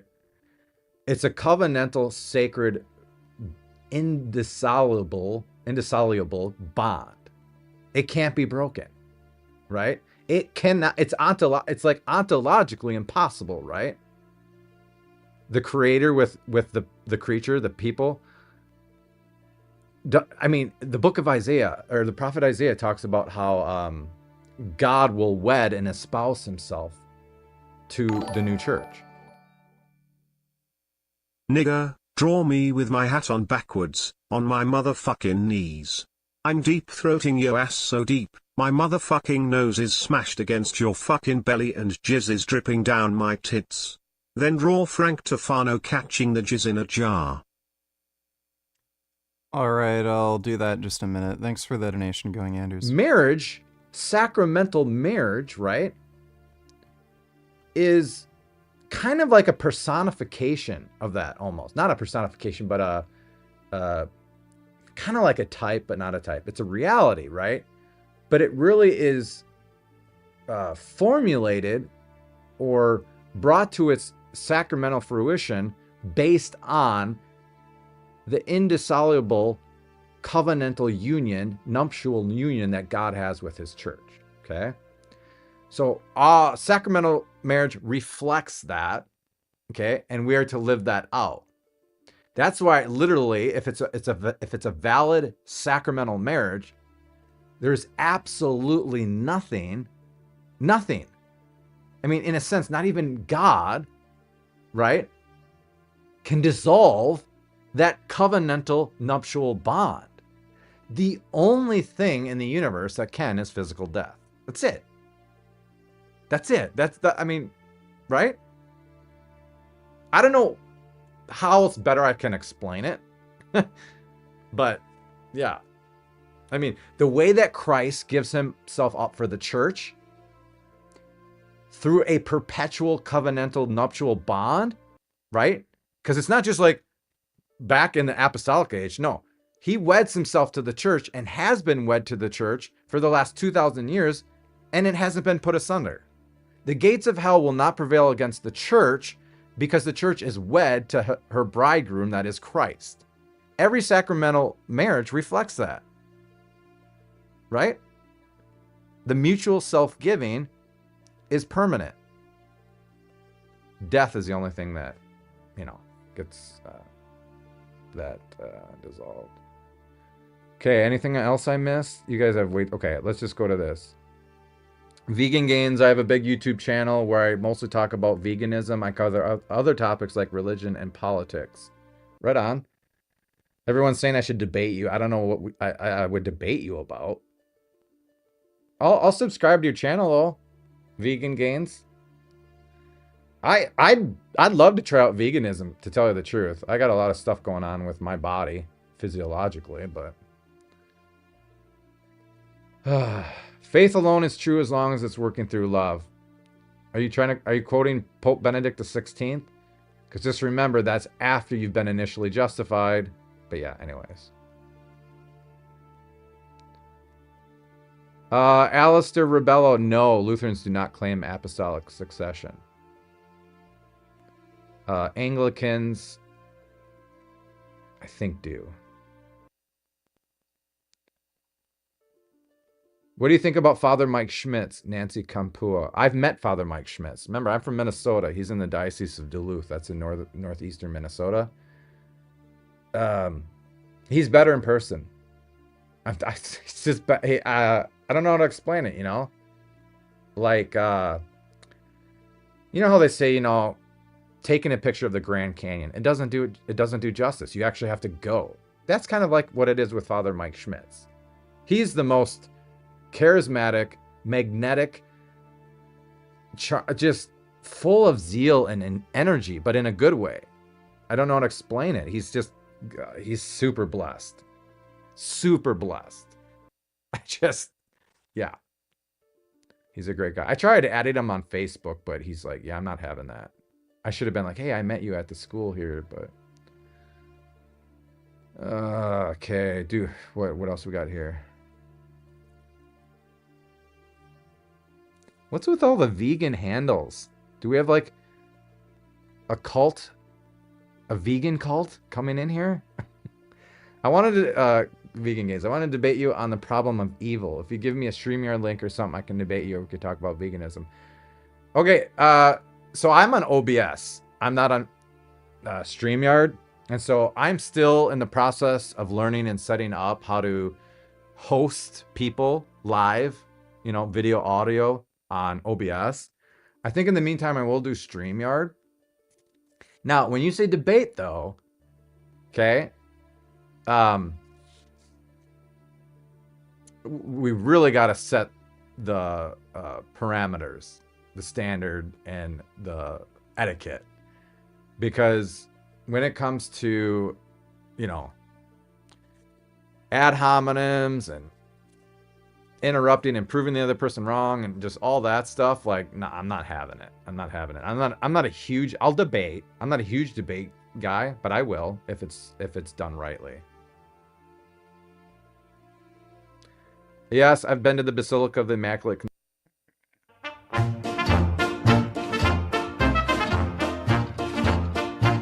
Let's just finish. Total genius. When he talked about colonizing Mars and... Yeah, I'm hoping that's just Tower of Babel stuff and... No, they're coming. No, it's called Optimus. They're coming. I'll resist that with everything that I... No one's taking my guns away, Piers. I know that. That was made very clear. From my cold dead hands! And I mean it! Do you know the best... You're a Putin puppet. No, I'm not. I'm an American.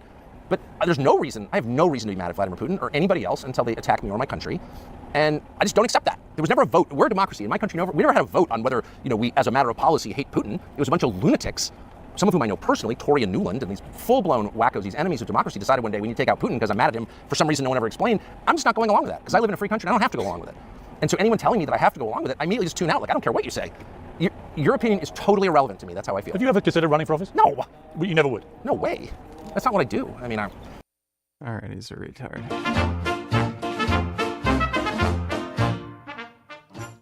Magazine pointed that shit. That's Muscle Mag, Johnny Jackson, bro. Tell me about this Johnny Jackson. Johnny Jackson. Jackson. He's got one of the best chests, man. You didn't know that? No, I didn't. Yeah, let me take a picture of that. He's got one of the best chests in the industry, and he deadlifts 800 pounds, one of the strongest bodybuilders slash powerlifters ever. He's hard and dense. Another bodybuilder slash powerlifter. Can you hold, is there any way you can hold it by the... There you go. That's fucking sick. I gotta get that. Look at the camera right here. That's sick. I want to get more of the face, impromptu photo shoot. Get the more of the face, man. Look at his arms. 1, 2. That's perfect. 1, 2, 3. That's fine. Anyway, just to let everyone know what's going on, we're in Target in Delray Beach, Florida. Yep. And with Jason. With the legendary Spaniard. Yeah, look at those sick, disgusting. Are you sure? You know what, Nelson was actually right about the permit shit. Yeah, I know, right? Get arrested for that shit. Let me see. Pull him up. Are you sore from yesterday's leg workout? I am. Where do you feel it? Where are you sore? Lacked it at all in here. Jesus Christ. Whoa, don't pull him up too high. We want to keep this. We don't want to see what's We want to keep this G-rated. G-rated. God damn. Look at the fucking... Look at this. That's not a cow. That's a cow. I want you to poke that. Jesus, man. Yeah. Where's that Terminator DVD we were... Oh, it's over here. Genovich, show us the way, man. Terminator 2. Jesus, look how wide he is. We landed in the DVD section today, so we're going to... Can't see anything in the aisle. I had no idea he was this big, bro. It's been 6 months since I last saw him, so... It has, really? Yeah, it's been about 6 months. Jesus, that's it. What is this? Terminator 2 Blu-ray. Great movie from '91 with Arnold Schwarzenegger. Love this movie. Classic? Classic. Where's that Commando DVD? Oh, there's the Commando. Back in the 80s when he was jacked out of his mind. I You love look a little that. bigger than him on the front, though. You're looking a little bigger. Dodo, donate $2. This guy is so easily triggered. Please debate him. No, take what I say as a grain of salt, though. I'm not debating this guy. Thanks for the donation, though, Dodo. Yeah, when I get cut, I'm gonna be a fucking freak. I know. What's going on with Arnold right now? He's fucked. He fucked up. He cheated on his wife. He's screwed, man. It's all in the papers. Couldn't and keep everything. his dick in his pants. He's the Terminator. He couldn't keep it, man. Oh well for him. It sucks to be him. He lost his wife, Marie Shriver, the Kennedy lady. They were married for how long? 20-something years. You know, it's everything. Unbelievable. It is. It's like a savant. Look at it, man. Look at this. Look at the arm, man. He can't stop touching. Wait, hold on. Let me back up. Look at the Popeye shit. When are you getting that Star Wars tattoo you posted? Oh, in a couple weeks. I gotta. Are you seriously gonna get that? You gotta get that. I'm serious. Yeah, you gotta get that. I saw the one you want to get. Is it the one with Anakin, Queen Amidala? Yeah, it's from the. That's crazy. I like that shit. It's gonna be expensive though. Look at that. There you go. There you go. Thumbs up. Just fucking. Well, have him put it on. Have him try it. You don't know, Andrew. It's Well, fucking let me better. try these two. We'll throw it in those.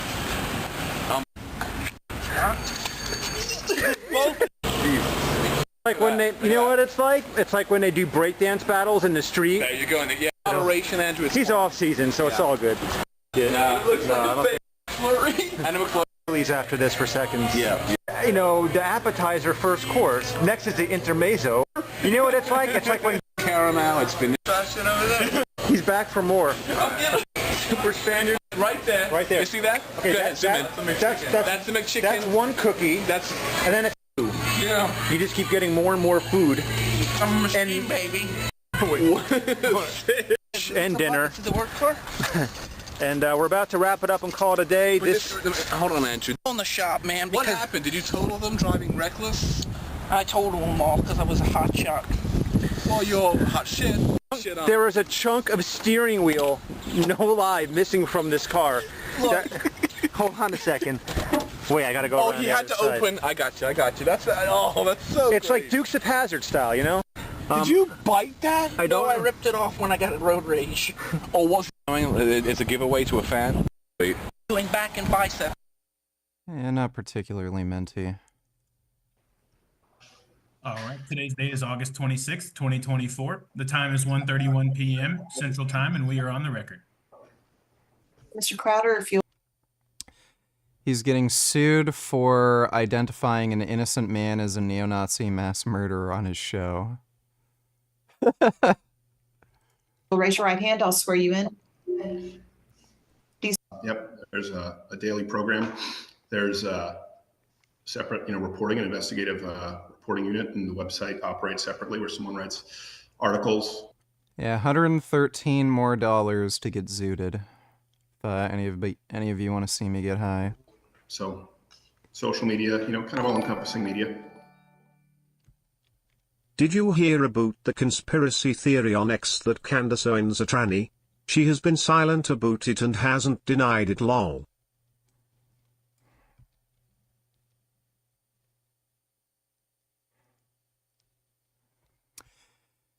Yeah, well, she knows exactly why. Yep, there we go. Same thing she says about Obama. Or Michelle Obama. She's a dumb bitch. So, thanks for the donation, Ben.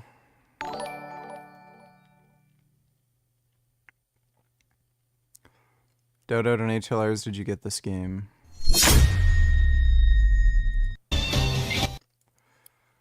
No, I didn't. Apparently, the online matchmaking isn't very good, and the single player doesn't have the modes the original did, and it only has arcade. So, I'm not so sure I'm gonna get it. I'll see what people say about the matchmaking, but, thoughts? Let me see. Well, it's abandoned in the middle of the road, so it's getting towed. You left it here. I just left it 5 minutes ago. Why'd you leave it in the road? Because it broke down. I'm waiting on my dad to come. All right, well, tow truck's on the way, so. Really? Really? I'm sorry. Why? What do you mean, why? I turned around on y'all. Y'all parked in a driveway. Then I go down there, then y'all drop the car and leave. Yeah, because it's messing up. It's been overheating. Okay. When I just told you, my dad's on like his way. 3:38, Kenny. The driver disappeared. The passenger's still not here. I'll play devil's advocate since chat is blue-balled. One way to get around problem of evil could be to say that the greatest displays of moral good only occur when there's free will to do evil. If there wasn't indifference and evil, then what is virtue? Fag. So, that makes no sense. One, if God is all-powerful, then he'd be able to create the greatest acts of good without the existence of evil. So you're just admitting that God's not all-powerful, thus admitting there is a contradiction. And there's also another issue. If you're going to claim God is all good and he cannot do evil, then your own God has no virtue. If you're claiming you need to be able to commit acts of evil in order to do something virtuous. Or you could say, well, God is all good. He has the capability of doing evil, but he chooses not to, thus not, creating that contradiction. In which case, God would have the power to create beings with those same sensibilities where they have the power to commit evil, but they just choose not to, just like your God. Thus, again, proving your God is either not all-powerful or not all good, thus proving it's not logically possible for God to be all good and all-powerful. So you're an idiot. Thanks for the donation, retard. My dad is on his way to tow it. You have a driver's license with you?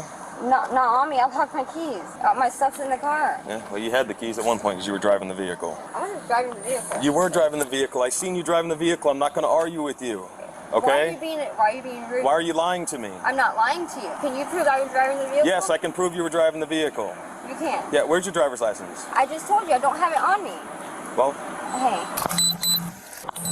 Now she wants to decline. She was driving the vehicle, but she doesn't have an ID. She doesn't have keys. I left my stuff in the car. I'm literally on the phone with my dad. Well, if you don't have keys, it's broke down. It's getting towed. You can... Yeah. If only all cops were this fat, you'd be able to run away from them all. Are you going to debate the Catholic Christian? Doesn't look like it. He's claiming he doesn't know how to set up a stream where he invites people on to debate, so...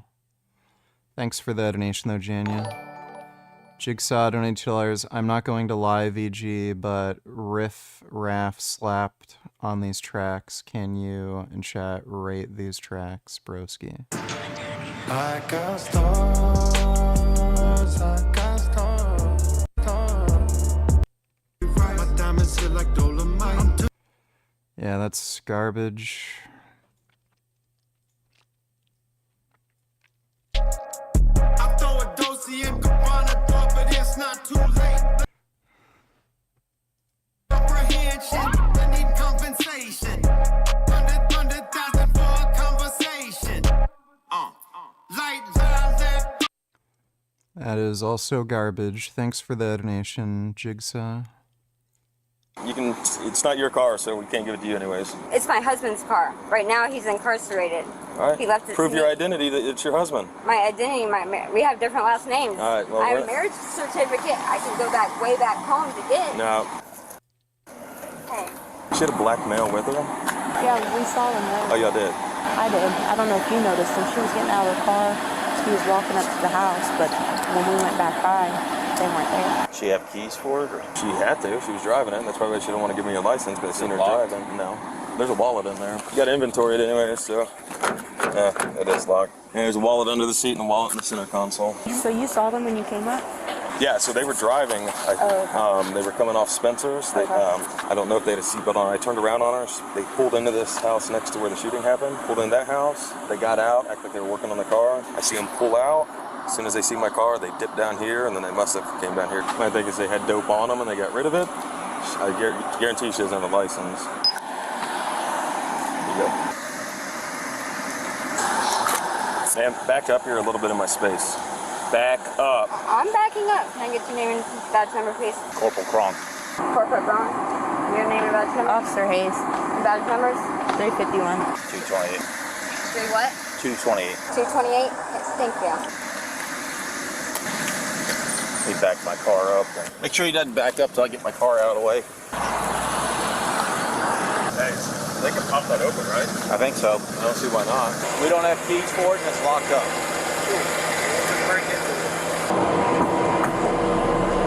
After being able to open the vehicle's door, the officers proceed to search it. They eventually find a black backpack with a crystal-like substance, 2 glass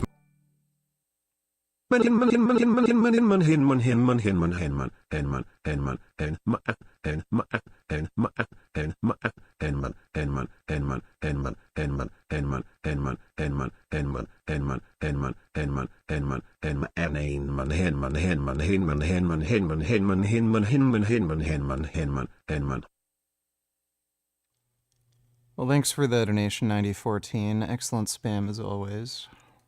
smoking pipes with burnt residue and a broken pill inside.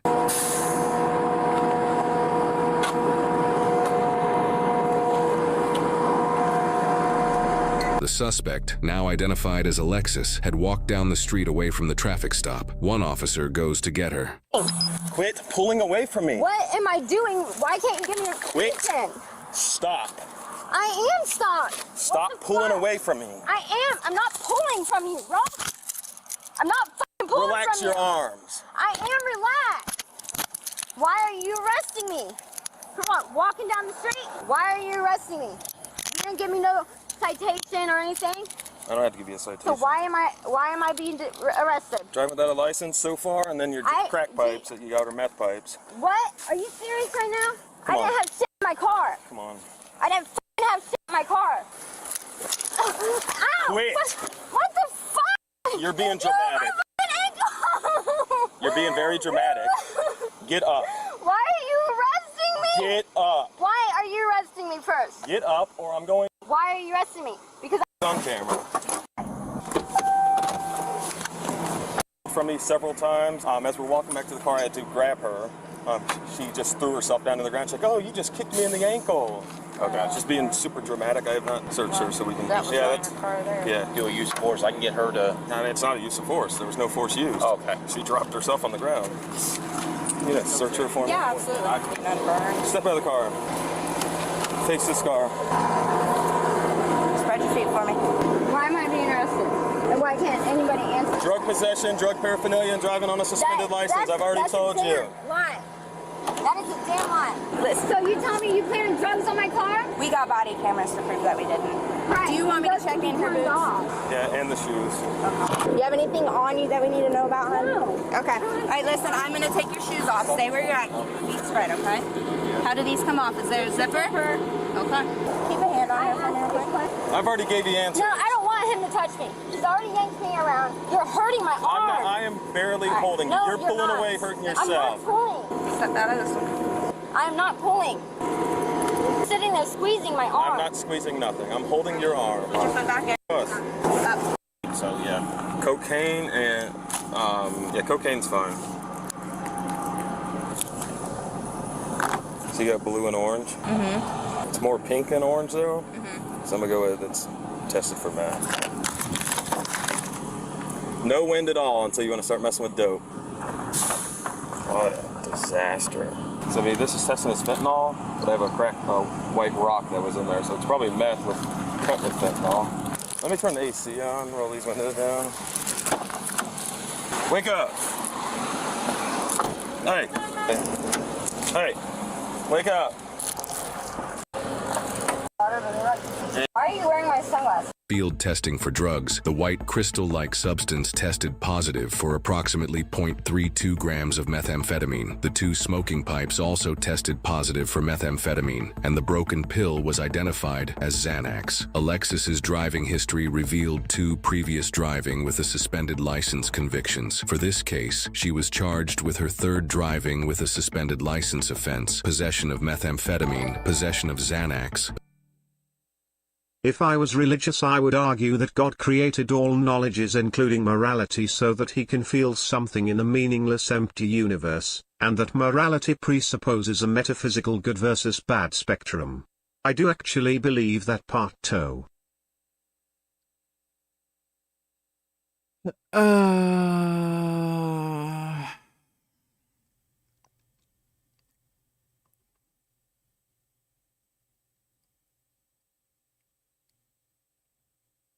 Okay. That doesn't resolve the contradiction of the existence of evil with an all-good, all-powerful God.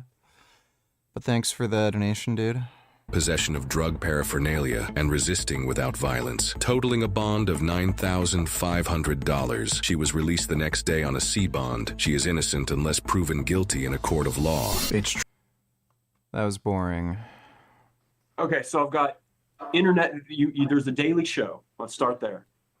All right, that's a video show. Leaving Fox, let's start this way. The YouTube channel you had that. So we report on what they are running.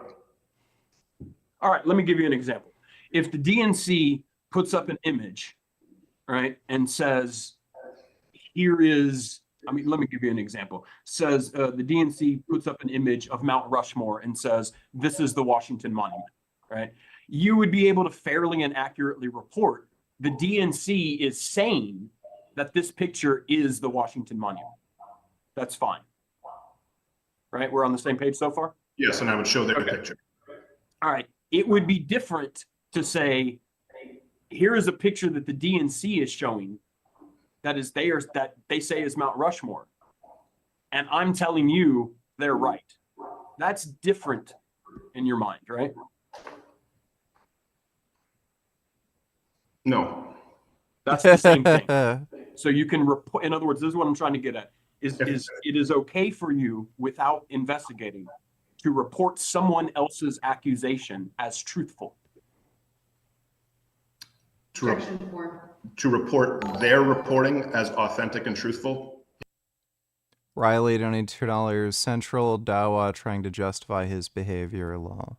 Top of the morning, A-Puss. I see that I am the talk of Twitter as of the last couple of days. I see you also like to take videos and post them way out of context. We'll address that. Now, in our debates, A-Puss, you asked me, what is the ruling on apostasy? And I told you that the ruling on apostasy is death according to Deuteronomy 13. And then you asked me, what is the ruling in a Sharia country or under Sharia? What would happen to someone like you? Do you want me to lie to you? The ruling for someone like you would be the death penalty. It, my friend. You asked a question, I gave you the answer. You could take videos all you want, clip them out of context, and try to portray me as an individual that is threatening you when you know that's not the case. You know the case is that you got your... He said his blood is halal, so he clearly insinuated it was a not-so-veiled threat that he wanted to kill him. Ass whipped in that debate, and you know now that the only way out to portray this picture that I tried to send death threats to you when you know that's not the case. And that you are in. Once again, you live in the United States. I live in the United States. As a Muslim, I have to obey the laws of modern day debate. Jane. It was just pure cope. Thanks for the donation, Riley. Yes, if I believed it was Mount Rushmore and they told me it was Mount Rushmore and showed a picture, I'd show their picture. And Joelington donated $2. If you hit dono goal before 12 a.m., will you get high today? Bomb a nigga like. Well, it doesn't matter when we hit the dono goal, I'll take the edibles. If it's before 12, then I'll take them before 12. If it's after, I'll take them after. But, you know, I'm going to end the stream eventually. Thanks for the donation, Joelington. Balls donate $2. Streamer. Dante's talks to AI Spherage. Try talking to the chatbot for the immense. Hello? What's up, bro? I'm a vegan. What the hell? But why? Why not? Because you're not getting the correct nutrition. Yes, I am. You're eating all plants, so how do you get enough protein, fat, and nutrients? Your diet is literally killing you. It's not. You're wrong. If you did your research, you'd know that you'd get deficiencies in supplements. So the whole vegan dream is based on taking pills to get the nutrients you should. I'm not gonna waste my time, but thanks for the donation balls. Like I'm Osama. I bomb a nigga like I'm Osama. I flew on a pen getting commas. The fuck is this? Do it without any further checking. Myself at that moment in time, if I believed it was Mount Rushmore that they were, why would I not believe the DNC? It's a good question. I do agree. Okay. Do Well, he's getting I sued. look fat? I mean, I've never seen so many yeses. Yes, yes, yes, yes, yes. I'm 182 pounds and I don't look fat, right? Wrong, you look fat. You're just covering it up. Questions. We got this girl, her name is Zoe Towlson. And so when she's wrapped around in a towel and no one can see her body, she has the illusion, the appearance that she isn't fat. And so she's made the same post approximately 10 times on Instagram, asking the question, do I look fat? A woman over 80 kilograms must be fat in quotation marks. And she shows herself, she weighs 82.5 kilograms. That works out to being about 182 pounds, just slightly over the average weight of a female in North America. And in case you're wondering, You are probably overweight, at least in the overweight category if you're 182 pounds as a female. most women are in fact fat. They're overweight, they're not healthy. And so on this viral clip, over 17 million people have viewed it. And for the most part, the vast majority, they agree with Coach Greg. And so a woman over 80 kilograms must be fat. Well, no. It's possible that you're not fat. If you're 7'6" and you weigh 185 pounds, you're probably not fat. But for the average woman, yes, you are in fact fat. And so she posts this, and I'm expecting it's going to be a professional bodybuilder. She's going to be doing the front double biceps. You're saying, see, I'm 182 pounds, but yet I'm not fat. She poses the question, but she doesn't like the response. And so Coach Greg's saying what everyone's thinking. Yes, I'm not the only one. Thousands of people have written in and said, yes, you are in fact fat. But of course, people start yapping, clapping back, and it says, what happened to positivity, Greg? Yeah, you're all thinking, what happened to body positivity?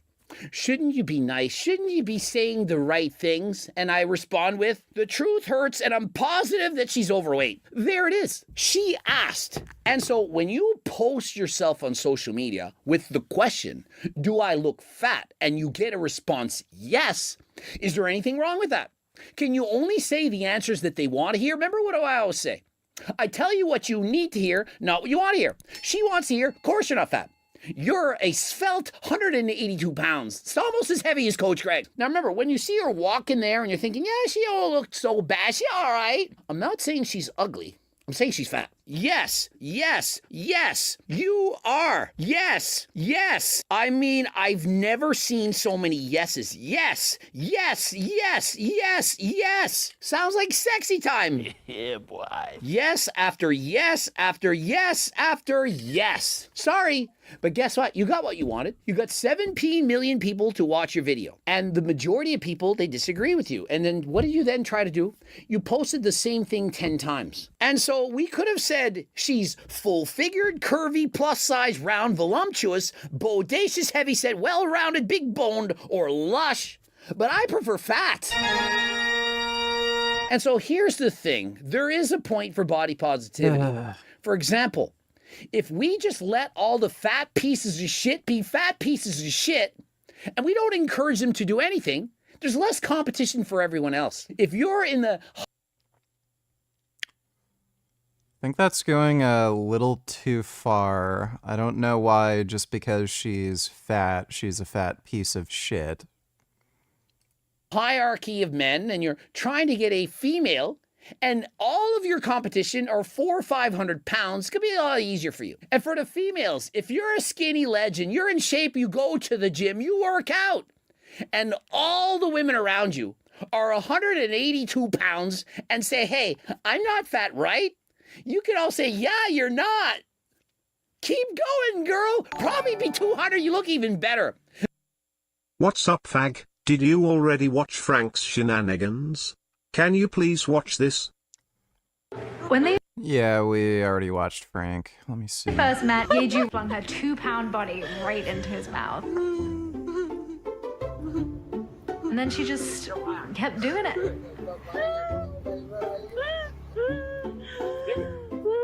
We immediately knew that there was something special starting there.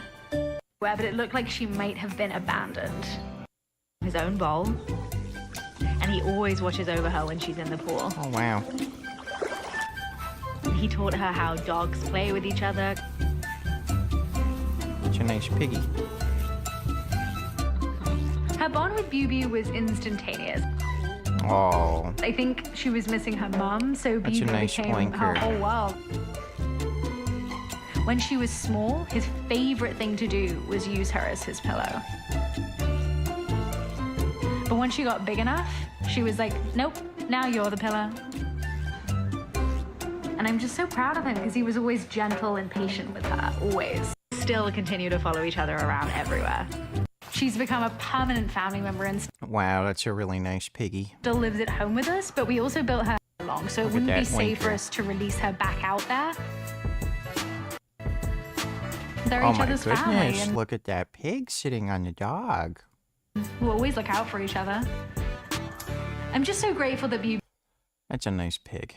Thanks for the donation, Fig. That way, when all the men are eyeing up the ladies, they're going to look at you.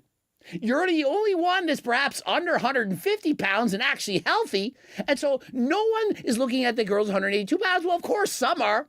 The men who can't get women who are in shape, they're going to go after the girls who are overweight. What this woman needs to hear is that when you're 182 pounds, you're not as healthy as when you're 172 pounds. I'm not saying she needs to get down to 130, but when you're asking the question, people should respond honestly.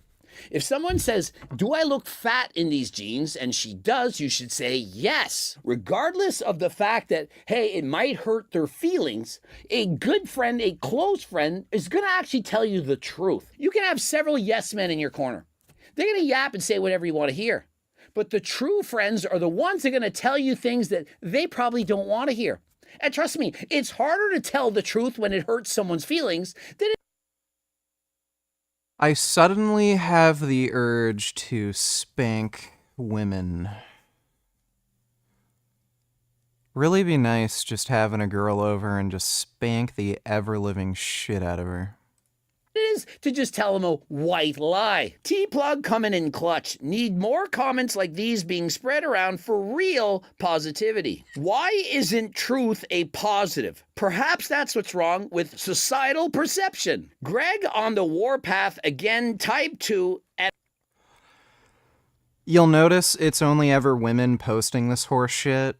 Like, oh, am I really fat? Look at me. And they are, objectively speaking, in the overweight category. I don't like using the term fat because that can mean a lot of different things. But yeah, objectively speaking, she is overweight. If she lost weight, she'd be in a healthier weight category. And then they say, I'm not overweight, I look perfect, 10 out of 10, fucking only incel beta males are saying I'm overweight, body positivity. It's only women doing this. Because that's just what women do. They cope and try to be lazy and this and that, and then they try to use body positivity to say, it's fine being this way, I look perfect, I don't need to lose weight. If you really wanted to be body positive, there's a way out of this. You could just say, I'm not in an ideal weight category, I am a little overweight, but I'm going to choose to still love myself.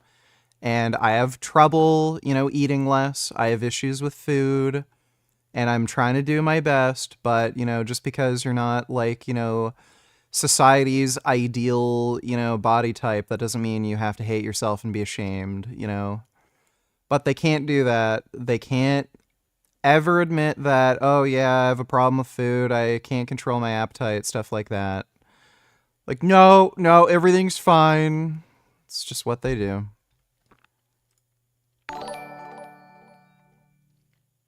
Mike is right. You're wrong. Hey, it's Mike here, and today, oil. We already watched this, and it is 5 months old, dude. So, for one thing, the olive oil study, I don't know how they confirmed that they were actually using olive oil. Most of the olive oil on the market is fake. They don't actually use olive oil. And there's a genuine concern that they might be using something like palm oil because it's very easy to flavor and it's particularly cheap. So it may end up having higher saturated fat content than actual olive oil. Well, it would. And on top of that, just because olive oil has saturated fat, that doesn't mean you should have zero of it. Yeah, limiting saturated fat intake is a good idea. But there's health benefits to olive oil. It's very high in polyphenols. It's high in vitamin E. If you have a tendency to undereat fat, then using oils for cooking or putting on your food might be a good idea. And if you're not guzzling down tons and tons of olive oil and you're just having a little bit, then it's not a big deal that your cholesterol might go up by, like, you know, just a few points. It's not a real tangible difference between having like an LDL of 50 and having an LDL of 55, you know. Thanks for the donation though, Swollen Labia Membrane. N-word donated $2, let me see. Yeah, here we go. Blanding tells us she was just trying to get to a Detroit Lions watch party this month when her Lyft rolled up. As I'm walking, I see him like making faces or whatever. I'm like, oh man. She already knew. I can fit in this car. Believe me, you can. Yes, I can. Believe me. He told her there's not enough room in his car. The kicker part was when he started to talk about his tires. You know, I feel like that was a slap in the face. That was like my tires, you know, like. The driver said his tires could not handle her weight. Every big person you turn down because they can't fit in your car? Yeah, because they need to order.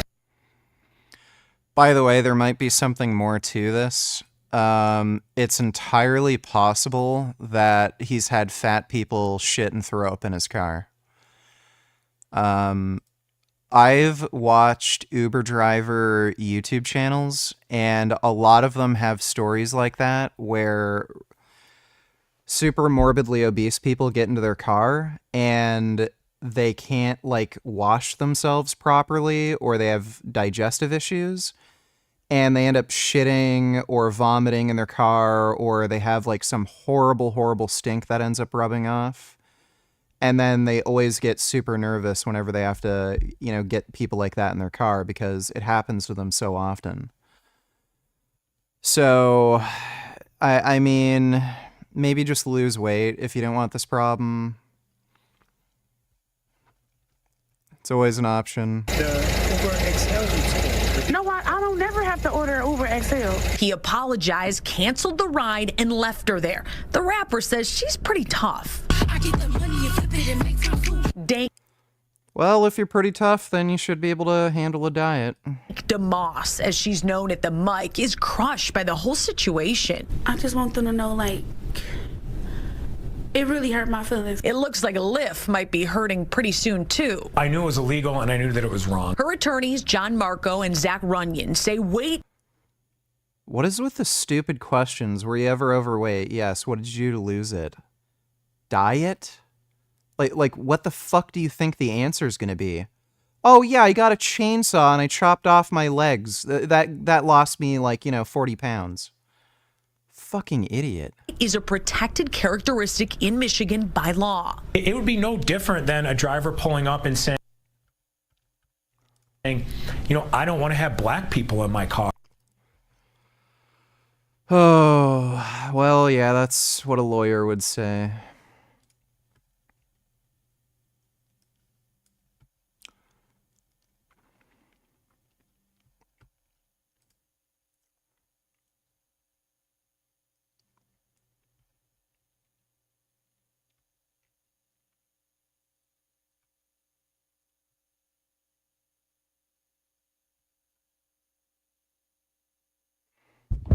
Okay, we listen and we don't judge. Yes, I have 7 kids, and I am currently pregnant right now with my 8th child. 7 baby daddies and another one. I got 8 baby daddies. Yes, we're getting 3K in food stamps. Yes, we are killing it, honey. We are killing it. Okay, thanks for the donation, N-word. Red wine is high in polyphenols. No, it's actually not. That's just nonsense put out by the alcohol industry. It's not. Like, if you compare the polyphenols in wine versus, like, practically any other, like, plant food, it's nowhere close. Thanks for the donation, dude. Forget the God shit. Conceptual relativism helps your argument. You said before that you felt pure bliss on shrooms such that it hurt after too long. Good means nothing if there wasn't bad. If there a God bro can't create good without bad, so here lil bad. Fag. So you're admitting God is not all powerful, so you did nothing to resolve the contradiction. Thanks for the donation, retard. Jude, curious, since you're a psychopath, do you love any of your friends? Or are they just assets or something like that to you? Like you can't give a shit about any of them, right? Or am I missing something? Psychopath doesn't mean you don't have any emotions. Just learn, just literally use Google and look up what a psychopath is. Thanks for the donation, Pika. And I'm with it. And I was never diagnosed as a psychopath. Here's the thing with type 2. This is on the warpath for getting type 2 diabetes. If you're overweight, you're more likely to get type 2 diabetes, cancers, various illnesses, and so on. And so why would you want that? Do you notice that she's pretending to be skinny? She's got certain layers of clothing on. She's got the waist tighteners, the corsets, all this stuff to give the illusion of being smaller than she is. I do agree though, but she doesn't look that bad in my opinion. Why do people automatically assume that overweight or fat automatically means bad? Not saying you're ugly. There are tons of chubby chasers out there. And when you look at plus size models, they pick the most attractive fat people out there. And so this woman, probably a plus size model. She's attractive in her face in particular. Holy shit, a plane just collided with a helicopter in DC.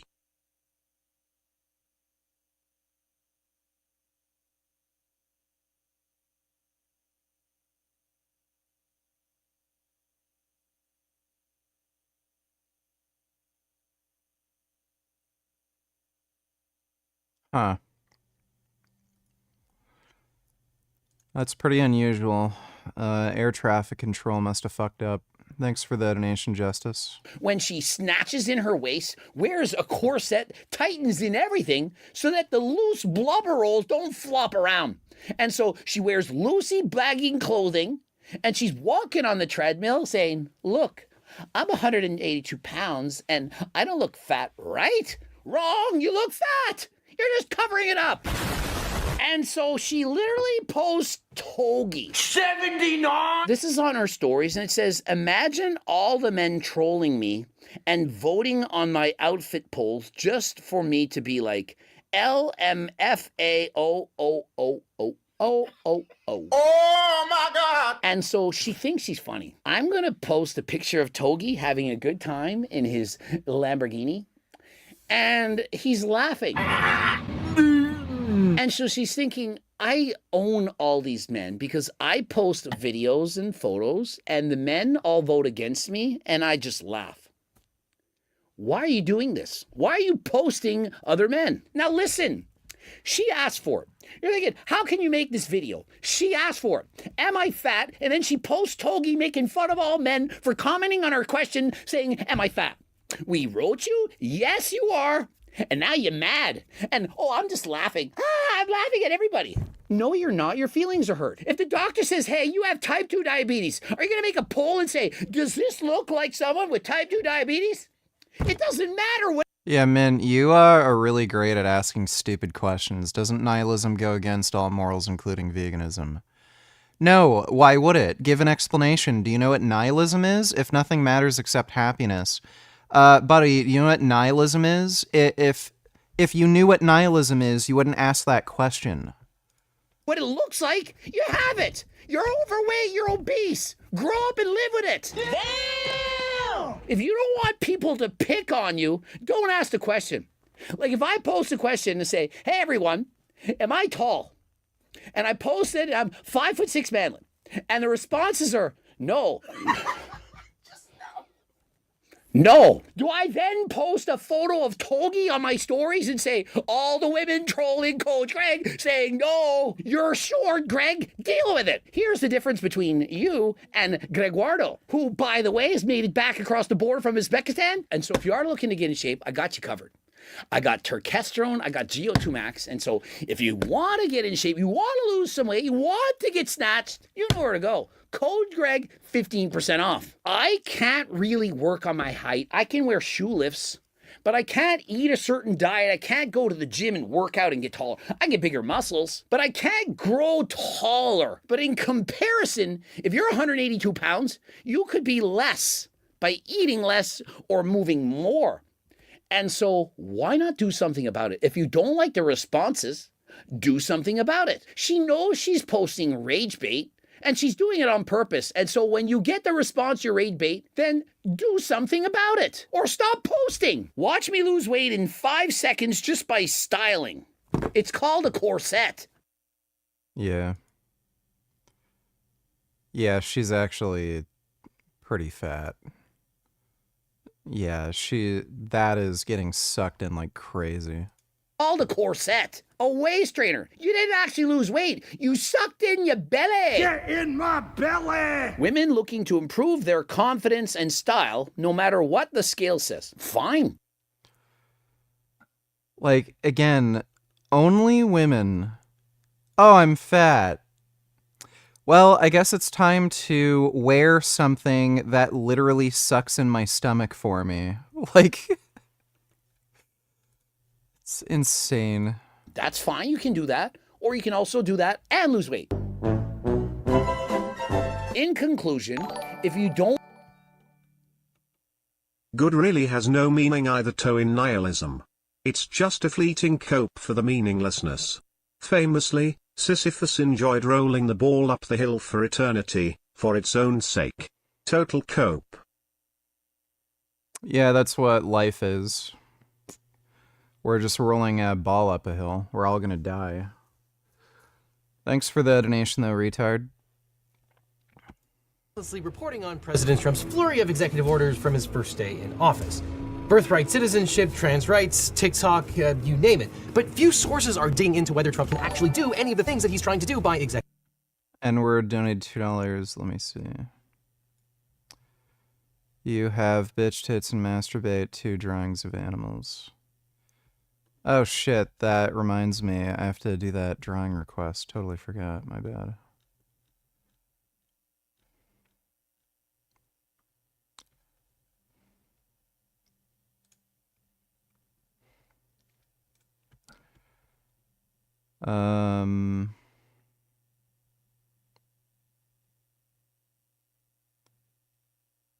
Deep throating, yo ass deep. Nose smashed against your belly, jizz dripping down my tits, then draw Frank catching. Jizz in a jar. Okay.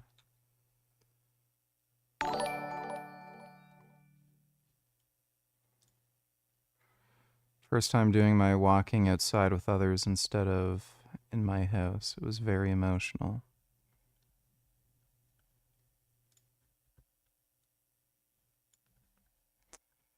So that you don't feel safe. It's men. What kind of men?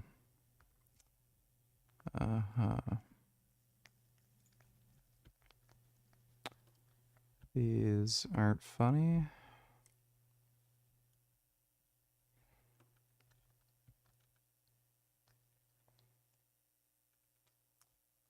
Okay, thanks for the donation. N-word. L donated $2. So let's, again, I think we agree on most things, so it would probably be Debate nihilism. interesting for people if we discuss areas that we might disagree. Because it's also, I mean, all meaning is subjective. So yeah, I can't begrudge anyone whatever they think means something to them. Objective interests. I think that This concept of nihilism also cross into the realm of morality and ethics. Would you say that's slavery is wrong? I'm going to agree with you. If you're going to say that it's objectively wrong by some sort of external cosmic standard, that just diving human beings, that offends me on such a deep. However far you want. Like, let's say you have a neighbor who's a friend of yours and your family's. And, like we in this country accept that, like how much of these, products and goods and services. Practices, including the ones that you laid out there. I mean, more independence and general. This wasn't a debate. They just... Who cares? Hello and welcome back to the channel. Okay guys, I'm going to try and make a video about nihilism funny. And if you don't laugh and time and losing your innocence. Boring. I was going to include this at the end of my 2024 vegan news for open philanthropy is for emerging technology signs and rushed to predicts growth. Boring and stupid. Thanks for the donation, L. Gay woke Democrat lefties. Anthony Mackie has one of the stupidest takes we have ever heard. For me, Captain America represents a lot of different things, and I don't think the term, America should be one of those representations. Like, it's about a man who keeps his word, who has honor, dignity, and integrity. Someone who is trustworthy and dependable. It's kind of, this is kind of like an aspect of a dream coming true. When I was a kid, all of us as actors, I believe, want to get back to that day before someone told you no. When you look out your door and you see a 5-year-old kid with a stick and he's slaying dragons to save the princess in the tower, that kid really believes there are dragons out there. That stick is really a sword. No, you were just schizophrenic. And he's really trying to save that princess. And then one day, somebody told him, no, there are no dragons, that's not a sword, and that princess... Yes, there are no dragons and that is not a sword. Kids know this. They play pretend. You were just schizophrenic. Princess is not there. And all of his little dreams were dashed. So, as an actor, I feel like our job is to get back to the day where we see that dragon and we slay that dragon to save that princess. And that's kind of what this movie was for me. By the way, this woke nonsense that he just spoke about, guaranteed there's a ton of feminists and shit on Twitter saying, oh my god, that was such a sexist statement. He's promoting this misogynist heteronormativity where women are objects and they're only there for, male gratification, they're just an object to be saved and won over and gotten. Oh my god, what a fucking clown. Is he high? This is an unbelievably horrifically bad take. Well, what do you expect from a Hollywood actor? They're all fucking retarded. Thanks for the donation, my clit is throbbing. Hey. Hey, Nutmuffin, what's up, dude? Alright, let's draw this, thing that I was requested to draw. Fuck. God damn it, I hate it when... There we go.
Wait, who wears glasses, right? Yeah, he wears glasses.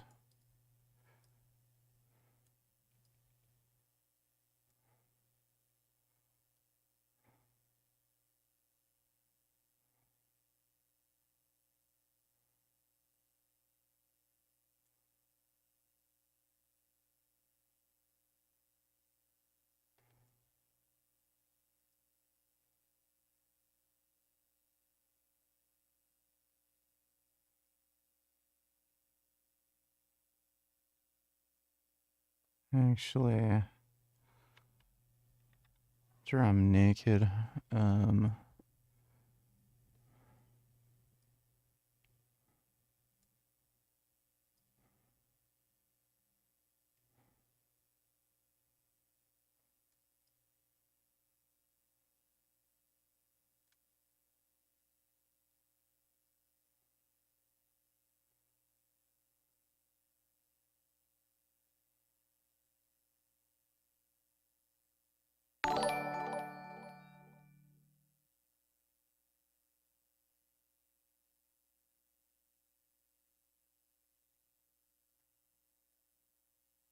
N-word donated $2. Let me see.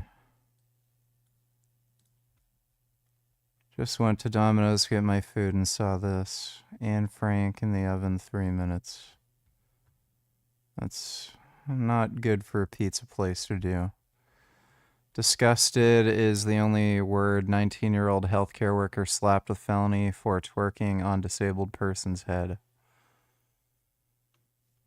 Yeah, it'd probably be a black chick who did that.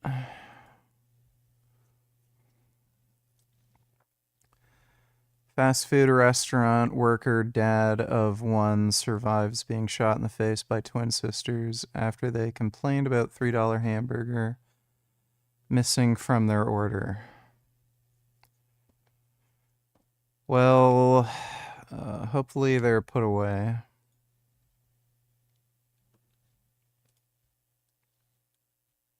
Gross, baby. Thanks for the donation, N-word.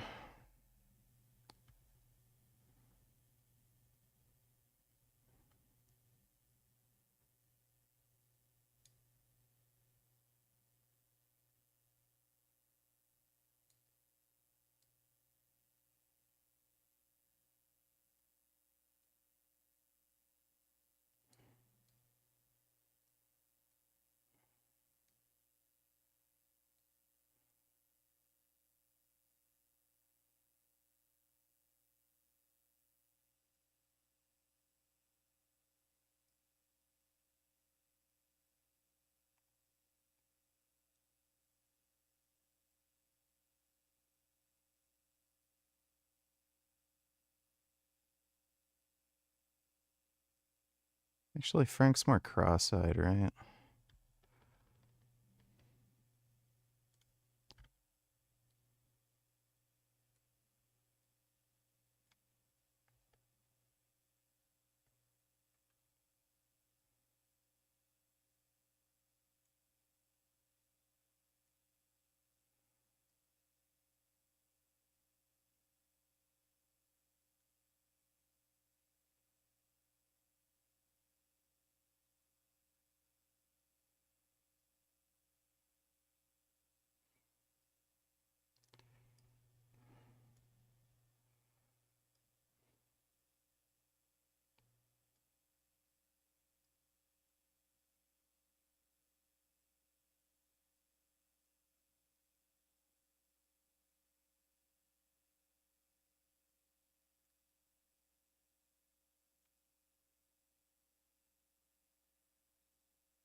All right. There's my drawing of...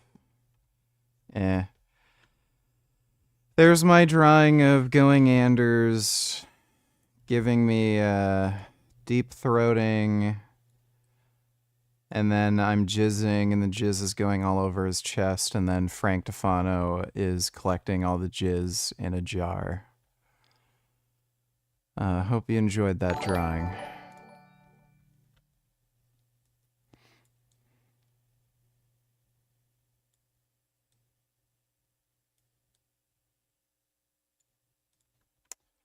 And we're donating $2. Let me see. Kill all white people. Racist serial killer is indicted for killing 3 more hikers and random attacks, being the total body count to 6. Yeah, well, they're gonna lock him up. UK arrests 11-year-old child in connection to anti-migration protests. That's what the UK does. A woman aged 27 who has died following an incident at Bescott Stadium Station has been named as her family pay tribute to her. We ask privacy. What they mean is she was murdered by a Sudanese migrant, and maybe.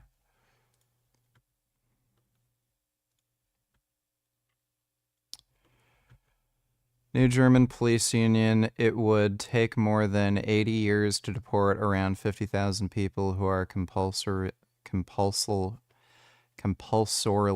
deported to their home countries. In the same time, millions more would have arrived here. It would take Germany 80 years to move 50,000. Great. Thanks for the donation, dude. Executive order.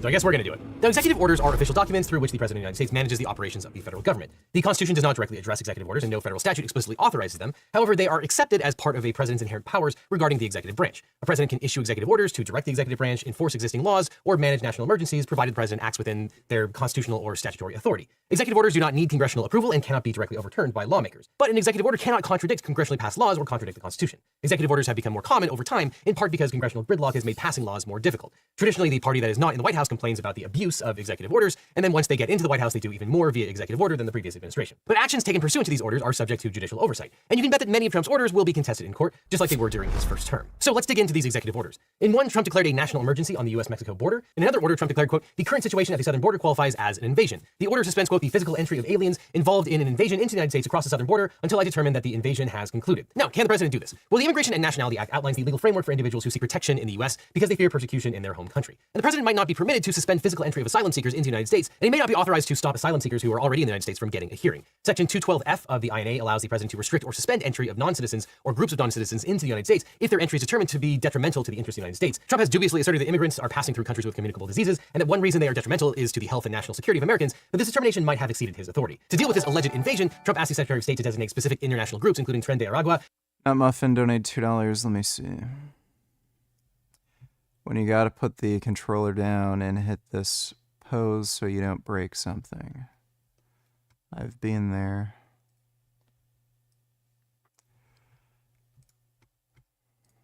Wait, hold on. Chat, what if they, instead of putting retardant and hoping, why don't they just bomb the outer line? Like a line of bombs. Say, fuck it, we'll try a bunch of bombs, and when the fire gets there, it's just soil. During this time. XQC isn't that smart. Thanks for the donation though, Nut Muffin. I gotta go take a piss, I'll be right back.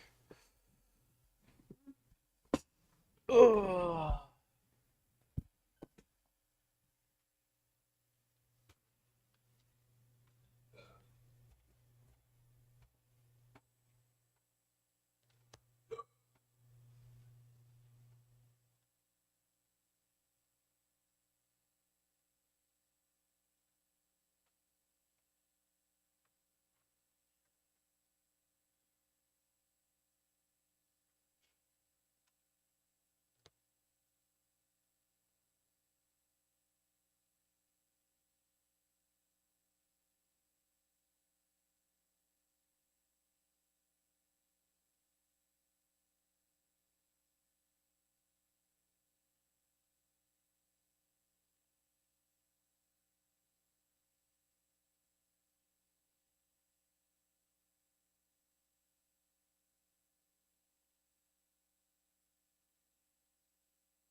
Unban Christie X 7,777,777,777,777.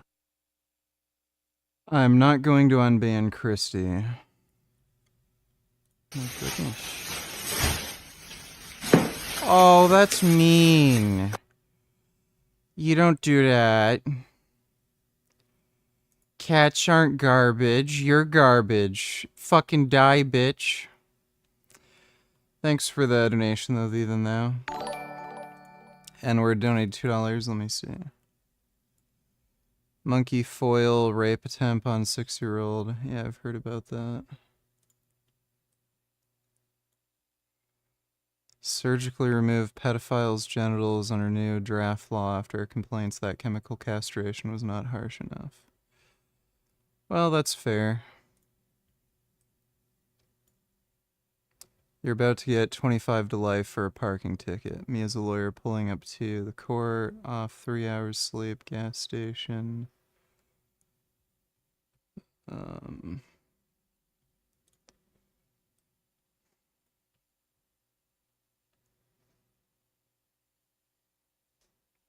Okay. Thanks for the donation, N-word. And MS-13 as foreign terrorist organizations. It says, quote, within 14 days of Only $41 left to get zooted. date of this order, the Secretary of State shall take all appropriate action in consultation with the Secretary of the Treasury, the Attorney General, and the Secretary of Homeland Security and the Director of National Intelligence to make a recommendation regarding the designation of any cartel. Can he do that? Probably. The authority to designate a group as a foreign terrorist organization is delegated to the Secretary of State by the Anti-Terrorism and Effective Death Penalty Act of 1996. So the President may direct the Secretary of State to review certain groups for potential designation, but the formal authority lies with the Secretary. Trump also announced plans to invoke the Alien Enemies Act of 1798 to take action against these groups, but that act only applies to people who are nationals of countries the U.S. is at war with or where there is a declared hostility. Trump ordered the government to halt the admission of refugees and cites situations in places like Springfield, Ohio, and Charleroi, Wisconsin, where large numbers of refugees settled. You might recall some of the complete fabricated lies about immigrants eating pets. Trump says his authority to suspend the U.S. refugee admissions program stems from his Section 212F powers. But Trump ordered the Secretary of State and others to designate cartels and gangs as foreign terrorist organizations. And he ostensibly gave the military more power to, quote, protect the territorial integrity of the United States and seal the borders. Trump directed the Attorney General to seek the death penalty for capital crimes committed by immigrants without legal status. And in another order, Trump rescinded former President Biden's administrative executive orders and ordered the Attorney General and the Secretary of Homeland Security to, quote, evaluate and undertake any lawful actions to ensure that so-called sanctuary jurisdictions are ineffective. He also ordered the Director of OMB to deny public benefits to illegal aliens who are not eligible for it. And the President is certainly within his authority to rescind former President Biden's orders and take lawful actions to limit the authority of sanctuary cities and states within the law. Trump also signed an order resuming building of the wall, suspending the CNHV parole program, which enabled Haitians, Venezuelans, Cubans, and Nicaraguans to settle temporarily in the United States. And the government must also stop allowing non-citizens in Mexico to make appointments to present asylum claims. Some of these new restrictions are probably within the president's powers, but it's hard to say how each of these will play out. The language in the executive order is not specific enough to tell us exactly what Trump will do and how he will do it, and it's likely that he will continue to sign new orders in this area, which will give us more clarity on what he can and cannot do. And the ACLU has already filed suit over the refugee policies. And as predicted, Trump has attacked birthright citizenship. As Liz Dye explained in our previous video, birthright citizenship is a cornerstone of constitutional law and has been reaffirmed in legal decisions for 150 years. Trump's order ostensibly declares that a child born in the United States is not a citizen if, at the time of birth, their mother is either unlawfully present in the United States or their mother's presence in the United States was lawful but temporary, and their father was not a U.S. citizen or lawful permanent resident. It applies to children born after 30 days from the date of the order, and the order is broader than expected, ostensibly covering children of undocumented immigrants and also those born to foreign nationals who are legally in the country on visas. Now, the interpretation of the 14th Amendment on which this executive order relies is not reflected in current law or legal precedent, and therefore it's very likely the courts will strike it down. As we've covered in other videos, the 14th Amendment says that birthright citizenship applies unless you are not bound by the laws of the United States. And I think even the Trump administration wants immigrants and tourists to be bound by the laws of the United States when they are in this country.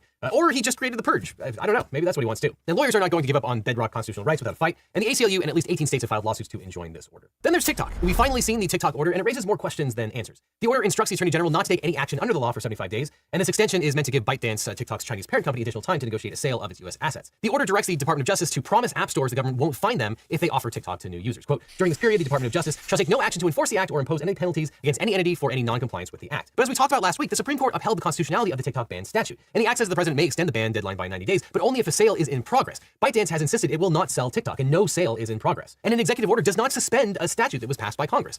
Republican Senators Tom Cotton and Pete Ricketts insisted, quote, there is no legal basis for any kind of extension of its effective date. And Senator Cotton said, quote, nothing in the order changes the legal scheme, and the companies, quote, face hundreds of billions of dollars of ruinous liability under the law. The AG may follow Trump's directive, but nothing in the order prevents future administrations from fining companies who violated the law. And of note, Apple has still not made the app available for download by new users.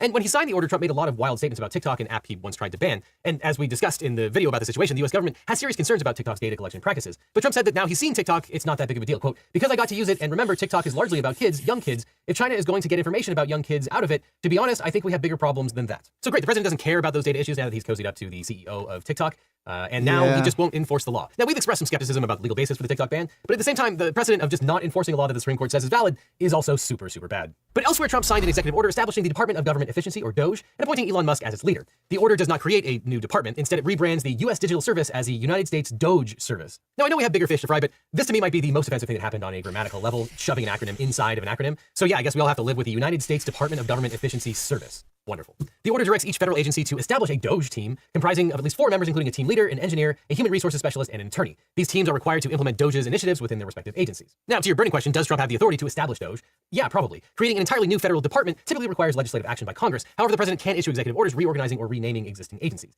In this instance, DOGE was formed by rebranding a pre-existing U.S. digital service. Though that might cause more problems than it solves, given that it completely changes the mission of the existing service. Now, obviously, if you're issuing hundreds of dubious executive orders, you'll want a good lawyer. But if you want a great lawyer, let my law firm, the Eagle Team, help. If you've gotten in a car crash, suffered a data breach, especially if you got a data breach letter saying your information might have been leaked, or dealing with a workers' comp or social security issue, we can represent you or help find you the right attorney. Because it's so important to talk to a lawyer right away so you can maximize your recovery. And by the way, we don't get paid unless you do, so there's nothing up front. So just click on the link in the description or call the phone number on screen for a free consultation with my team. Because you don't just need a legal team, you need the Eagle Team. Then there's criminal law. Trump signed a new executive order pushing the Department of Justice to expand its use of the federal death penalty. Under Biden, there was a moratorium on the federal death penalty, and under the new order, the DOJ must seek death as a punishment in all applicable federal cases and to help states get sufficient supplies for lethal injection drugs for executions. Trump also directs the Attorney General to, quote, seek the overruling of Supreme Court precedents that limit the authority of state and federal governments to impose capital punishment. This order could be referring to a number of Supreme Court decisions which limited application of the death penalty. The court has prohibited the death penalty for crimes where the victim did not die and eliminates the death penalty for juveniles and limits execution of offenders with disabilities. And in answer to your question, why yes, it does seem like an administration preparing to kill as many people as possible. During Trump's first term, he ended a 17-year hiatus on the use of the federal death penalty, and Trump's administration carried out 13 executions during his last months in office. However, these requests generally fall within the president's power to influence how the DOJ allocates resources and develops legal strategies. President Trump also wants the AG to determine whether these offenders can be charged with state capital crimes, and it's fine for the president to order a book report about whether they can be tried again in state court, but that's as far as the order goes. The president can't direct state prosecutions to charge his offenders with state crimes simply because he thinks they should get the death penalty. Trump has also withdrawn the U.S. from the Paris Climate Accord and the World Health Organization. Although the agreement was signed by the United States, the Senate never ratified it as a treaty. This distinction allows the president to unilaterally withdraw the U.S. from the agreement without requiring congressional approval. America joined the WHO through a joint resolution passed by Congress in 1948, which included a stipulation for withdrawal upon providing 1 year's notice. In 2020, President Trump initiated a withdrawal from the WHO. President Biden halted that in 2021, and there's no legal problem with Trump withdrawing from the WHO as long as he follows the notice requirements. President Trump signed orders to rename the Gulf of Mexico to the Gulf of America and revert Alaska's Mount Denali to its former name, Mount McKinley. Can he do this? No and yes. The president's executive order directs federal agencies to use the new designation Gulf of America in official U.S. documents and communications. However, the change applies solely within the United States and does not have international jurisdiction. The International Hydrographic Organization, which standardizes maritime nomenclature worldwide, doesn't have to change the name. Therefore, the other nations can still call it the Gulf of Mexico. In the United States, the naming of geographical features is primarily managed by the Board on Geographic Names, the BGN, established to maintain uniformity in place names across federal agencies. And in 2015, President Obama's Secretary of the Interior, Sally Jewell, used her authority to change the name of Mount McKinley to Denali, which Native Alaskans have called it for thousands of years. So Trump can legally change that name. The president has the authority to order or suggest the secretary change the place names. In changing the name back, Trump followed the same procedure that Obama used to change the name to Denali. Would it be this stream or next stream? Well, this stream. And we're $11 out from the goal. Thanks for the big donation, Nut Muffin.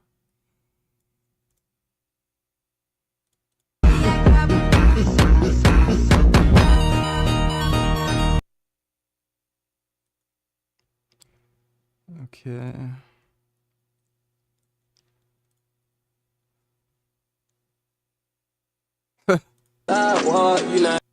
When you just got done eating a 5-star meal, then you walk outside, see a homeless man eating out of a dumpster.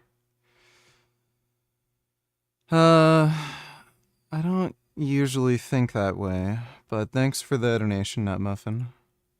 And Trump also signed an executive order standardizing national architecture styles. The order mandates that new federal buildings like courthouses and agency headquarters adhere to classical architectural styles such as Greek and Roman. Trump asserts that these styles are sturdy and useful. The order criticizes modern styles, particularly brutalism and deconstructivism, as failing to embody American ideals. So I guess in terms of what's more important than your children's data being expatriated to China, President Trump meant defining what future buildings are going to look like on the outside. The order directs the GSA to update architectural guidelines within 90 days to prioritize classical styles. Now, near the end of Trump's first term, he issued an executive order establishing a new classification for federal civil servants known as Schedule F. Schedule F was never implemented, and President Biden repealed it shortly after taking office. President Trump has now reinstated the Schedule F classification. Now, generally, career civil servants are shielded from political interference so they can carry out their responsibilities without political pressure. But Trump's order says all federal employees are, quote, required to faithfully implement administration policies to the best of their ability, consistent with their constitutional oath, and the vesting of executive authority solely in the president. The National Treasury Employees Union filed a lawsuit which argues that the president does not have the authority to reclassify federal workers as at-will employees. And we'll certainly talk more about this as the case moves through the courts. If you want to get into the weeds on this, check out the video that we did on Project 2025. Oh, and by the way, all of this is basically straight out of Project 2025. But Trump also ordered federal N-word donated $2. Let me see. Miss Poland contestants. Let me see. I think she's pretty hot. She's pretty hot.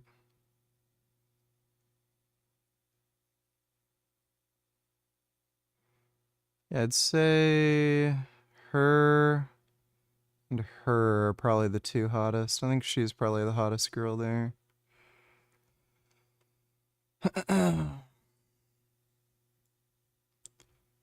Miss Rhodesia, Miss South Africa, 1965. I think she's prettier.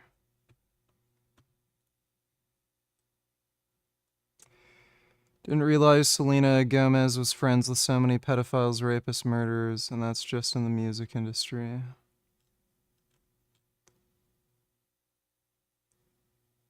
Who is she friends with?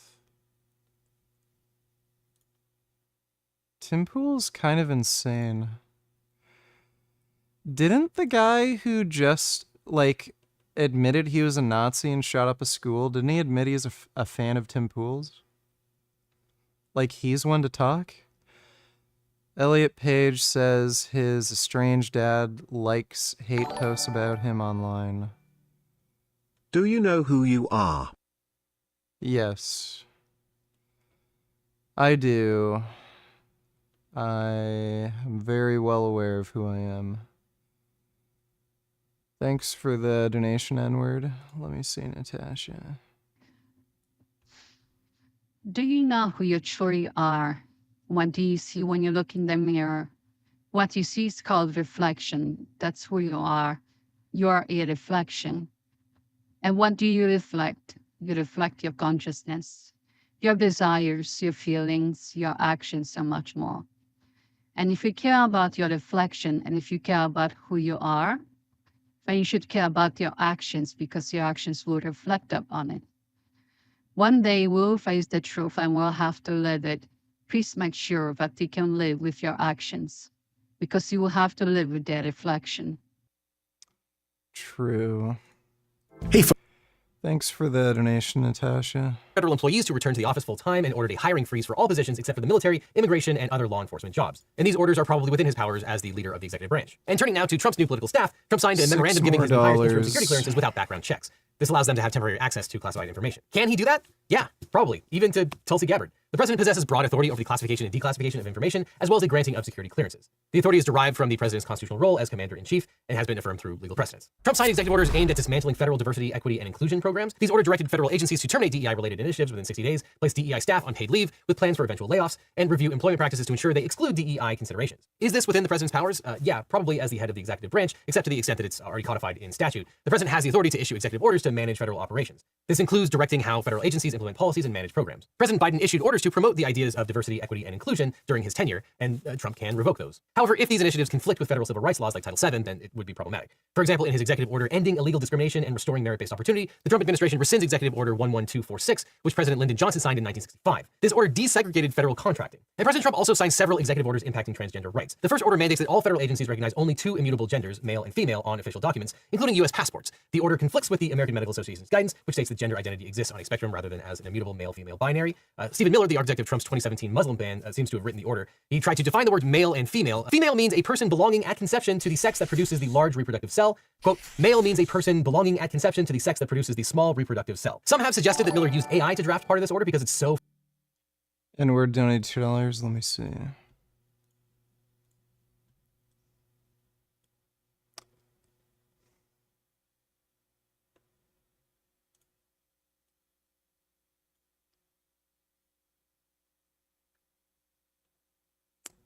Not opposed to that.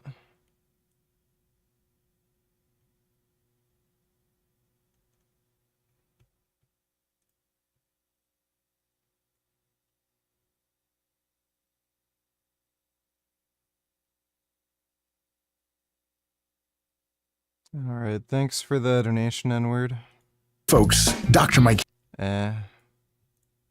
Friggin' dumb. And maybe that's why the order uses strange phrasing. We're assuming here that large reproductive cell is an egg or an ovum, and the small reproductive cell is the sperm. But these definitions assume that from the moment of conception, humans are male or female. But as every doctor knows, at conception, humans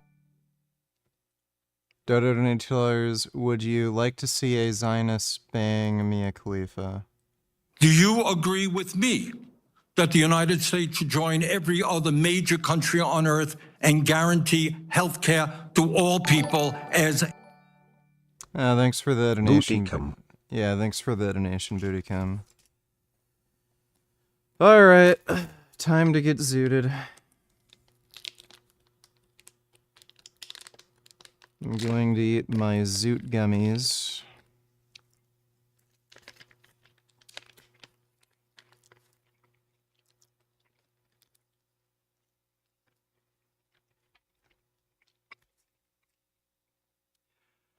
I don't find Mia Khalifa attractive. I'd rather just see her get arrested for hate speech or something. So, don't really want to see a Zionist bang Mia Khalifa. Kind of just hate her.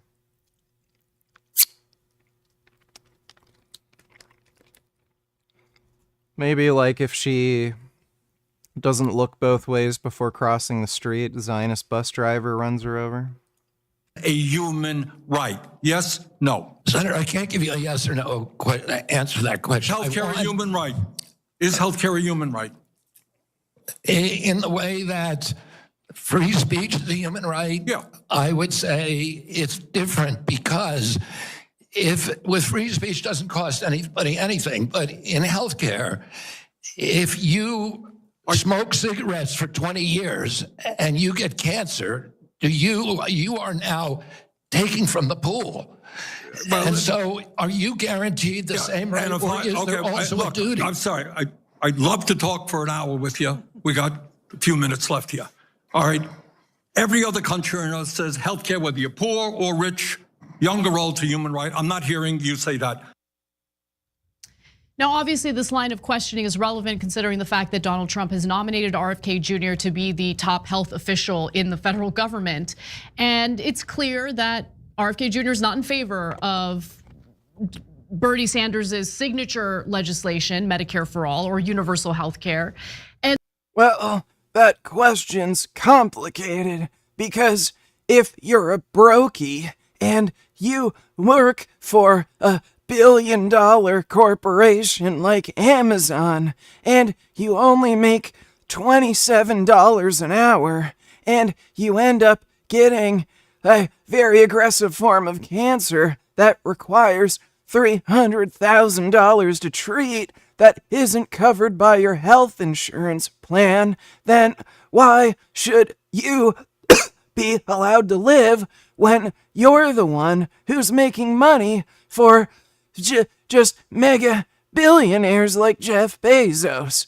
Jeff Bezos should be given his employees hearts and kidneys to live longer because he makes them work for him.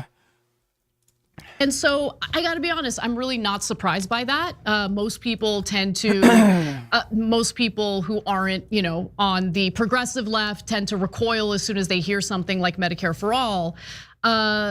Until you take that labeling away and just kind of describe what the legislation would do, then all of a sudden polling indicates the majority of Americans are in favor of it. But I'm curious what you think about the way RFK Jr. answered that question was, because he brought up a point that oftentimes is brought up by Republicans. Well, it wouldn't be fair because some people lead unhealthy lifestyles and that would economically hurt others who would be part of this, healthcare program. What do you think about that? I think that is the dumbest excuse to not have universal health care imaginable, because prices go down for everybody. So why wouldn't you just want universal health care? Go team, vegan pride song. Let me see.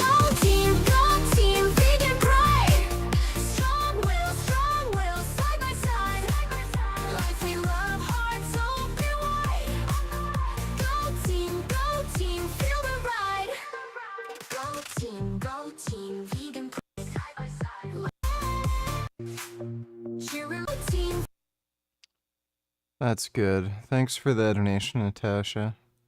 Shows the contradictions that are inherent to the Maha movement and just most of Bootycom $20. I lost all my bank cards yesterday, so I couldn't donate, so use my fiance's card. Don't worry, she got the money back, and I've got new cards on the way too. Was a fuck up VG. Well, don't worry, dude. You are allowed to live. But next time, though, if you don't donate, I am going to hunt you down and get as much money as I can from you by holding you at gunpoint at an ATM. But I am understanding that some of these things happen sometimes. And it's okay if you miss donating on a stream here and there due to extenuating circumstances, but if this becomes a regular thing, then I am going to have to rob you at gunpoint. Thanks for the donation, Bootycom. These factions within both parties, honestly, because so many of them are so corporate coded. And, you know, just the idea that the government would come in and wipe out the private health insurance agencies, corporations is, you know, it's a non-starter. At the same time, you know, if you want to implement some of the changes. Like, there's never this discussion when we talk about other forms of social funding, like the police. Like, oh, why should some of my taxes go towards paying for a police force when I live in a good neighborhood? All the crime happens in the poor neighborhoods. So why don't all the poor people pay through their taxes for police, since they're the ones that use it?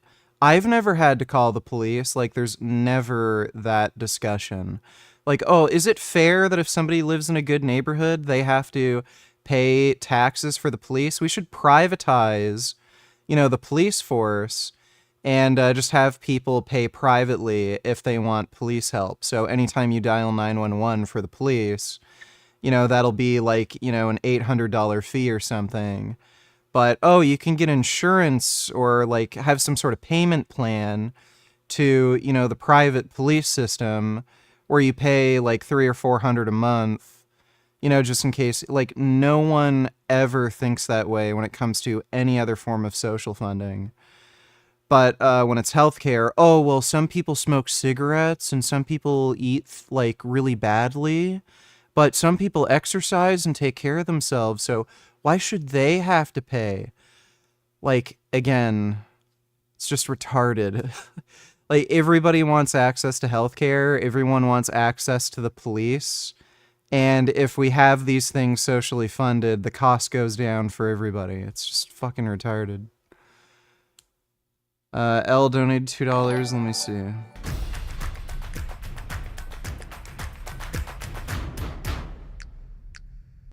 An unfathomable world. A world we know exists, but... Can maybe watch that. What were we watching? Yeah, we'll watch that next. Thanks for the donation, Al. Do not yet produce gametes, which are what determines the sex characteristics. So congratulations, everyone. There's only two genders, and everyone is neuter neither of the two genders. And in some ways, it is morbidly hilarious that, given the task of determining what is a woman, the Trump administration has no friggin' clue. But President Trump's order prevents people from changing the sex designation on U.S. passports, and the order does not impact state laws, and the president cannot unilaterally change state laws that allow transgender people to update their names and gender markers on their driver's licenses. But generally, can he do the rest of this? Probably. Under federal law 22 U.S.C. 211A, it grants the Secretary of State the authority to issue passports under rules prescribed by the president or secretary. However, these orders must not conflict with existing laws or constitutional rights, and people will challenge this order in court. And of course, this is an area of the law that is rapidly changing. In 2020, the Supreme Court ruled in Boston versus Clayton County that Title VII of the Civil Rights Act of 1964, which prohibits discrimination. Natasha donated $2 is one of the reasons I became vegan. Have you ever been treated like an animal? I have 3 times. Until then, I wasn't concerned how animals feel like it until one day I was treated like one. Why am I talking about it? And why others don't talk about it? Because most likely others have been treated like animals as well. Why they don't talk about it? Well, because they didn't survive to talk about it. I have. If you don't like to be treated like an animal, then you shouldn't behave like one. That's why I became vegan. And my life improved. Yes. Thanks for the donation, Natasha. Nobody wants to. Based on sex also prohibits discrimination based on sexual orientation and gender identity. At least at the moment, this decision would trump the president's new executive orders. However, Justices Thomas, Alito, and Kavanaugh have already said they'd like to overrule Bostock. Trump also revoked Biden's order allowing transgender people to serve openly in the military. And can he reinstate that ban? Well, maybe. The Supreme Court allowed Trump's ban to take effect in 2019, but they did not issue an opinion on the merits. Can the president ban medical treatments and procedures? Probably not. The president doesn't have the direct authority to compel a state to alter its healthcare practices. However, he can incentivize policy changes by attaching conditions to federal funding. Later this year, the Supreme Court will decide whether states can ban gender treatment for minors. President Trump also signed an order requiring the Attorney General and the Director of National Intelligence to investigate potential free speech infringements that may have occurred during the Biden administration. This order covers actions the Biden administration took in several areas, including the January 6th prosecutions, FBI investigations into threats against teachers, and collaboration with social media companies. Upon completing these inquiries, the Attorney General and Director of National Intelligence will make recommendations for future action. This order probably falls within the president's powers, but we don't know if it will end up being a nothing burger or a pretext to purge disloyal employees. The nominees for Attorney General and DNI, Pam Bondi and Tulsi Gabbard, could use it to create a list of employees who should be fired, going above and beyond Schedule F. Then there is the environment. In Trump's inauguration speech, he said, quote, "We will drill, baby, drill," and he then issued a flurry of orders that were gifts to fossil fuel companies. The first was a declaration of national energy emergency, quote, "The United States' insufficient energy production, transportation, refining, and generation constitutes an unusual and extraordinary threat to our nation's economy, national security, and foreign policy." The order defines the term energy or energy resources as crude oil, natural gas, least condensates, natural gas liquids, refined petroleum products, uranium, coal, biofuels, geothermal heat, the kinetic movement of flowing water, and critical minerals. And its definition somehow leaves out the fastest growing sector of energy resources, the renewable energy sources like wind and solar. Trump used the national emergency declaration to take additional actions, like he instructed the energy secretary to resume reviewing applications for liquefied natural gas export projects. He rescinded a 2021 Biden executive order that aimed for 50% of U.S. vehicle sales to be electric by 2030, and he outlawed offshore windmills. Does Trump have the authority to invoke a national energy emergency?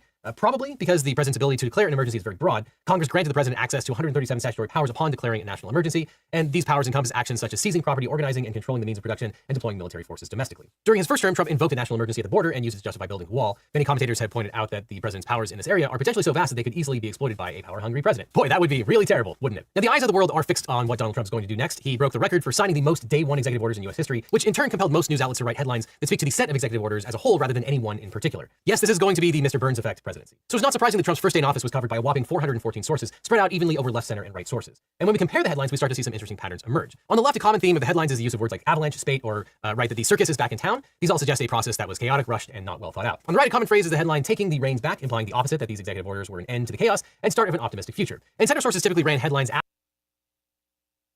to get to know. The men incarcerated here are extremely dangerous. Those are chopping up heads and everything. Tasha donated to others comfort and sorrow. Those who try to find comfort in sorrow will be bound to be empty and hollow. And but emptiness cannot be filled with anything other than truth itself. Yes. You have nice boobs, by the way. Thanks for the donation, Natasha. Total anarchy. Another inmate attacked me. He stabbed my eye. The more corrupt, the better for me. Behind bars is a struggle just to survive. I don't hurt anybody else. Yeah, Philippines is another country where I'm definitely not going to take a risk of ending up in jail. I just hurt myself. Behind bars. In the toughest prisons in the world. The Philippines, a hot tropical country in Southeast Asia, jammed with 100 million inhabitants. A country in which 6% of the population is unemployed, in which the gap between rich and poor could hardly be bigger.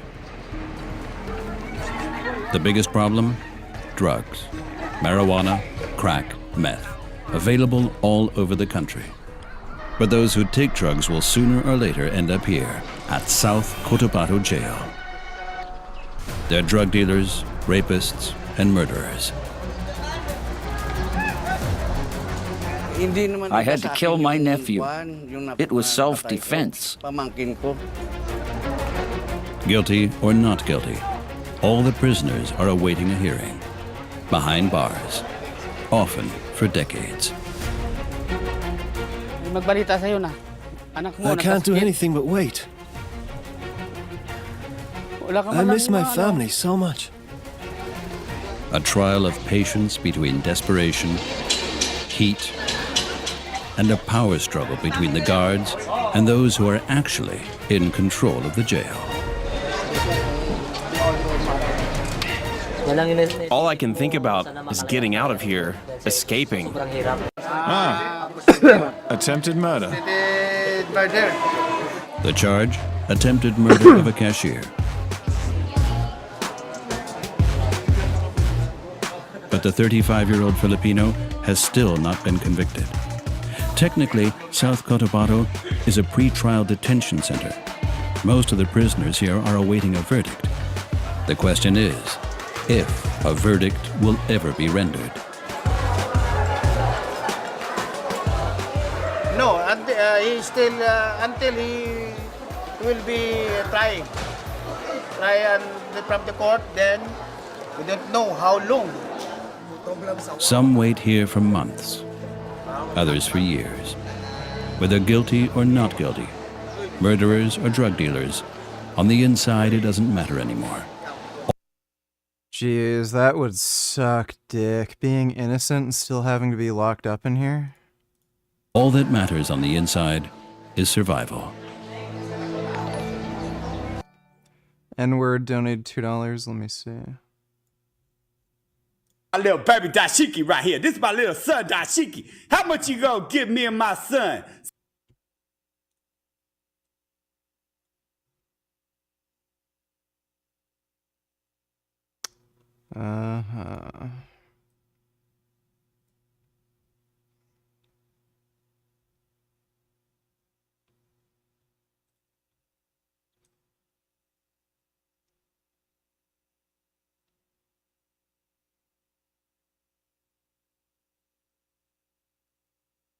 I don't get it. Thanks for the donation, N-word.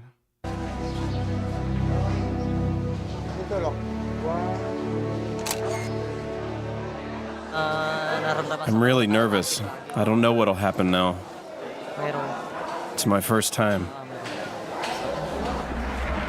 Ronil finds out sooner than he'd like what kind of world awaits him inside the walls.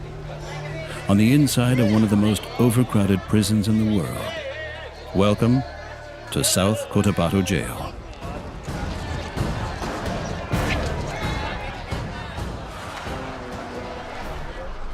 A jail that is bursting at the seams. The average temperature is a tropical 35 degrees Celsius. About 2,000 prisoners wait out their time in a space designed for a number only quarter that size. They live like caged animals. Sweat, heat, no privacy at all. Desperation and rage, all concentrated in a space that is much too small. In his very first hour in jail, Ronil will find out who's in charge, who occupies what place in the hierarchy, and what awaits him here in the future.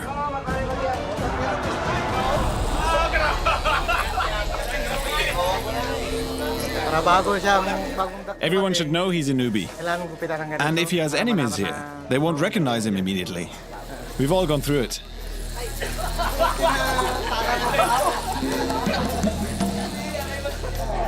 As a new prisoner, Ronil is at the bottom of the jail's hierarchy. He has no rights. His belongings do not remain in his possession for long.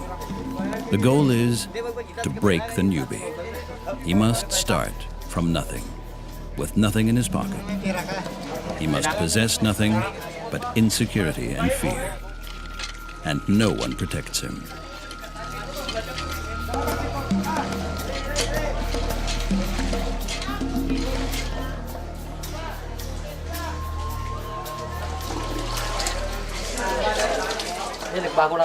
I'm miserable. Everyone's watching me.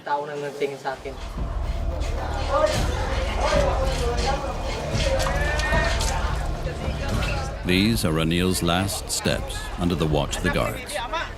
Once he enters the cell block, responsibility for the newbie falls to one of his fellow prisoners, the cell leader. From now on, he decides when Ronil eats, when he gets to go outside, and where he sleeps. Ranil's new home, a 270-square-foot cell inhabited by 69 inmates. It's the cell for new arrivals, regardless of whether they're drug dealers or murderers. Everyone starts here, in one of the jail's fullest and hottest cells. Get up there. You're new, so you sleep up there. Go on. The stuffiest place at the very top in the corner, where the heat accumulates, where the air consists of sweat and frustration.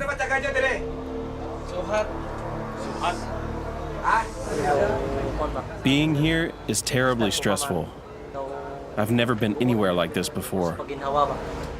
Starting now, Ranil must stay in the cell for 15 days. He can only go outside when the cell leader lets him and accompanies him. Ranil has no say in the matter. Only those who follow the rules survive in South Cotabato jail. The biggest problem? The jail is utterly overcrowded. Jail's kitchen, the prayer room. I don't let the guards enter the compound. Their contact with the prisoners should be minimal. Some of the inmates could develop a personal relationship with them. No matter what crime they've committed. And that can lead to other problems. That means one of the only jobs left is to monitor the outer walls. The guards must rely above all on security cameras and on the hierarchy within the prison walls, because the jail is ruled from within. For Baludio, that's a mental strain.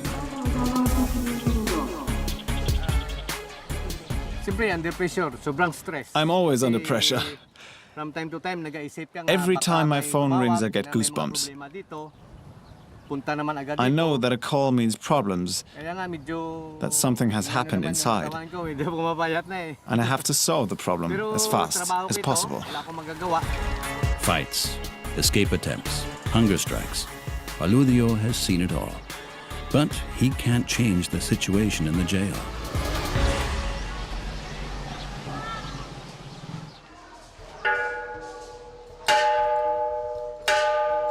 His people go inside the walls only twice a day to do a head count.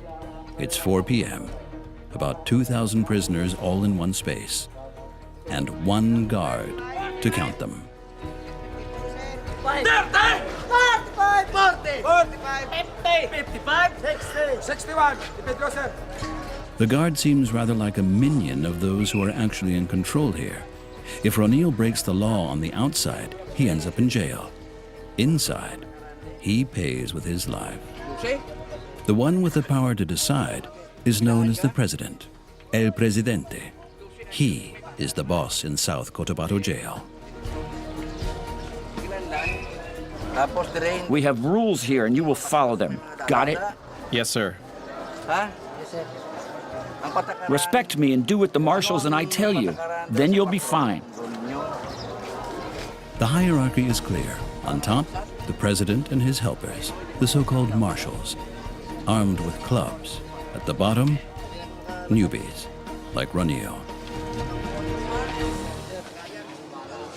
Otherwise, the only way to power is money. Prisoners with money can buy what they need to survive. Cigarettes,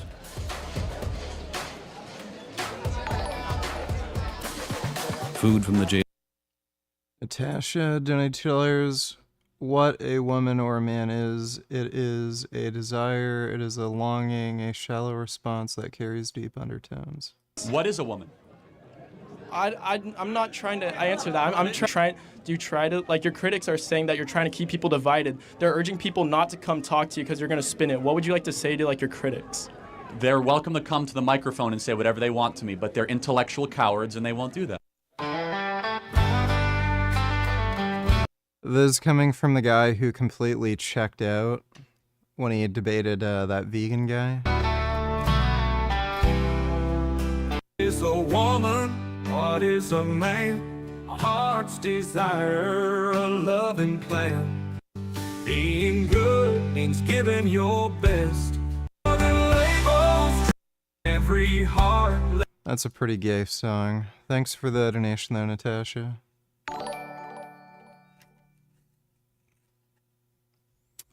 Bend over, donate $2. Cute. Let me see. Nice try. Thanks for the donation, dude. Jail's kiosk. And above all, fresh water.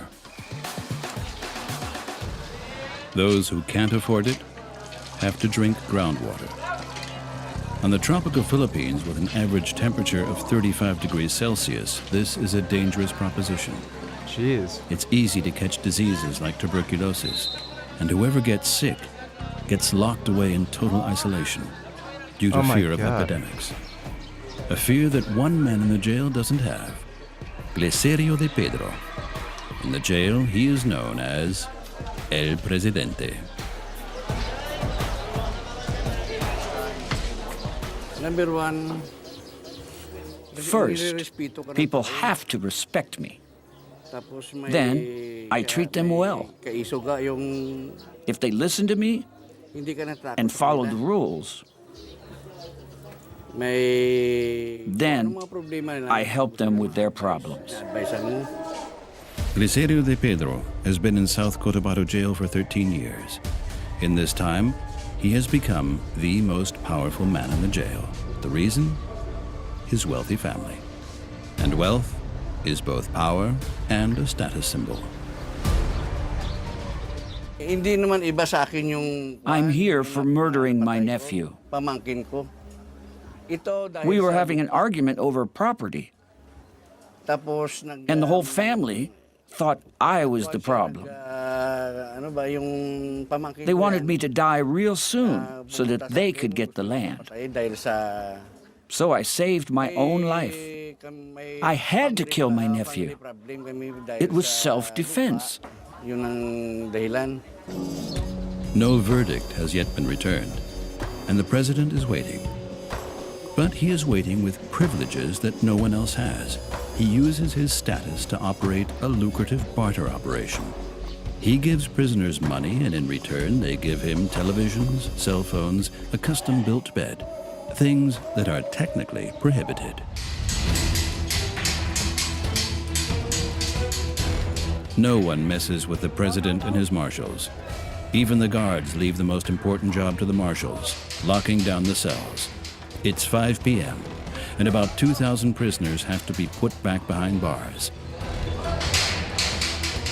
Those who don't obey feel the whack of the club, or the power of the president, a system that seems to work, based on respect and fear.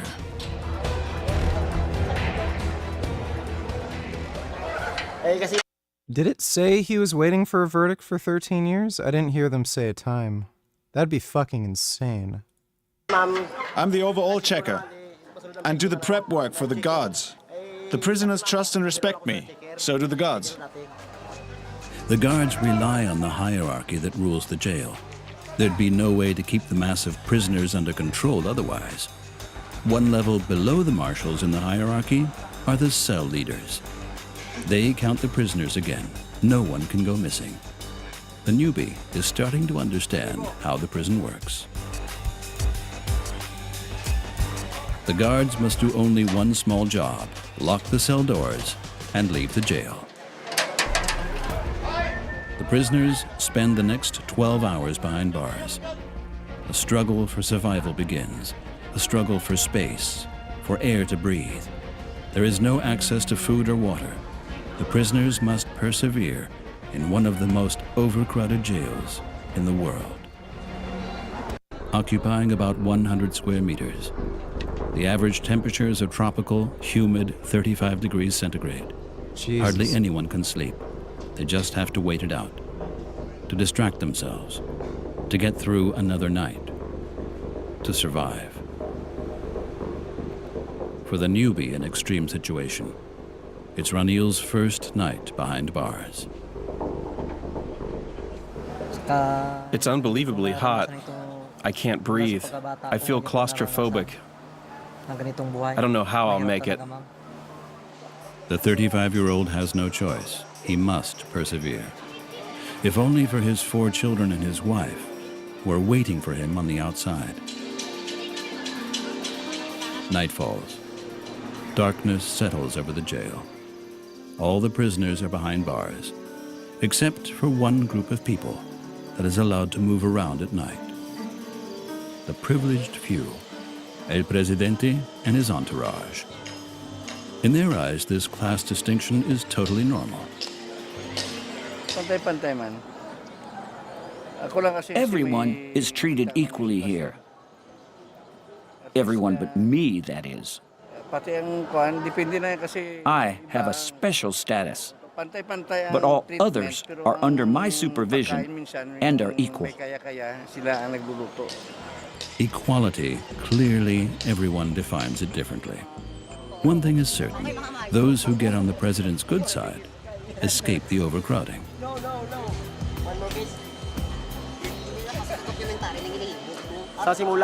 When I got here in 2002, I wanted people to trust me.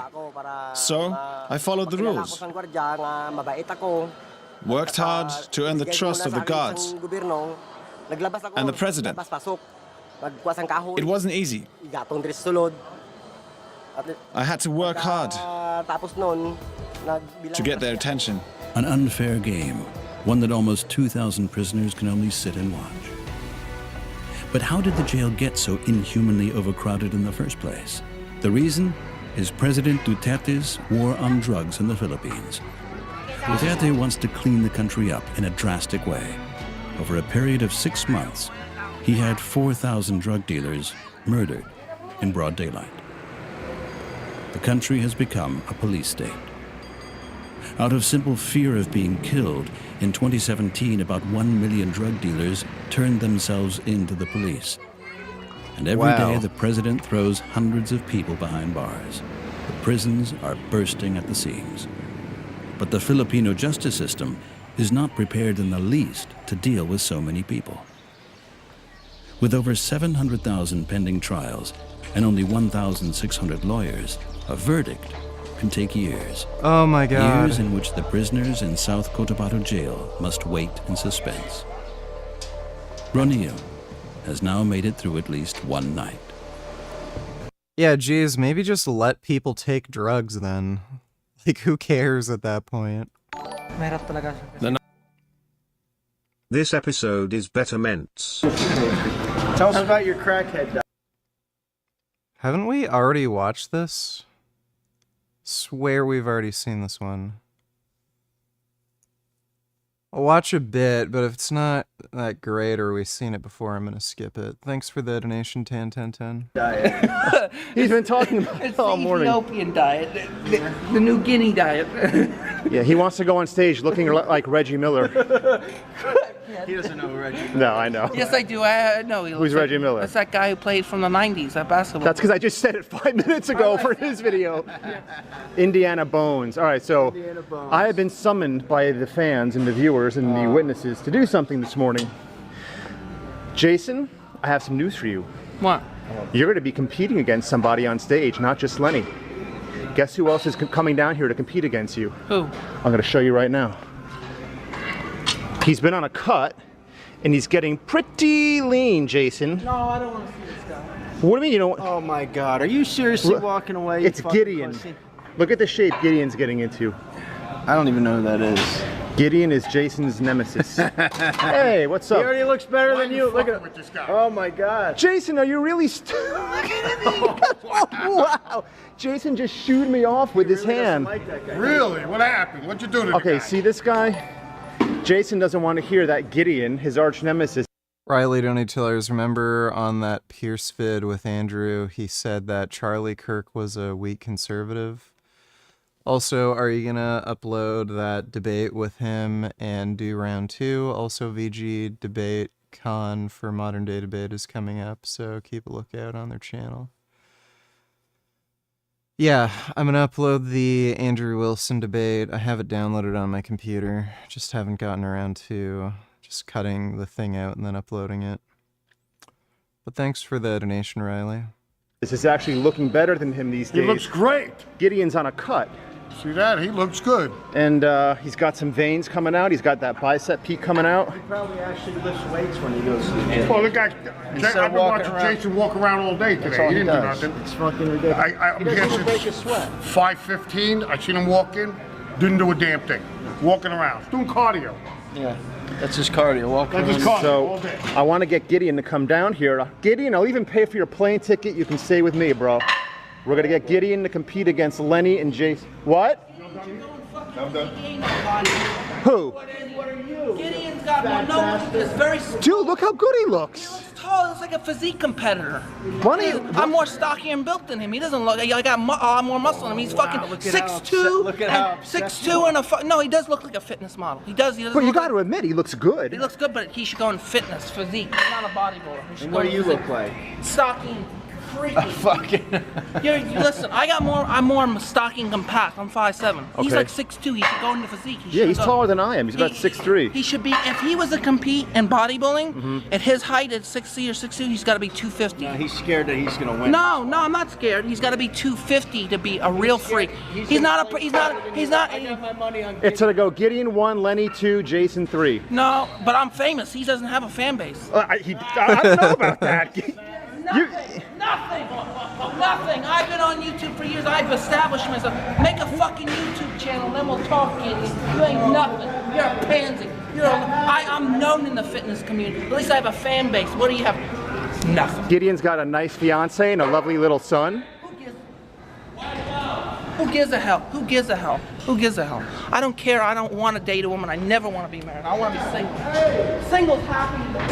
He's got to pay now. He's got a baby. He's got to have responsibilities and pay off. But look at the shape. He's got to pay child bills But and everything. he's managed to balance his responsibilities in life and his bodybuilding. Well, that's what I got. I got my own fucking condo and my own place, and I'm responsible too. But I don't need no fucking. Lenny doesn't have children. I don't need children either. Fuck that. You know how big a responsibility having a woman is and a kid? It's a big responsibility. If you can't do it, don't do it. Because you know what? Most women these days are no good trouble. Gideon will compete in that weight class because he's got to cut to a certain weight in order. He's got to cut to a certain weight in order to compete with it. It goes by weight class. This is good. Maybe this will motivate him to actually lift the. No, it goes by weight class. Okay. Weight class. Let's say if Lenny competes in super heavyweight, I ain't going against him. If I stay in my weight class, I ain't going against Gideon. I'll go against my other weight class. Well, Gideon's taller than you. What weight Well, class? lucky for you, you're not competing against him. I think Gideon would blow you off the stage, man. I don't think I would kill him in legs. He's got small little fucking pansy legs, little bitch. I like that. When I'm on the crackdown, I'm gonna be so moody. Luckily, I won't choke his ass. So you're gonna have this skinny, emaciated upper body with these huge legs in No, October. I'm gonna be huge. Listen, What's up? I'm gonna be lucky I don't choke him on stage and rip his head off.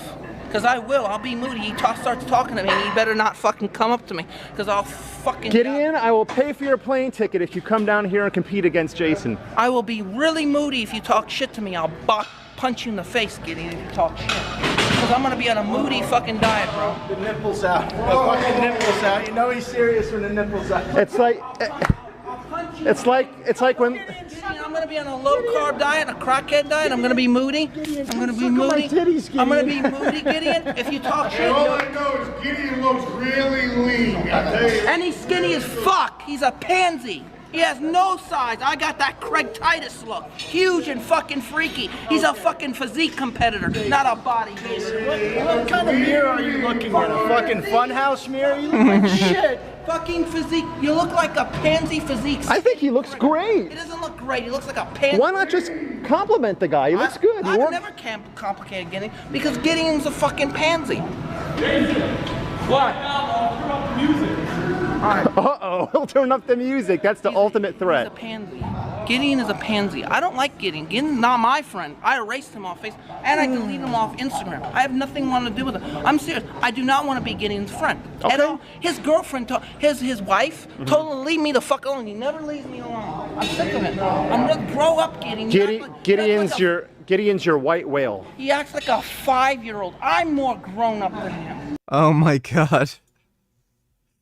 Jason of all people saying that. He's so fucking delusional, dude.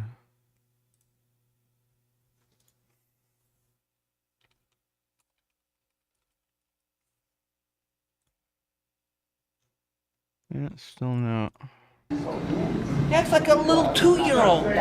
Grow the fuck up, Gideon. If you never grow up, you're always gonna act like a little child. You're the biggest fucking troll in the internet. I'll agree to that.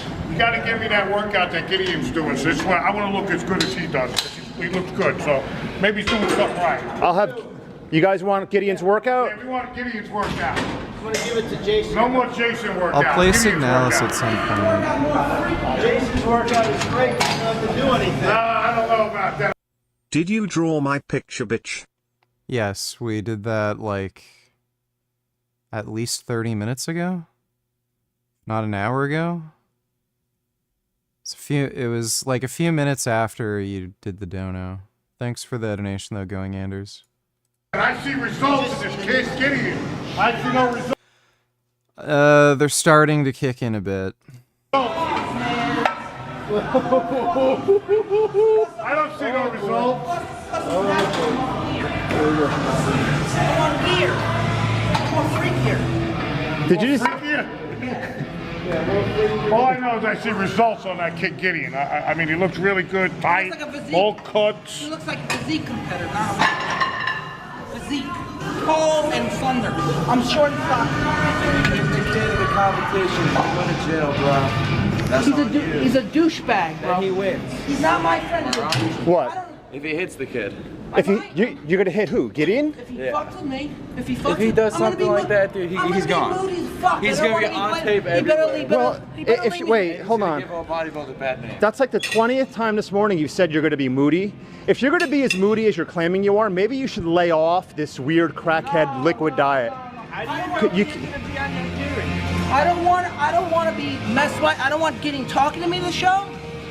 Coming up to me, nothing. You want him to come down here because Lenny will probably try to buff fuck him. Yes, sir. Watch that, wouldn't you? Get that guy Gideon's number? Do I what? You got his telephone number? Of course. Why don't you give me his workout plan? Gideon is not my friend. He's my enemy. He's your enemy? He's your friend. That guy's got some cuts in him, boy.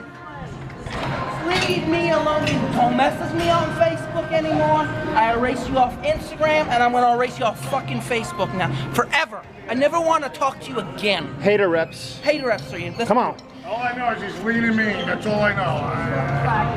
He took the lean and mean. Look, he's working out. That got him motivated. Listen. That's great. Hey, whatever motivates him. More stronger than Gideon. Listen, why don't you put some weight on that damn thing? Why don't you put some weight? You want to do You want to do 280? You want to do it? Put weight on that damn thing. Let's go. Delusional fat fuck coming out. Look at that. Hey, 1 day a week doesn't count. I do it 7 days a week, twice a week doubles. In LA and 1 day a week. 8 days a week. 8 days. I love it. 1 day a week. Only a Sith Lord can work out 8 days a week. Yes, it's Jason's hilarious. What a silly person. Night was hot and long. Yeah, they're kicking in now. Yeah, I can feel it. Yeah, they're kicking in alright. Oh my god.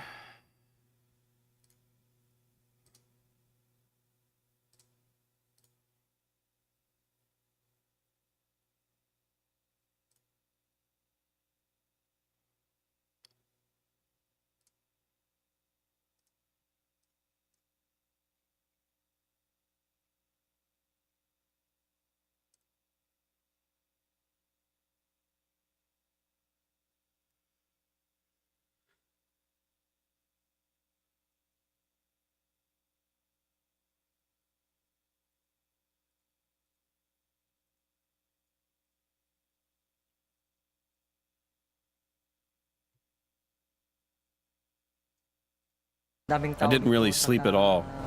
I always thought of my family, that they're out there all alone, without me. It's the following morning, 5 a.m. As a newbie, Ronil is not yet allowed outside with the others. He has to wait, and returns in his thoughts to his wife and children. He's not the only one with... Motherfucker. You made my dick small in that last picture. Draw me again with a big dick. Except I am sucking on your asshole.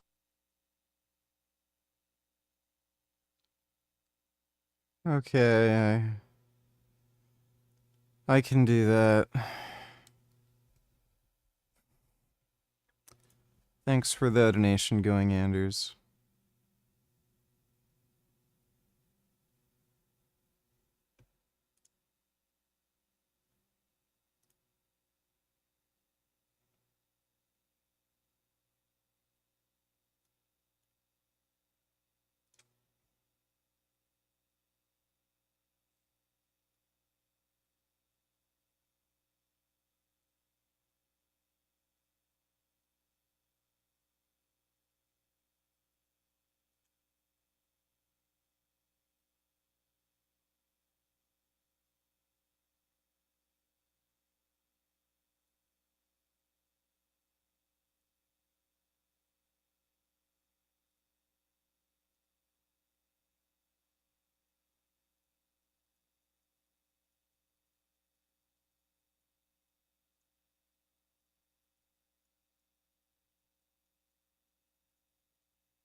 Oh wait, put your hat on backwards, don't you? So Trump said he wants to build a detention center at Guantanamo Bay for the worst migrants. Is this how it starts? Are we already there? Your opinion on this? That is insane, and that also sounds unconstitutional. I don't know if you'd be able to make an order like that. But yeah, that definitely sounds like the start of fascism for sure. It's fucking insane how he can say these things, then his whole fucking voter base is like, oh yeah, Trump based. Fuck yeah, dude. Thanks for the donation though, David.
Alright, there's my drawing of you licking my butthole and you with a very big penis. Thanks for the donation going, Anders.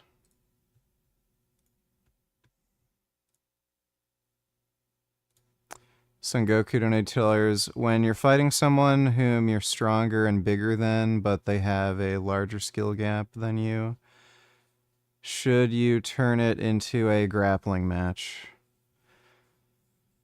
Kind of depends.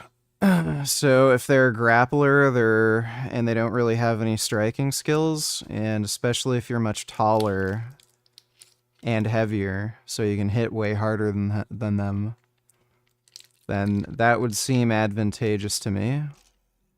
Because a large skill gap in grappling is a pretty big fucking deal. Like, much, much smaller dudes can take down much larger opponents if they're good at grappling.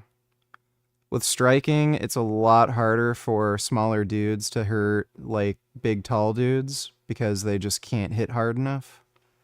And they have a range disadvantage. Thanks for the donation, though, Sengoku. N-word donated $2. Let me see. Privilege. Quick point of personal privilege. Yes. Guys, first of all, James Jackson, Sacramento, he, him.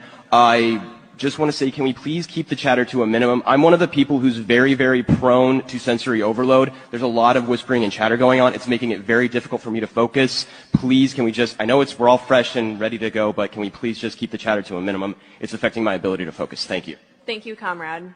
Okay, is there a speaker against name, chapter, pronouns? Point of personal privilege. Yes. Please do not use gendered language to address everyone. Okay. Very brief point of information. If you are using a microphone, talk into it directly like I am right now, and do not wave your face back and forth because people cannot hear you. That is all. Okay, awesome. Hi, James Jackson, Sacramento DSA, he, him. I have already asked people to be mindful of the chatter of their comrades who are sensitive to sensory overload. I don't know how people can tolerate living in circumstances like that.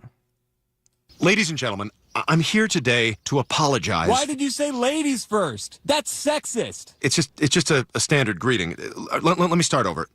Gentlemen and ladies. Who says the man? Okay, sorry. Humans in the audience. I identify as a basketball. Humans and basketballs. I'm a parrot who mimics words but doesn't comprehend them. Humans, basketballs, talking parrots, and whatever else is out there. Whatever? It's whoever. Actually, it's whomever. No one likes you, Mary. All right, just calm down. I don't know how they can tolerate any of that horse shit, dude. They must all come from single mother households. Can we react to some Fix Fearless men? Welcome back, welcome back, welcome back. Maybe. If they're good, then sure. If they're kind of boring, then no. Thanks for the donation, Nig R. Dodo donated $2. 60 people died in plane crash. Is this the DC thing? Trump fired over 100 FAA safety personnel when they were already shorthanded. Trump's clear incompetence, along with his unqualified DUI hires, only caused more families to lose their lives. FAA says a military Black Hawk helicopter collided with the American Airlines passenger jet from Wichita near DCA. There must be immediate hearings on how the federal government Department of Defense allowed this to happen, and if the removal of safety protocols and recent personnel changes. Did he really move FAA safety personnel? If he is in some way directly related to this incident through those means, I really, really hope it gets widely reported on. Because he was railing, what's his name, dickhead, the Californian governor, and like just the whole government of California for the forest fires. If he's related to this in any way, I hope the media holds him just as accountable. Thanks for the donation, Dodo. Let's get it, man. Happy to. Look at that. See? Yeah, you're too slow, retard. you're Darren. I can't see your face, Darren. Fuck.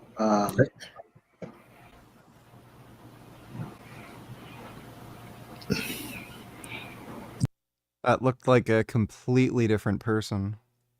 Darren. Dude, that was a completely different person. This is a lighter skinned dude. And this guy's fucking crispy as fuck. Like, I don't think you can be blacker.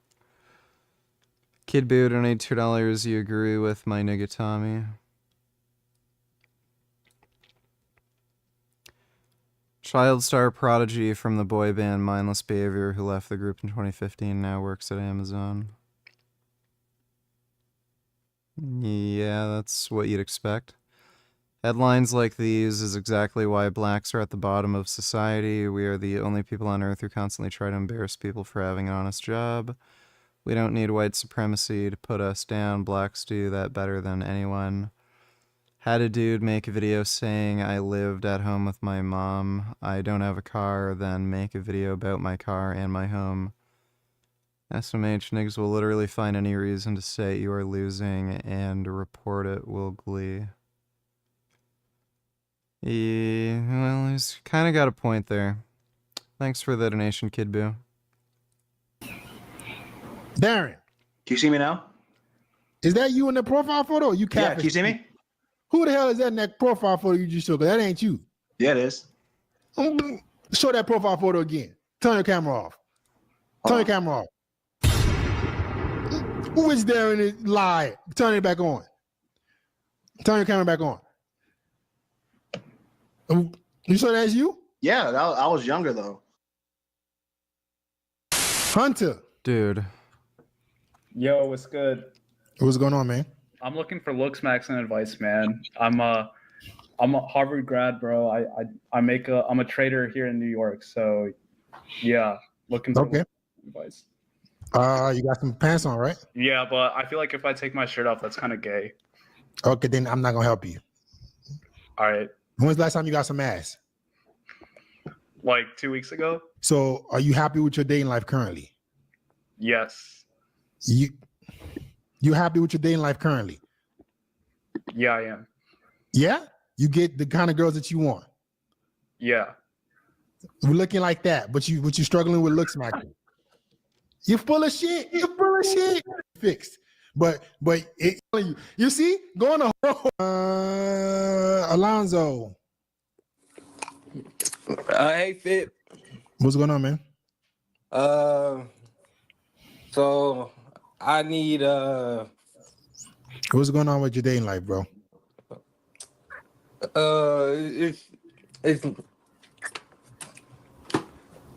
It's not good. Why? Cause taking too long to talk. I don't know what's going on. Talk to you, man. Yo, I've been waiting to talk to you, man. You guys are got that energy now. For you. I don't know, like the girls don't fuck with you on there. How is it not real? Because they don't want to fuck with you. It ain't that it's not real.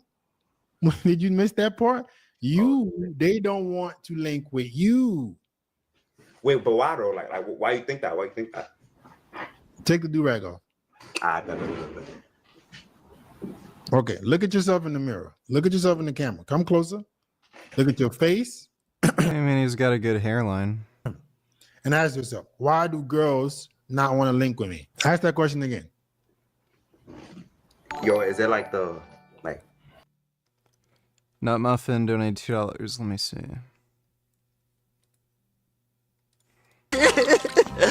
Just get out of here, you stupid, dumb animal!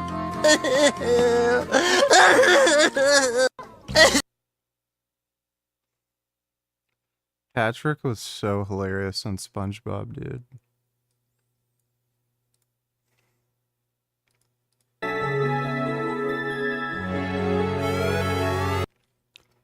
Are nuns and priests allowed to flick their bean? Does butt stuff count as losing your virginity?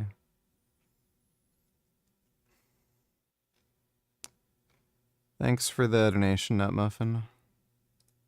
Cause I ain't gonna lie, like I want to get. Would you link with you? If you were a girl, would you link with you? If this is what wanted to link with you, if this, would you link with you? You got a sister? You got a sister? Maybe if I was some fine shit. Nah, I ain't got no sisters. I ain't got no sisters. Okay. So you're right now. Your appearance is not impressive. It's not. Let's see what the body looks like.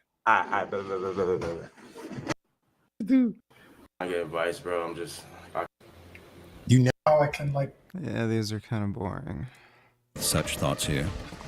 Many are plagued by them, including Janelle Berges. The 35-year-old has been imprisoned for 5 years for running a con. He is Yeah, I'm pretty high. accused of embezzlement and defrauding customers. He acted out of necessity to help his family scrape by.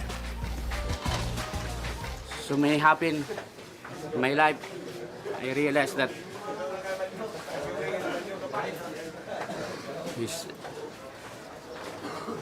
it's always very sad because we have 2 children, 3 children waiting for me.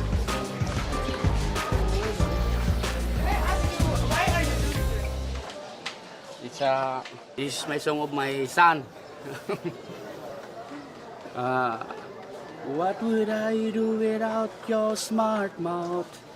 Throwing me in you, kicking me out. Got my head spinning, no kidding, it can pin you down.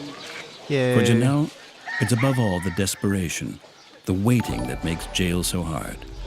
W donated $2. Let me see. I don't typically endorse. Arimidex is an Anastrozole. So Clomid is not something I take. I take the Arimidex, which is an Anastrozole. I don't know what Clomid does. I normally don't. I wouldn't endorse modifying your body. I think it's always a mistake. I think plastic surgery is a mistake. I think tattoos leach metal into your bloodstream. Maybe it's worth it. They look cool. But there's so much alien stuff in the environment. Xenoestrogens, birth control in the water. These girls with their antidepressants, their medication seeping into the water supply. That you kind of have to modify your body in this way to get back to like a normal baseline, and that's just reality. Like I know that there's some fitness guy right now who's like, hey, Sam doesn't know what he's talking about. You just wake up at 6 a.m., eat eggs, watch the sunset. Like, I know, okay? I'm doing like 50 things though. I do not have time to wake up at 6 a.m. and watch the sunset and eat a bowl of raspberries and like all the other shit that you have to do to fight against environmental demasculinization. So unless you live in the woods and you really have time. If I had to guess, obesity and stress are probably the 2 big factors that are causing a lot of men to have low testosterone. If you eliminate those 2 factors, the likelihood of you having hypogonadism from, I don't know, something like microplastics or some shit, I think it's pretty damn low. Time to rub leaves on yourself and eat beaver scat and whatever else, and even the Liver King. Even the people who say to do it the natural way, are they all really natural? But I would say that you have to do TRT. It's time, especially at 32. Especially if you're sitting around at 400, you're basically like Rosie O'Donnell. Mo with the 25.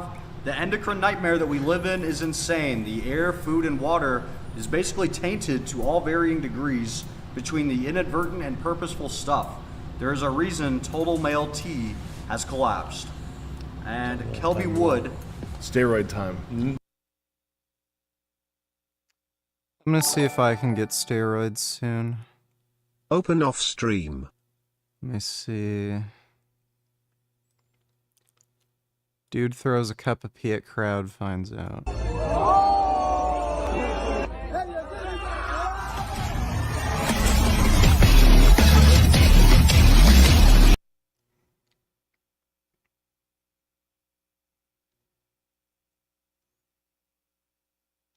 Yeah, they're beating his ass. That's what you get. Thanks for the donation, Nut Muffin. I'm Hitler's top guy. What am I gonna do? Adolf Hitler chose me to lead the revolution. If Alexander the Great tells you you're his top guy, you're his top guy. You're now in a position where you have no choice but to go, oh, I'm Alexander the Great's top guy, dude. Oh, Adolf Hitler needs me? Okay, I'll do it. I'm going to bat for you, Hitler. I got your back, Hitler. Okay? I was totally convinced that I had HIV.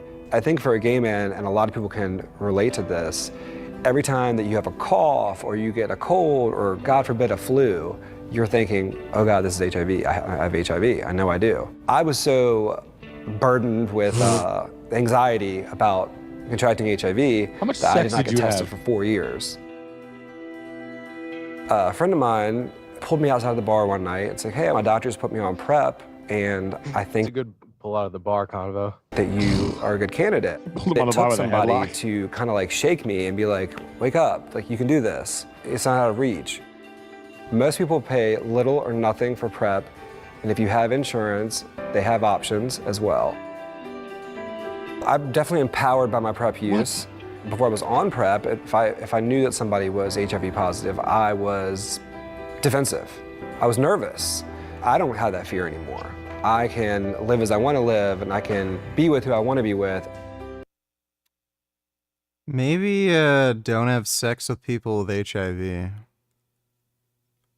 Like, I'm sure you could do that while being gay, right?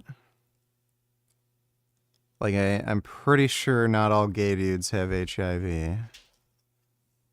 So, that is really weird. That is a bizarre commercial. I think the most important thing that we can do is talk about it. None of the makeup people want to touch on. Yeah, I was just thinking. Could you just adjust just sneak that in your shirt real quick? Put it inside. Just tuck it on the outside there. So oh God, please don't touch me. She breaks. How fucked? Aren't like gay guys like? Don't they like really enjoy the clinic side of like getting tested and? I would imagine that's like hard. Imagine being a gay guy that looks like that and not getting tested for 4 years doing the shit he was doing. Mm-hmm. Can you type in "I'm a bug chaser"? Yeah. Oh no, don't say that, Sam. Let's see if that's even still on YouTube. I don't think we got the. I think they took all the real bug chasers off YouTube. Unbelievably, unfortunately. Oh, there we go. We get nice cheeks. Hello. Was that him saying hello, or was that? That was me. Okay. This is Tom. HIV in the South. I'm video casting on my blog, and 28. One thing I've not covered in some of my video cast is people wonder, people in the back of their mind, they wonder, how did you get HIV? Well, I was very young and I was doing drinking advice, and I ran with a very what do you would call it, upper scale group of people that had connections to a lot of things. So parties, all kinds of stuff like that. Politicians. I used to get on the big muscle boy and dance on the speakers, at Backstreet, the Armory, Bulldogs, and the Eagle.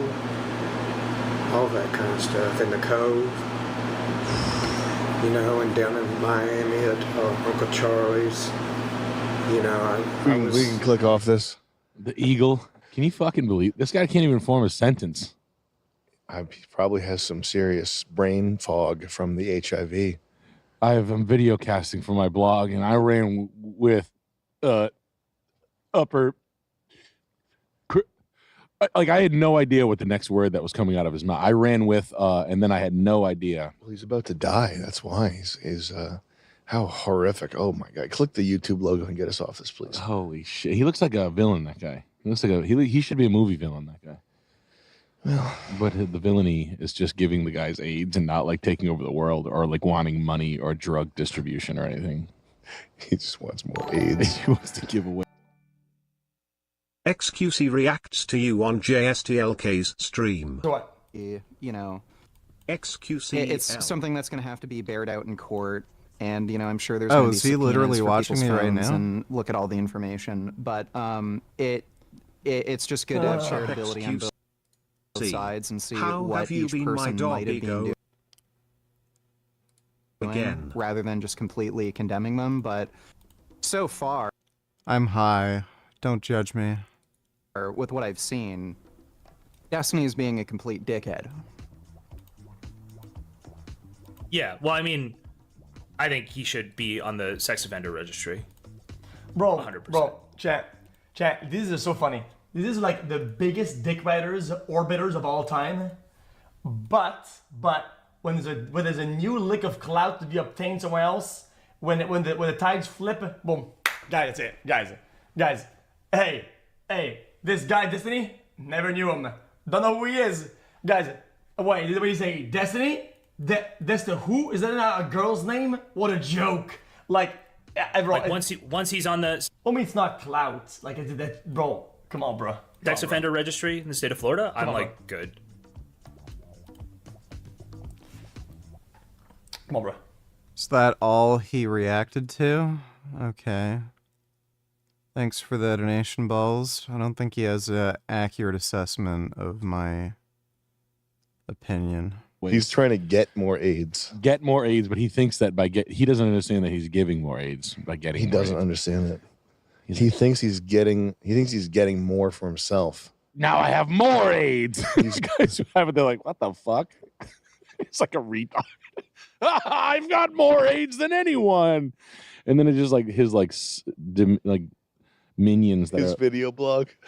he's video blogging. He's getting stupider as time goes on. He's got big red polyps in his More face. powerful. I'm more powerful now than never. He's saying just never. He's just a skull. He's using wrong parts of speech and shit. Yeah. Did you ever hear about the dentist who intentionally infected people with AIDS? No. Type in dentist intentional AIDS infection. Dr. Giggles. Yeah. I wonder if he said anything Dr. after he Hyde. did it. After he was done with giving it to him. Yeah, he said, "You have AIDS." I'm fine at your prep. He said, "Guess what? Guess what you have? I'll give you 3 guesses. I'm gonna give you 3 guesses." Oh, it's a woman? David J. Acer. Look at him. There he is. His last name is Maple. It's Latin for maple. He had the same birthday as my mother. Oh. First documented HIV transmission from a healthcare worker to a patient. The means of transmission remain unknown. Public controversy for healthcare worker. It's still safe to go get your healthcare done by a healthcare worker. Scroll down. He enjoyed fishing, tennis, and golf. I imagine getting a fish hook caught around his finger with that guy. Yeah. He's just chasing his fishing partners around with his bloody fingers and shit. Acer believed he had contracted HIV in 1986 through sexual contact, but did not exhibit any symptoms of AIDS. Meanwhile, 2,000 patients, visible symptoms of AIDS. Uh-oh. No. Yeah, so he's intentionally infecting people with AIDS. Look at that. Oh, he's lazy. What a scumbag. Well, that's his subconscious. That's, you don't just accidentally start reusing surgical gloves. You do that if you're trying to get people. It's just like whatever, Sam. People AIDS. Oh God, it's just like whatever. Like he's like you're his dental assistant, like watching him like reuse like the picks and shit. And he's like, oh come on, Sam, it's just like whatever. This doesn't happen accidentally, Yes, David. it does. Oh, phooey. Yes, it does. David, you're putting these come on. unsterilized tools in people's mouths. Oh, so what? I freaking cleaned it with water. It's fine. God, you freaking so paranoid. Oh, shush. Oh, stop. Phooey. What? The woman got AIDS? Oh, well, she's going to love it. I'll see her at the Eagle. She can fuck my butt at the Eagle. I wonder if the woman became like a. Wow, that's brutal. Though, He doesn't even understand what a woman is. Oh, where's your cock? Wow, your cock's little. Oh, look at that little pink cock. Gross. We'll convert your children, yes we will. Reaching one and all, there's really no. Do you think Destiny should be on a sex offender registry? That sounds a little extreme to me. I'm not really sure. So, kind of depends on what it entails. Like, if it would entail he needs to undergo chemical castration, like, yeah, that would absolutely be extreme.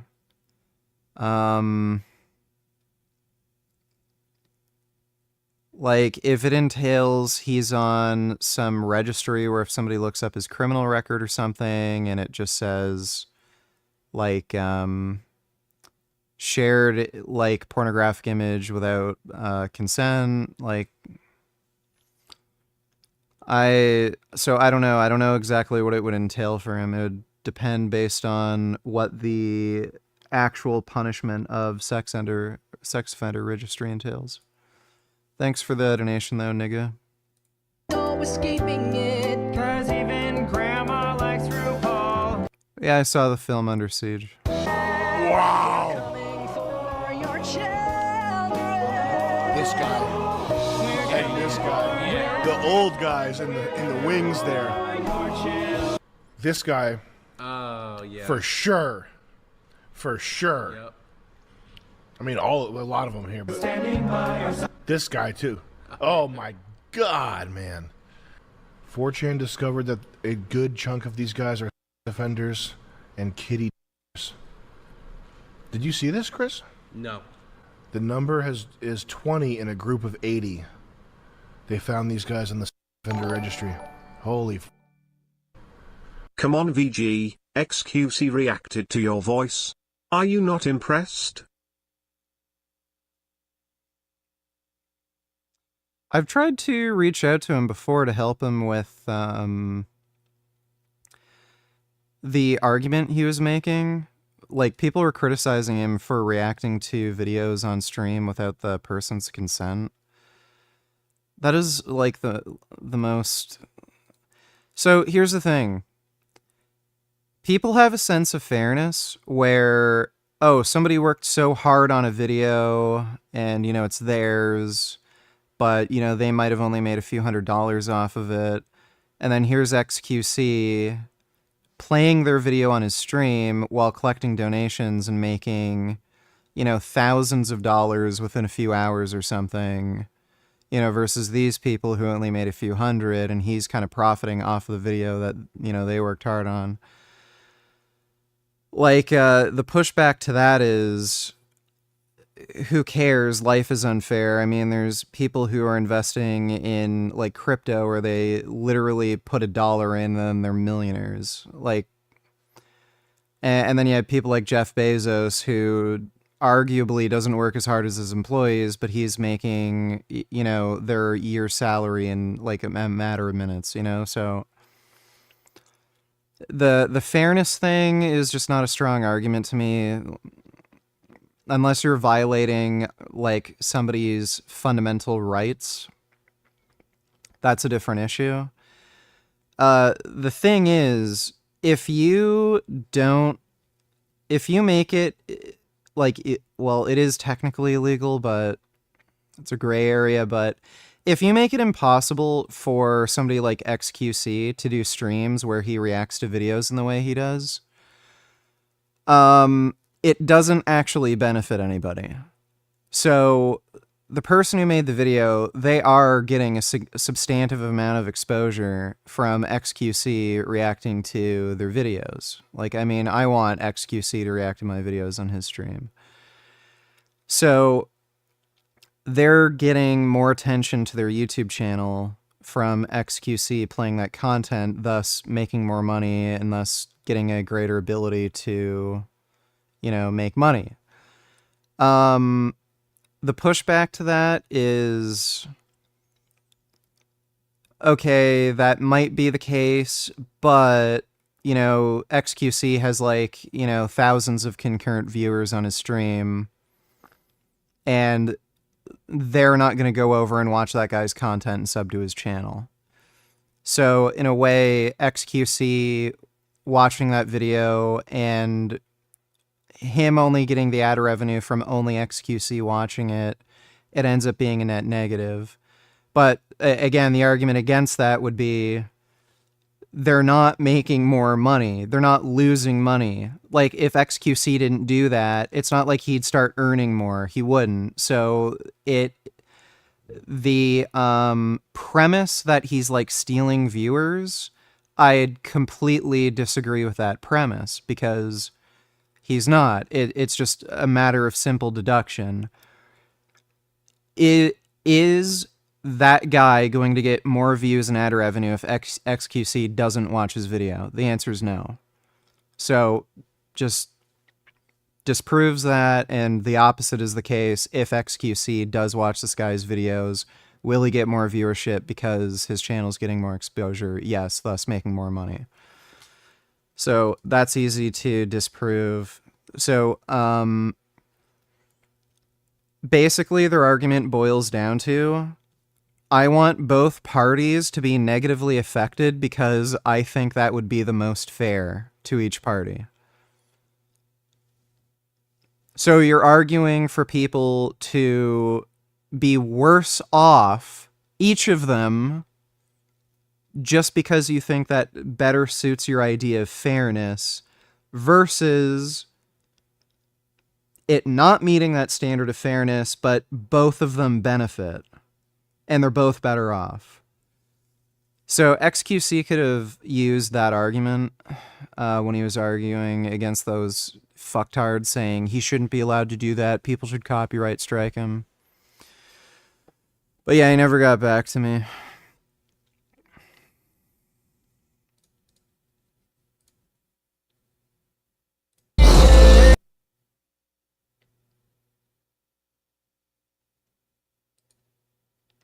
Based.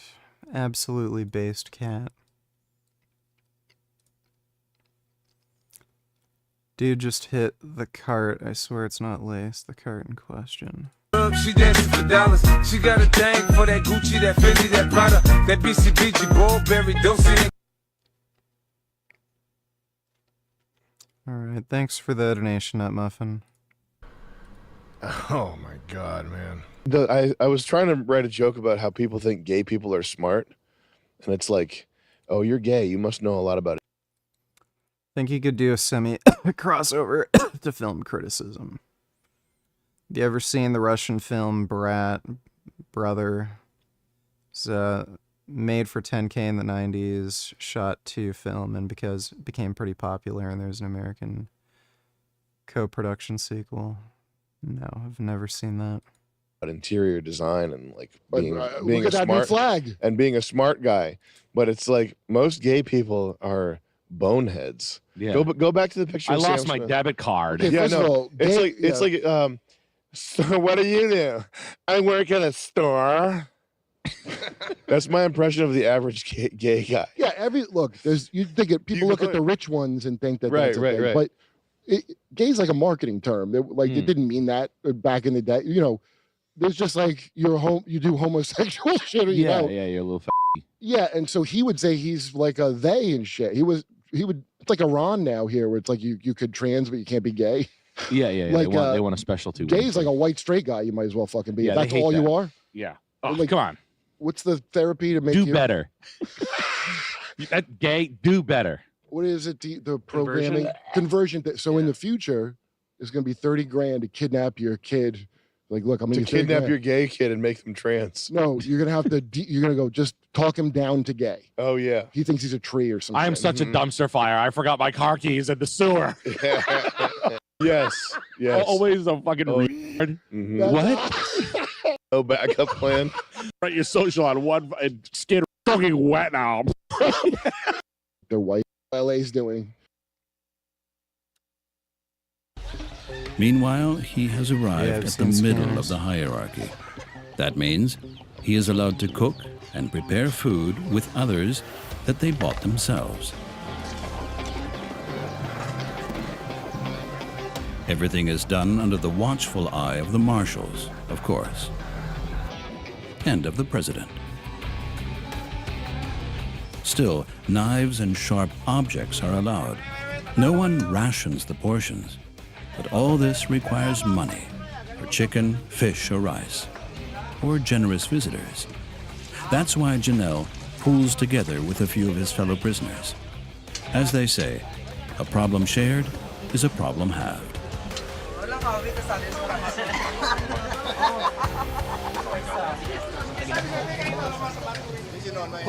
Some buy noodles, Kaibigan, ma'am. others vegetables, Mahirap. others oil. Hindi naman siguro mahirap, pero may iba naman tao dito na It's very difficult to survive on your own here. siguro okay lang sila, pero sa amin, You're often sad, hindi kayang lonely, Kailangan and talaga you just sit in your cell. Kailangan talaga ng You kaibigan. eat the food they ration out.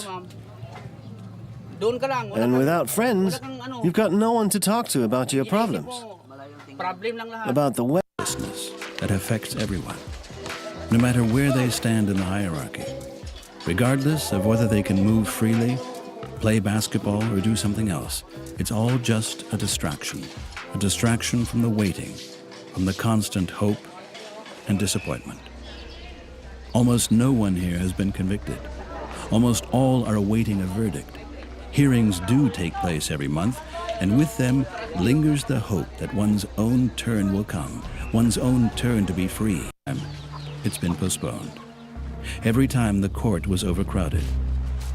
He wishes he could turn back time, give back the money he stole. The worst part about it, his wife is only a few meters away from him, also behind bars, in the wing for women, as an accessory to his fraud. Sa totoo lang, ma'am, wala naman siyang kasalanan. It's all my Kaya ako fault. may kasalanan. My mistake. Damay lang yung asawa ko eh. Tapos siyempre, ang kasalanan ko sa niya It hurts every day. nadamay ko Do siya. you know that my Hindi wife... Favorite back exercises, pull-ups, seal rows, dumbbell rows, barbell rows. isang buwan na is behind nakakulong. bars 5 from years my na. mistake. Walang ibang We're ginatanong both kung imprisoned. kailan kami Oh, dito. T-bar rows. And are what also hurts really even good. more is the thought of my Lalo children. na pag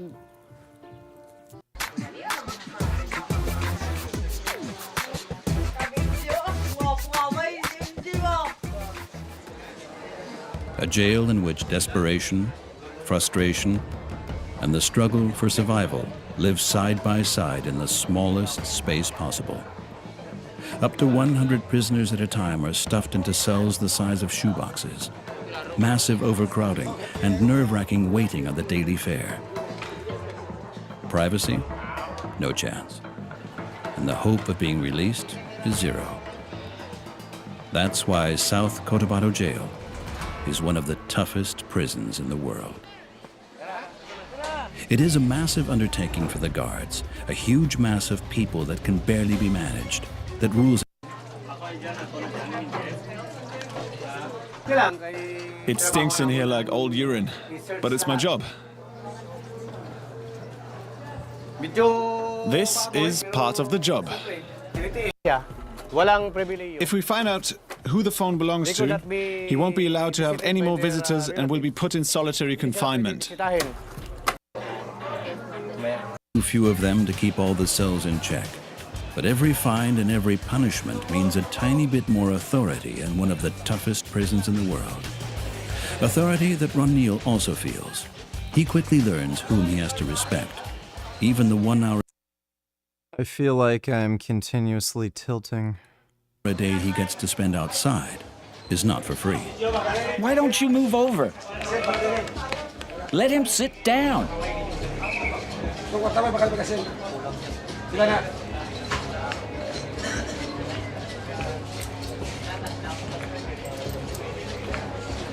More. Everything costs money. Even air to breathe. Ranil is fleeced for every cent. There's a logic to it. He shouldn't have anything anymore, except respect for others and fear. I wish it hadn't happened. I'd never react that way again in the future.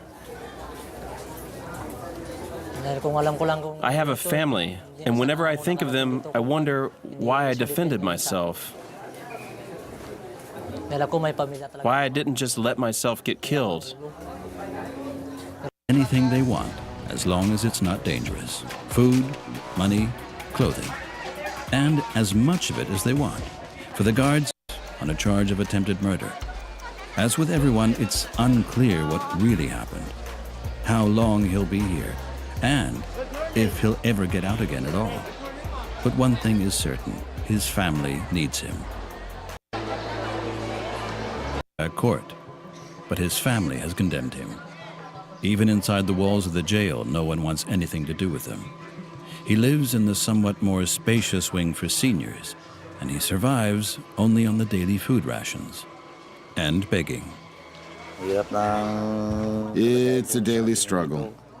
No one comes and brings me toothpaste or soap. I can't count on anyone, so I go around every day and ask the others for things. Sometimes I also sell my food ration to get some money. No one in the jail sympathizes with Romeo Gomez. She gets to see her husband on visiting day. Surprises happen, even in jail. I am so thankful and happy. But still, in the last few days, I've tried to fit in. But it seems like it only gets harder and harder every day. I never... Sucks to be them, man. Oh, shit. Here come the full zoots. Here for Renaissance Periodization, aka RP Strength, and today I want to talk to you guys about the 5 things I learned pretty recently that are really helping me out in the gym. Is doing proper warm-ups. The biggest thing about my proper warm-up scheme that I've developed is I use the 12-8-4 system. You take I'm your feeling it now, Mr. Krabs. 30 rep max, and you do a set of 12 with it, roughly your 30 rep max. Wait a few minutes. You take your 20 rep max and do roughly a set of 8 with it. And then you take your 10 rep max on that exercise, on that first exercise, and you do roughly 4 reps with it. That gets you a graded exposure into heavier and heavier loads. It leaves lots of reps in the tank. It warms you up, and it neurally and technically prepares you for that exercise. You don't have to do this before every exercise. It's a weird recommendation. Used to do full range of motion for everything on sheer principle. And by principle, I mean like OCD. Is that a principle, Scott? Obsessive compulsive disorder? Sure. And so just from OCD tendencies, from wanting to... Tips are anonymous. Like, you can just make an alias for when it pops up. To be a perfectionist, I did everything full range of motion. It was good for tracking. It was good for muscle growth. And because at the time, on YouTube is a great channel. That summary of literature, which Milo does all the time, is showing an increasing number of studies, now pretty incontrovertible, that show that the bottom half or so, an example is calves. When I do calf raises, I get a huge stretch and big pause at the bottom. When I come up, I don't click and lock out at the really excited. And look. Myo rep shirts, an intensity technique, lunges. Just what the hell are those? I picked up this trick from something I modified from IFBB. Donut nigga, donate $2. Link in, call in and talk some shit. What's up, nigga? You wanna talk some shit? Call me. Start some shit, bitch. Sup, fool? You gonna talk shit about me, homie? Where you from? hundreds of niggas is waiting for your motherfucking call, and they all talking shit about you right now. You wanna sell that shit? Call these motherfuckers ASAP. Yeah, I said some shit. What? Man, fuck you and your bone spurs.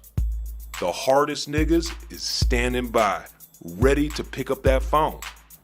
Buff niggas, dark niggas, Asian niggas, white niggas. Suck my dick, bitch. Fuck you. 1213-373-4253. Just dial, nigga. I'll fuck you up. Niggas. You got some motherfucking nerds calling me out Shabbat on some little bullshit. I don't think that phone line works. I remember when this was new, I tried calling it and it didn't dial to anything. Thanks for the donation, Dono nigga. The pro Jared Feather. What I know. Oh, hey, Gum Gum. What you doing, Gum Gum? It's your good Gum Gum. You know I love my Gum Gum. Yeah, come here, Gum Gum. Yeah, come here. That's a good boy. Come on. Yeah. That's a good sweetie. Oh, you are so big and handsome. Yeah, you're so big and handsome. Love you. Sweet little kitty. My beautiful baby. Yeah, you're so beautiful. Love you so much, and you're so beautiful. Noticed with Jared was he discovered quite early that the leg that benefits the most for glute training in lunges is the lead leg. It's the one pushing out in front. Because that's what's putting your glutes into a mechanical position for them to get maximally stretched and isolated and really contracted. And I think that training a muscle group more than twice a week was insane because it would never recover. You're just asking for trouble, I thought to myself. And for a long time, I trained everything once every 5 days or twice a week or whatever. And for huge, strong muscles, chest and sometimes triceps, muscles of the back, glutes, legs, I wasn't super duper wrong. Often that is the case that you really can't train a muscle super hard more than twice, maybe 3 times a week at maximum. And often twice is really the limit for most people. But when I tried to train my biceps and my delts and my forearms more often, 3, 4, 5, sometimes even 6 times per week for short stretches of time, my gains exploded. Why? Because keep in mind this guy's on steroids. You'll typically find training a muscle group 6 times per week is really not useful. It is true some can have much more frequency than normal, like calves. You can probably do calves pretty damn frequently. Same with forearms. A lot of people can do some amount of forearm training regularly, especially if you're using grippers. Grippers, you can do a lot of volume. But, yeah, like all the bodybuilding muscle groups, so, you know, chest, triceps, biceps, shoulders, back, legs, glutes, hamstrings. Most people are going to top out at getting any perceivable benefit at 3 days per week, and especially once you get into the, like, late intermediate advanced stage, the amount of weight you're able to lift on all of these lifts is just so much fucking more that that sort of frequency is just ridiculous. Even when you're doing higher rep ranges, so like 10 or more, the relative load is still so high, you're just going to tear yourself up and you're going to end up being more injury prone. So being more moderate with volume and intensity, especially when you're talking about later intermediate advance, it doesn't really work out. Because these smaller muscles were able to recover so quickly that there's no point in me waiting 3 days. The muscles are recovered after 1. And like I could just train them again and just get a better result. It's like if someone told you, hey, you're going to try to buy as many groceries as you can, but you can only go to the store twice in a day. I mean, look, like, yeah, you're going to buy a lot of groceries, but twice in the day is, you know, your car can only fill up so much. But if I said buy as many groceries as you want, but you can go to the store like 3 times or 5 times today, holy shit, you're just coming back with more stuff. And you could say, well, look, like at some point you driving and you shopping and then you unloading the car is going to take so much time that there's a certain amount of time that recovery in this case just isn't happening. Agreed. But if it takes you an hour to unload your car, well, like after an hour, you can go shopping again. Just the same way is if your biceps are completely recovered a day later, why not train them again? And the answer is you should. And the scientific research supports this. My own personal experience really came around to this. And so you can train a lot of.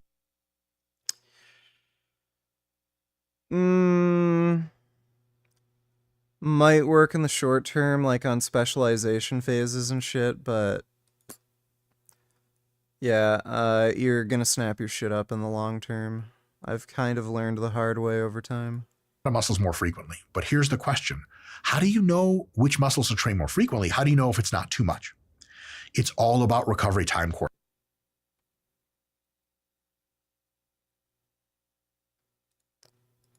Hey kids, let's play. I'm gonna watch this one.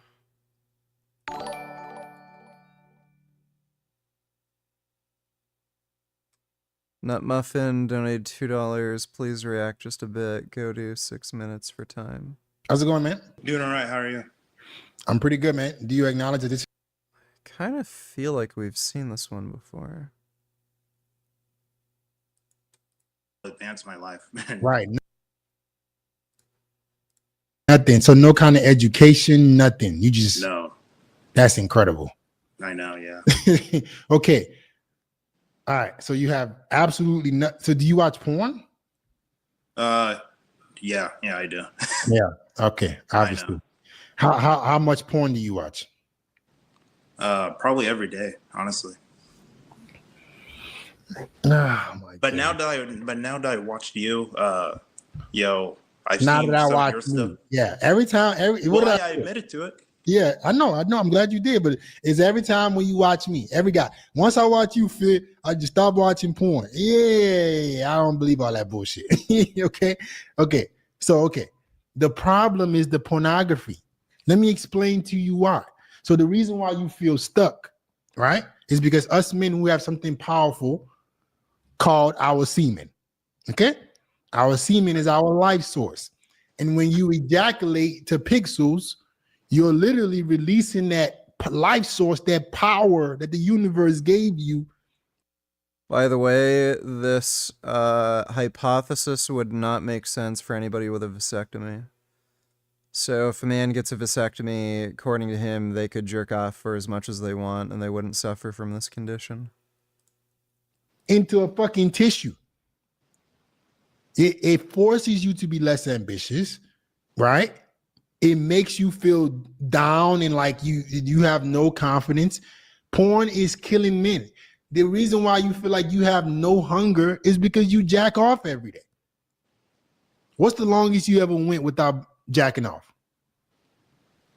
Honestly, and I know this might sound hard to believe, but You know, I have a bit of a feeling that dudes who say, and I'm sure this is true of some people anecdotally, like, you know, they'll say, if I jerk off, I have no interest in, like, meeting women. My sex drive just goes way down. But if I don't jerk off, then my sex drive always remains high. They likely have lower testosterone. Because, like, I'm horny all day. Like, right after I jerk off, you know, like, yeah, for the next, 10, 15, maybe 30 minutes, I'm not really interested in sex anymore. But then, again, after 10, 15 minutes, like, I get horny again. And then, I spend another hour or two jerking off. And then, I wait 10 or 15 minutes, then I jerk off for another hour or two. So, it's like, it probably is a symptom of low testosterone. I don't think it's normal to, like, completely have your sex drive go away if you just jerk off once per day. Because, again, like, you're just horny so frequently. Right? Like, yeah, it's... I just... It doesn't make sense. Like, would you want to have sex with a girl once per day or 3 times per day? Like, I'd choose 3 times per day or more. Like, it's just because that's how high your sex drive is. But if you have, like, a low sex drive due to low testosterone, you're going to say, once per day. I can't keep up with, more than that. So that might be a reason to get your testosterone checked and see where it's at, because that doesn't seem or sound normal to me. I didn't even start doing it until I was like 25. Okay. And I'm being completely honest. Okay. Since 25, what's the longest you've been since you haven't jacked off? I don't think it was like more than like 2 days, honestly. Gotcha. So in the span of 2 years, you haven't even gone 2 days without touching your dick. In a span of over almost 1,000 days, 600 plus days, you have. Okay, so that's the ding ding ding. Was not really good either way, even before I started doing that. But how you didn't make it any better? Let's say when did you start watching my videos? Like a week ago, honestly. Okay, so you haven't really found this content till recently. So you probably didn't have any direction for a large part of your life. Like you said, your dad wasn't in your life. So you didn't have any direction. And that's unfortunate, but that tends to happen with most men.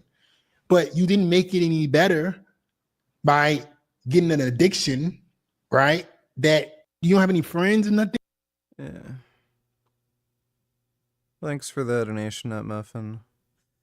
I will say this, I do like the fact that FitX Fearless does give... Like, there's clearly a need for dad advice. If he can make stream after stream where, like, so many dudes are literally like, yeah, I'm 25, I don't have a job, I live with my mom, I'm overweight, I don't wear any good clothes, I don't keep my hair cut up, but, like, I'm trying to talk to girls, or no, like, sometimes they'll even say, and I don't even talk to girls because, like, I feel really insecure. Like, they're literally doing everything wrong. And it's like it's almost as if they don't even realize it. I don't know if it's like single dad, single mom bullshit where they like got raised by their mother and then they just ended up getting some sense of entitlement and like never taught like work ethic and drive and following your desires.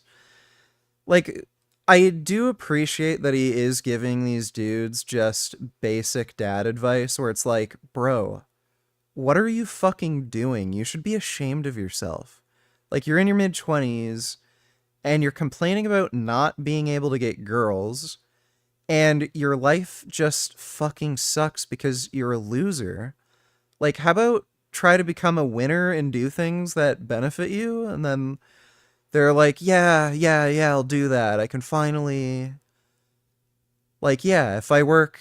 I would have money, and I would be able to, like, move out. I don't know why, but it's not obvious to a lot of people, so I appreciate he does that. But yeah, like, some of the shit with semen retention, like, his advice isn't, like, all good. It ranges from wrong but harmless, or wrong, stupid, and potentially harmful. A game. Who has a greater understanding of human empathy? The body horror brain slugs from Star Trek. Cat, donate $2. Get this for your cat. This might be the craziest toy I've ever gotten Kurt. Right off the bat, when it came in, Kurt seemed interested, and he was already attacking it right out the box. So then it was time to try it out.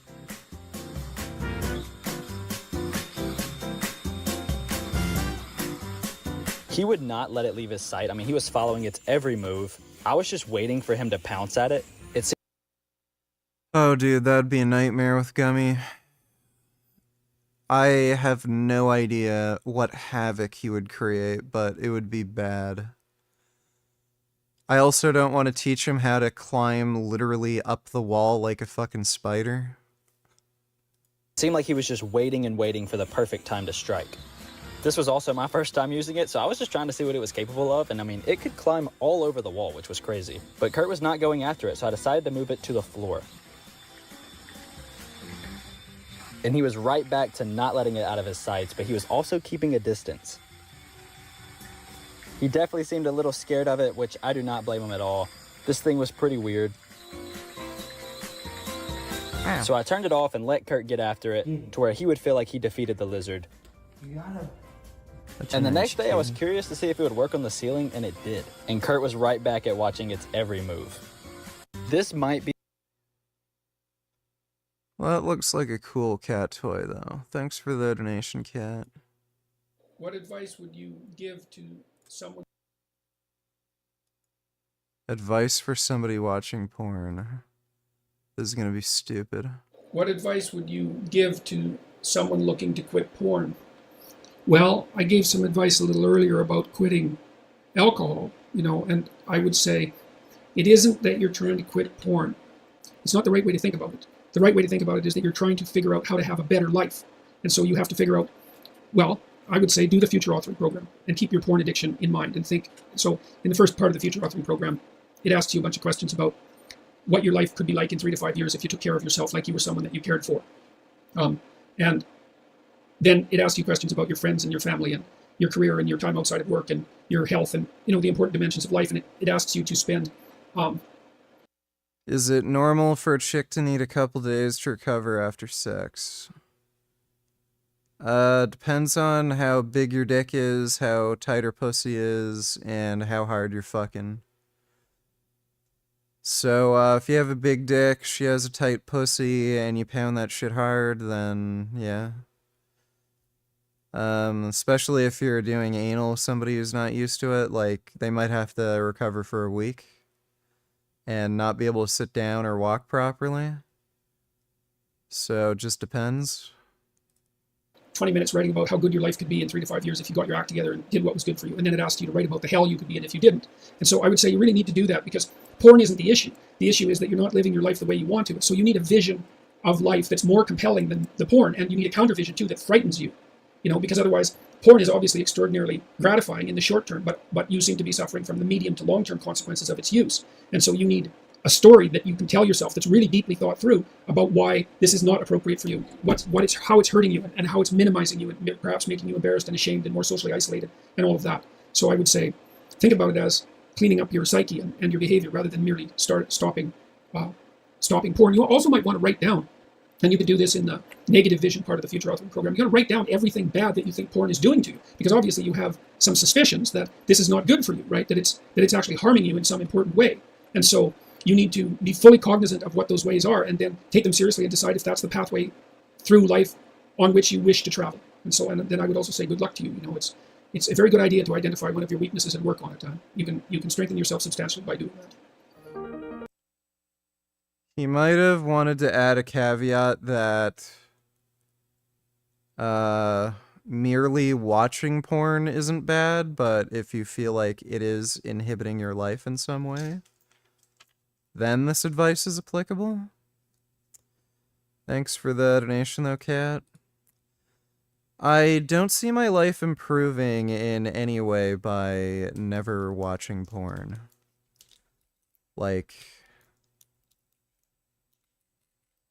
I don't know what I'm gonna do 15 minutes before bed that will change my life.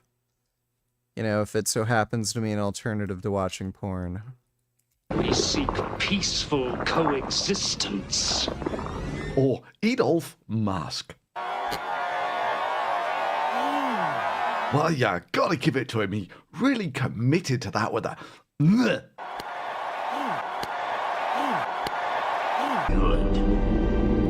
Use your aggressive feelings, boy. Let the hate flow through you. Now, Musk fans have an interesting defense for this, that he says, but he sends his heart out to people. Like when you love.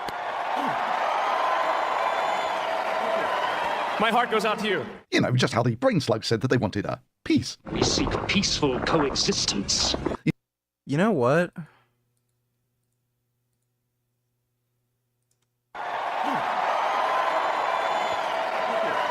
My heart goes out to you. Yeah, that was a Nazi salute. His eyes gave it away. Yeah, I wasn't paying attention before. His eyes gave it away. That was definitely a Nazi salute. You know, just how the brain...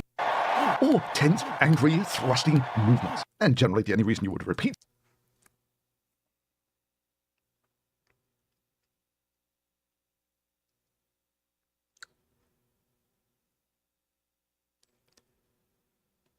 Hey dude, I'm high as fuck on THC gummies. I'm streaming now, and somebody sent me a video of Elon Musk doing that Nazi salute thing. And Avi thinks he didn't do a Nazi salute, and I think he did because he's made Nazi posts on Twitter, and he like supports far right fucking assholes like Putin, you know, blah blah blah. But on top of that, I just paid closer attention to that Nazi salute footage thing. And I can just tell by the look in his eye, he tried to do a Nazi salute. He was gauging what the crowd thought of that. He was looking right into the crowd, and he was scanning them to see how they reacted to that, like Sig Heil. So yeah, he definitely did it. His eyes give it away. I know that's not scientific, but I just know. Something like this is to emphasize that it wasn't a mistake.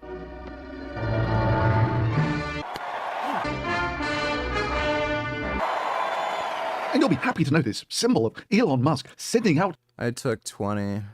His love has already been projected onto the side of the Tesla factory in Germany, which the Musk defenders have assured me just means I send you love in German. And the irony, even if this had been done intentionally by Elon Musk, it still wouldn't rival the disaster that Cybertruck and Starship have been.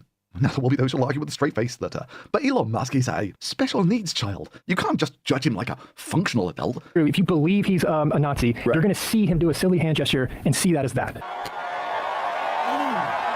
Well, he's saying my heart goes out to you.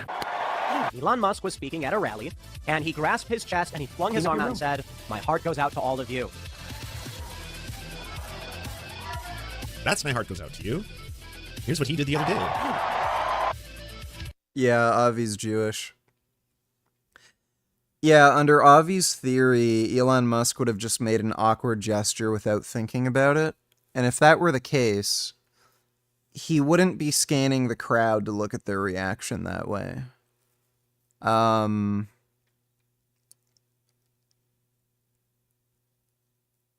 it was like a look of curiosity with a little bit of like nervous anticipation. If he had just done an awkward gesture, not really thought about it, and then just looked at the crowd wondering if he just did something awkward or not, he wouldn't have had the same look. I can just tell in his eyes he deliberately tried to do a Nazi salute.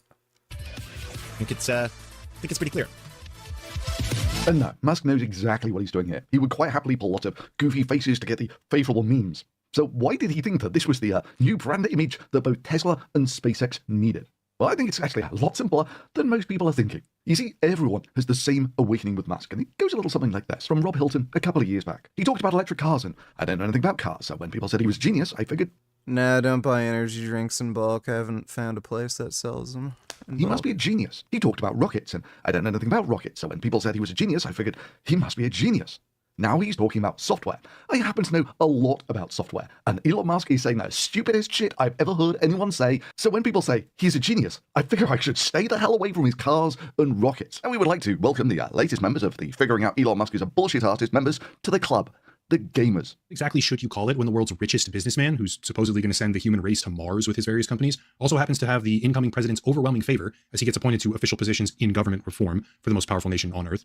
What exactly do you call it when that man is outright faking his own prominence in popular video games, claiming to be either one of the best or the actual top speedrunner? Are you in the top 20 in the world or top 20? Wow, in Diablo. Yeah. He was the fastest of a minuscule self-reporting sample size for a non-official leaderboard, speedrunning one type of dungeon using an openly broken exploit for a tiny sliver of time, when not even a fraction of 1% of the game's player base even competes. That's it. If you think about like StarCraft or any game like Quake, any game where a lot of people are playing, to rise to the top, you have to be exceptional, period, as a human They don't have Aldi here. being. There has to be something exceptional about you. Yeah. Actually, I mentioned Quake. Way back in the day, I was one of the world's best Quake players. I know we talked about this. Hold on. Was Elon Musk any good? He was okay. I mean, you can be honest. No, he wasn't. He wasn't very good. The gamers, Elon, the gamers are laughing at you because you claim to be one of the best gamers in the world at the age of 50, which is like, no. You see, pro gamers is basically a young person's game. Yeah. Dude, I love how gamers are what did his credibility in. Like, everybody was still saying, oh, yeah, he's brilliant, da-da-da. And then finally, the thing that does it is fucking gamers pointing out he's a fucking fraud. We're talking mid-teens to mid-20s, that sort of thing. After that, you start to lose your edge. You know, because in a game where the first guy to die loses, when you start to lose your edge, you're on your way down. Yeah, it turns out the esports is remarkably similar to the regular sports in that it's a young person's game. In the games Musk's talking about, there are no 50-year-olds I live in the Canada, in they the don't pro have league. LDs This is here. gaming, Elon. It's not like SpaceX or Tesla or something. You can't just turn up and take credit for all the work other people did. Oh no, wait, it is. I mean, what? Did you really think that Musk was there designing rockets and cars? You got to look at Elon. I mean, SpaceX. I mean, Tesla. You know, Neuralink.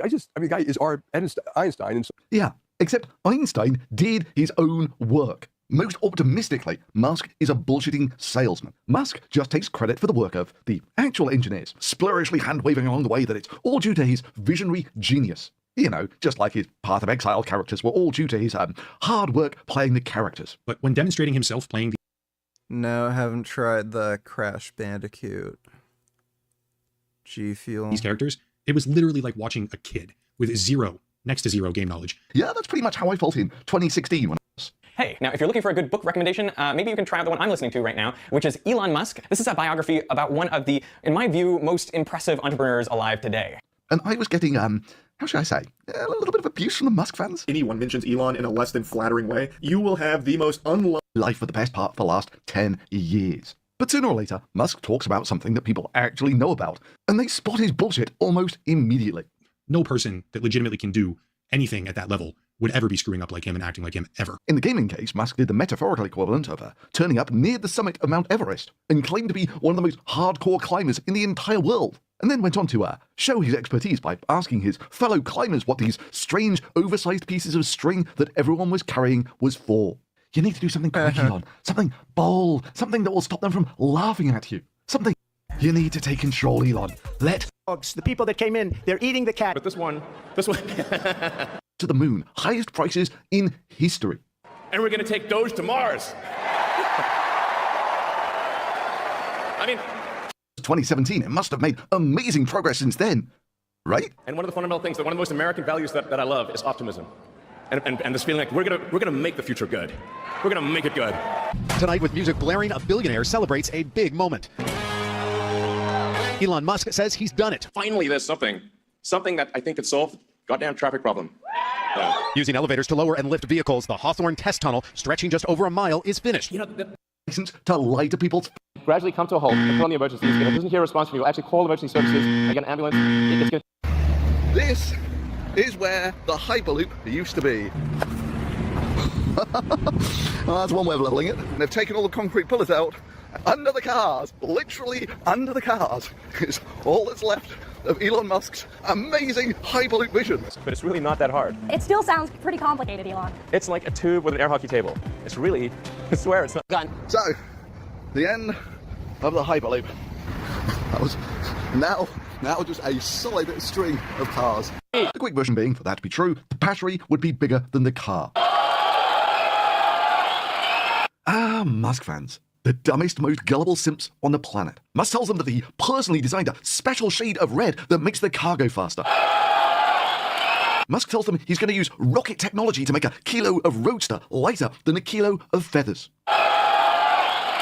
Musk tells them that the new Roadster will be powered entirely by his own vaporware promises and will require no extra energy to run. Musk tells them that the car will sprout wings and... He really loves making the ludicrous happen. Actually, he more enjoys making the See Chicago to have American astronauts plant the flag. Paris, London, anywhere at 150 miles an hour. That'd be phenomenal. On another planet for the first time?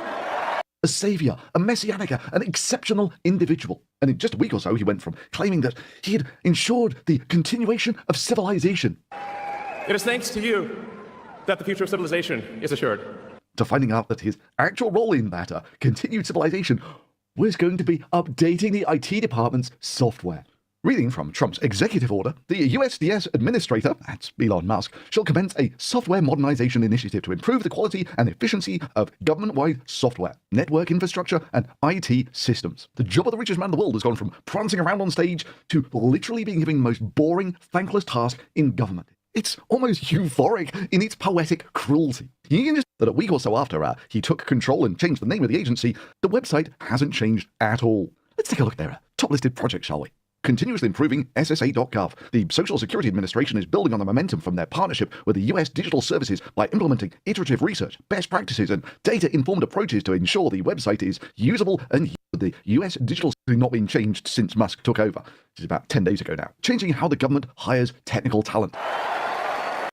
Shortens the hiring timeline and ensures applicants are truly qualified. Then a good laugh now. No matter where you look, every country on Earth has its undesirables. Whether that's the Chav in the UK, the Bogan in Australia in 1917. And in fact, a YouTuber by the name of Real Russia pinpointed the origin of GOP to one building in particular. This building, the place where all the Gopnik story is started. But then others claim that according to the Russian Doll's explanatory dictionary, the word GOP is old slang for just living on the street. But you see, this wasn't the Gopnik that we know and love today. It wouldn't be until 1984 with Zupac's song called Gopniki, where the Gopnik could get its true identity as a subculture. So whilst the origins of the word might be kind of unclear, what was meant by the word Gopnik was very clear, and that was a criminal. It's basically used as a slur against a young man who is probably not that well off, who spends most of his day drinking vodka and bumming cigarettes off of strangers. So let's get into what Gopniks look like. Before we go further with this video, I want to give a shout out to today's sponsor, which is Soundcore by Anchor. Starting off with the gym. Between no pair. Anyway, all off, it had what was referred to as a gangster's quiff, which basically looks like the barber's clippers ran out of battery mid-haircut. Now that you've got your nice new trim, you want to hide it away under a flat cap, something that Thomas Shelby might wear, or if it's extra chilly outside, you might want to treat yourself to an Ashunka. If we head down to the feet, the Gopnik was known for wearing these very classy leather-pointed shoes, presumably for all the important business conversations they were having whilst they were huddled together. How is this quarter? Well, Boris, phone robberies are up. Record high cigarette collections also. Good. But then it's important to look at what equipment the Gopnik had in his inventory. In one hand, he would hold on to a cheap light beer or maybe a vodka, but then in the other hand, he would have a pack of sunflower seeds, also known as simichki. Семечки are full of vitamins, microelements that make Sunflower seeds are super good for you. I eat them all the time. Gopnik healthy and strong. Enjoying a nice pack of sunflower seeds with the boys was just a pastime for the Gopnik. You know, it was an opportunity for them to exchange thoughts and contemplate existence. And so these boys would just wolf a pack of sunflower seeds and then throw the husks on the floor, much to the distaste of the wider Russian public, who would look down on the mess that these people would leave. And then, of course, there was the cigarette, probably sitting out the corner of his mouth, maybe behind his ear or in his hand, which he had no doubt bargained with a stranger to have for free. But there is one key piece of Gopnik attire that we are completely overlooking, and that is Adidas.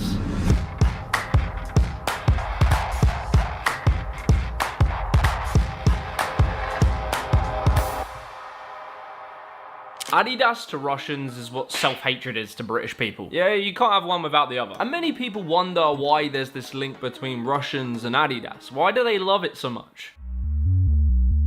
The Gopnik's love for Adidas can be pinned to one event in particular, the controversial Summer Olympics of 1980. This Olympics was hosted in Moscow, Russia, 1 year after Russia had invaded Afghanistan, and America wasn't too happy about that. So 65 countries, including America, chose to boycott this Olympics. Neither the American people nor I will support sending an Olympic team to Moscow.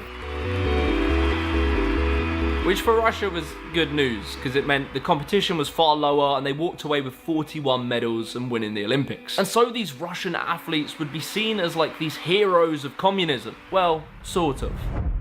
You see, there was a problem, because if you looked at the outfits that these athletes were wearing, you might notice there was 2 stripes down the side. This was Adidas. Adidas being a company from Western Germany. And to the Russians, under the tight control of communism, Adidas represented the evil Western capitalists. They would need to remove logos and the stripes, and no one would know it was Adidas.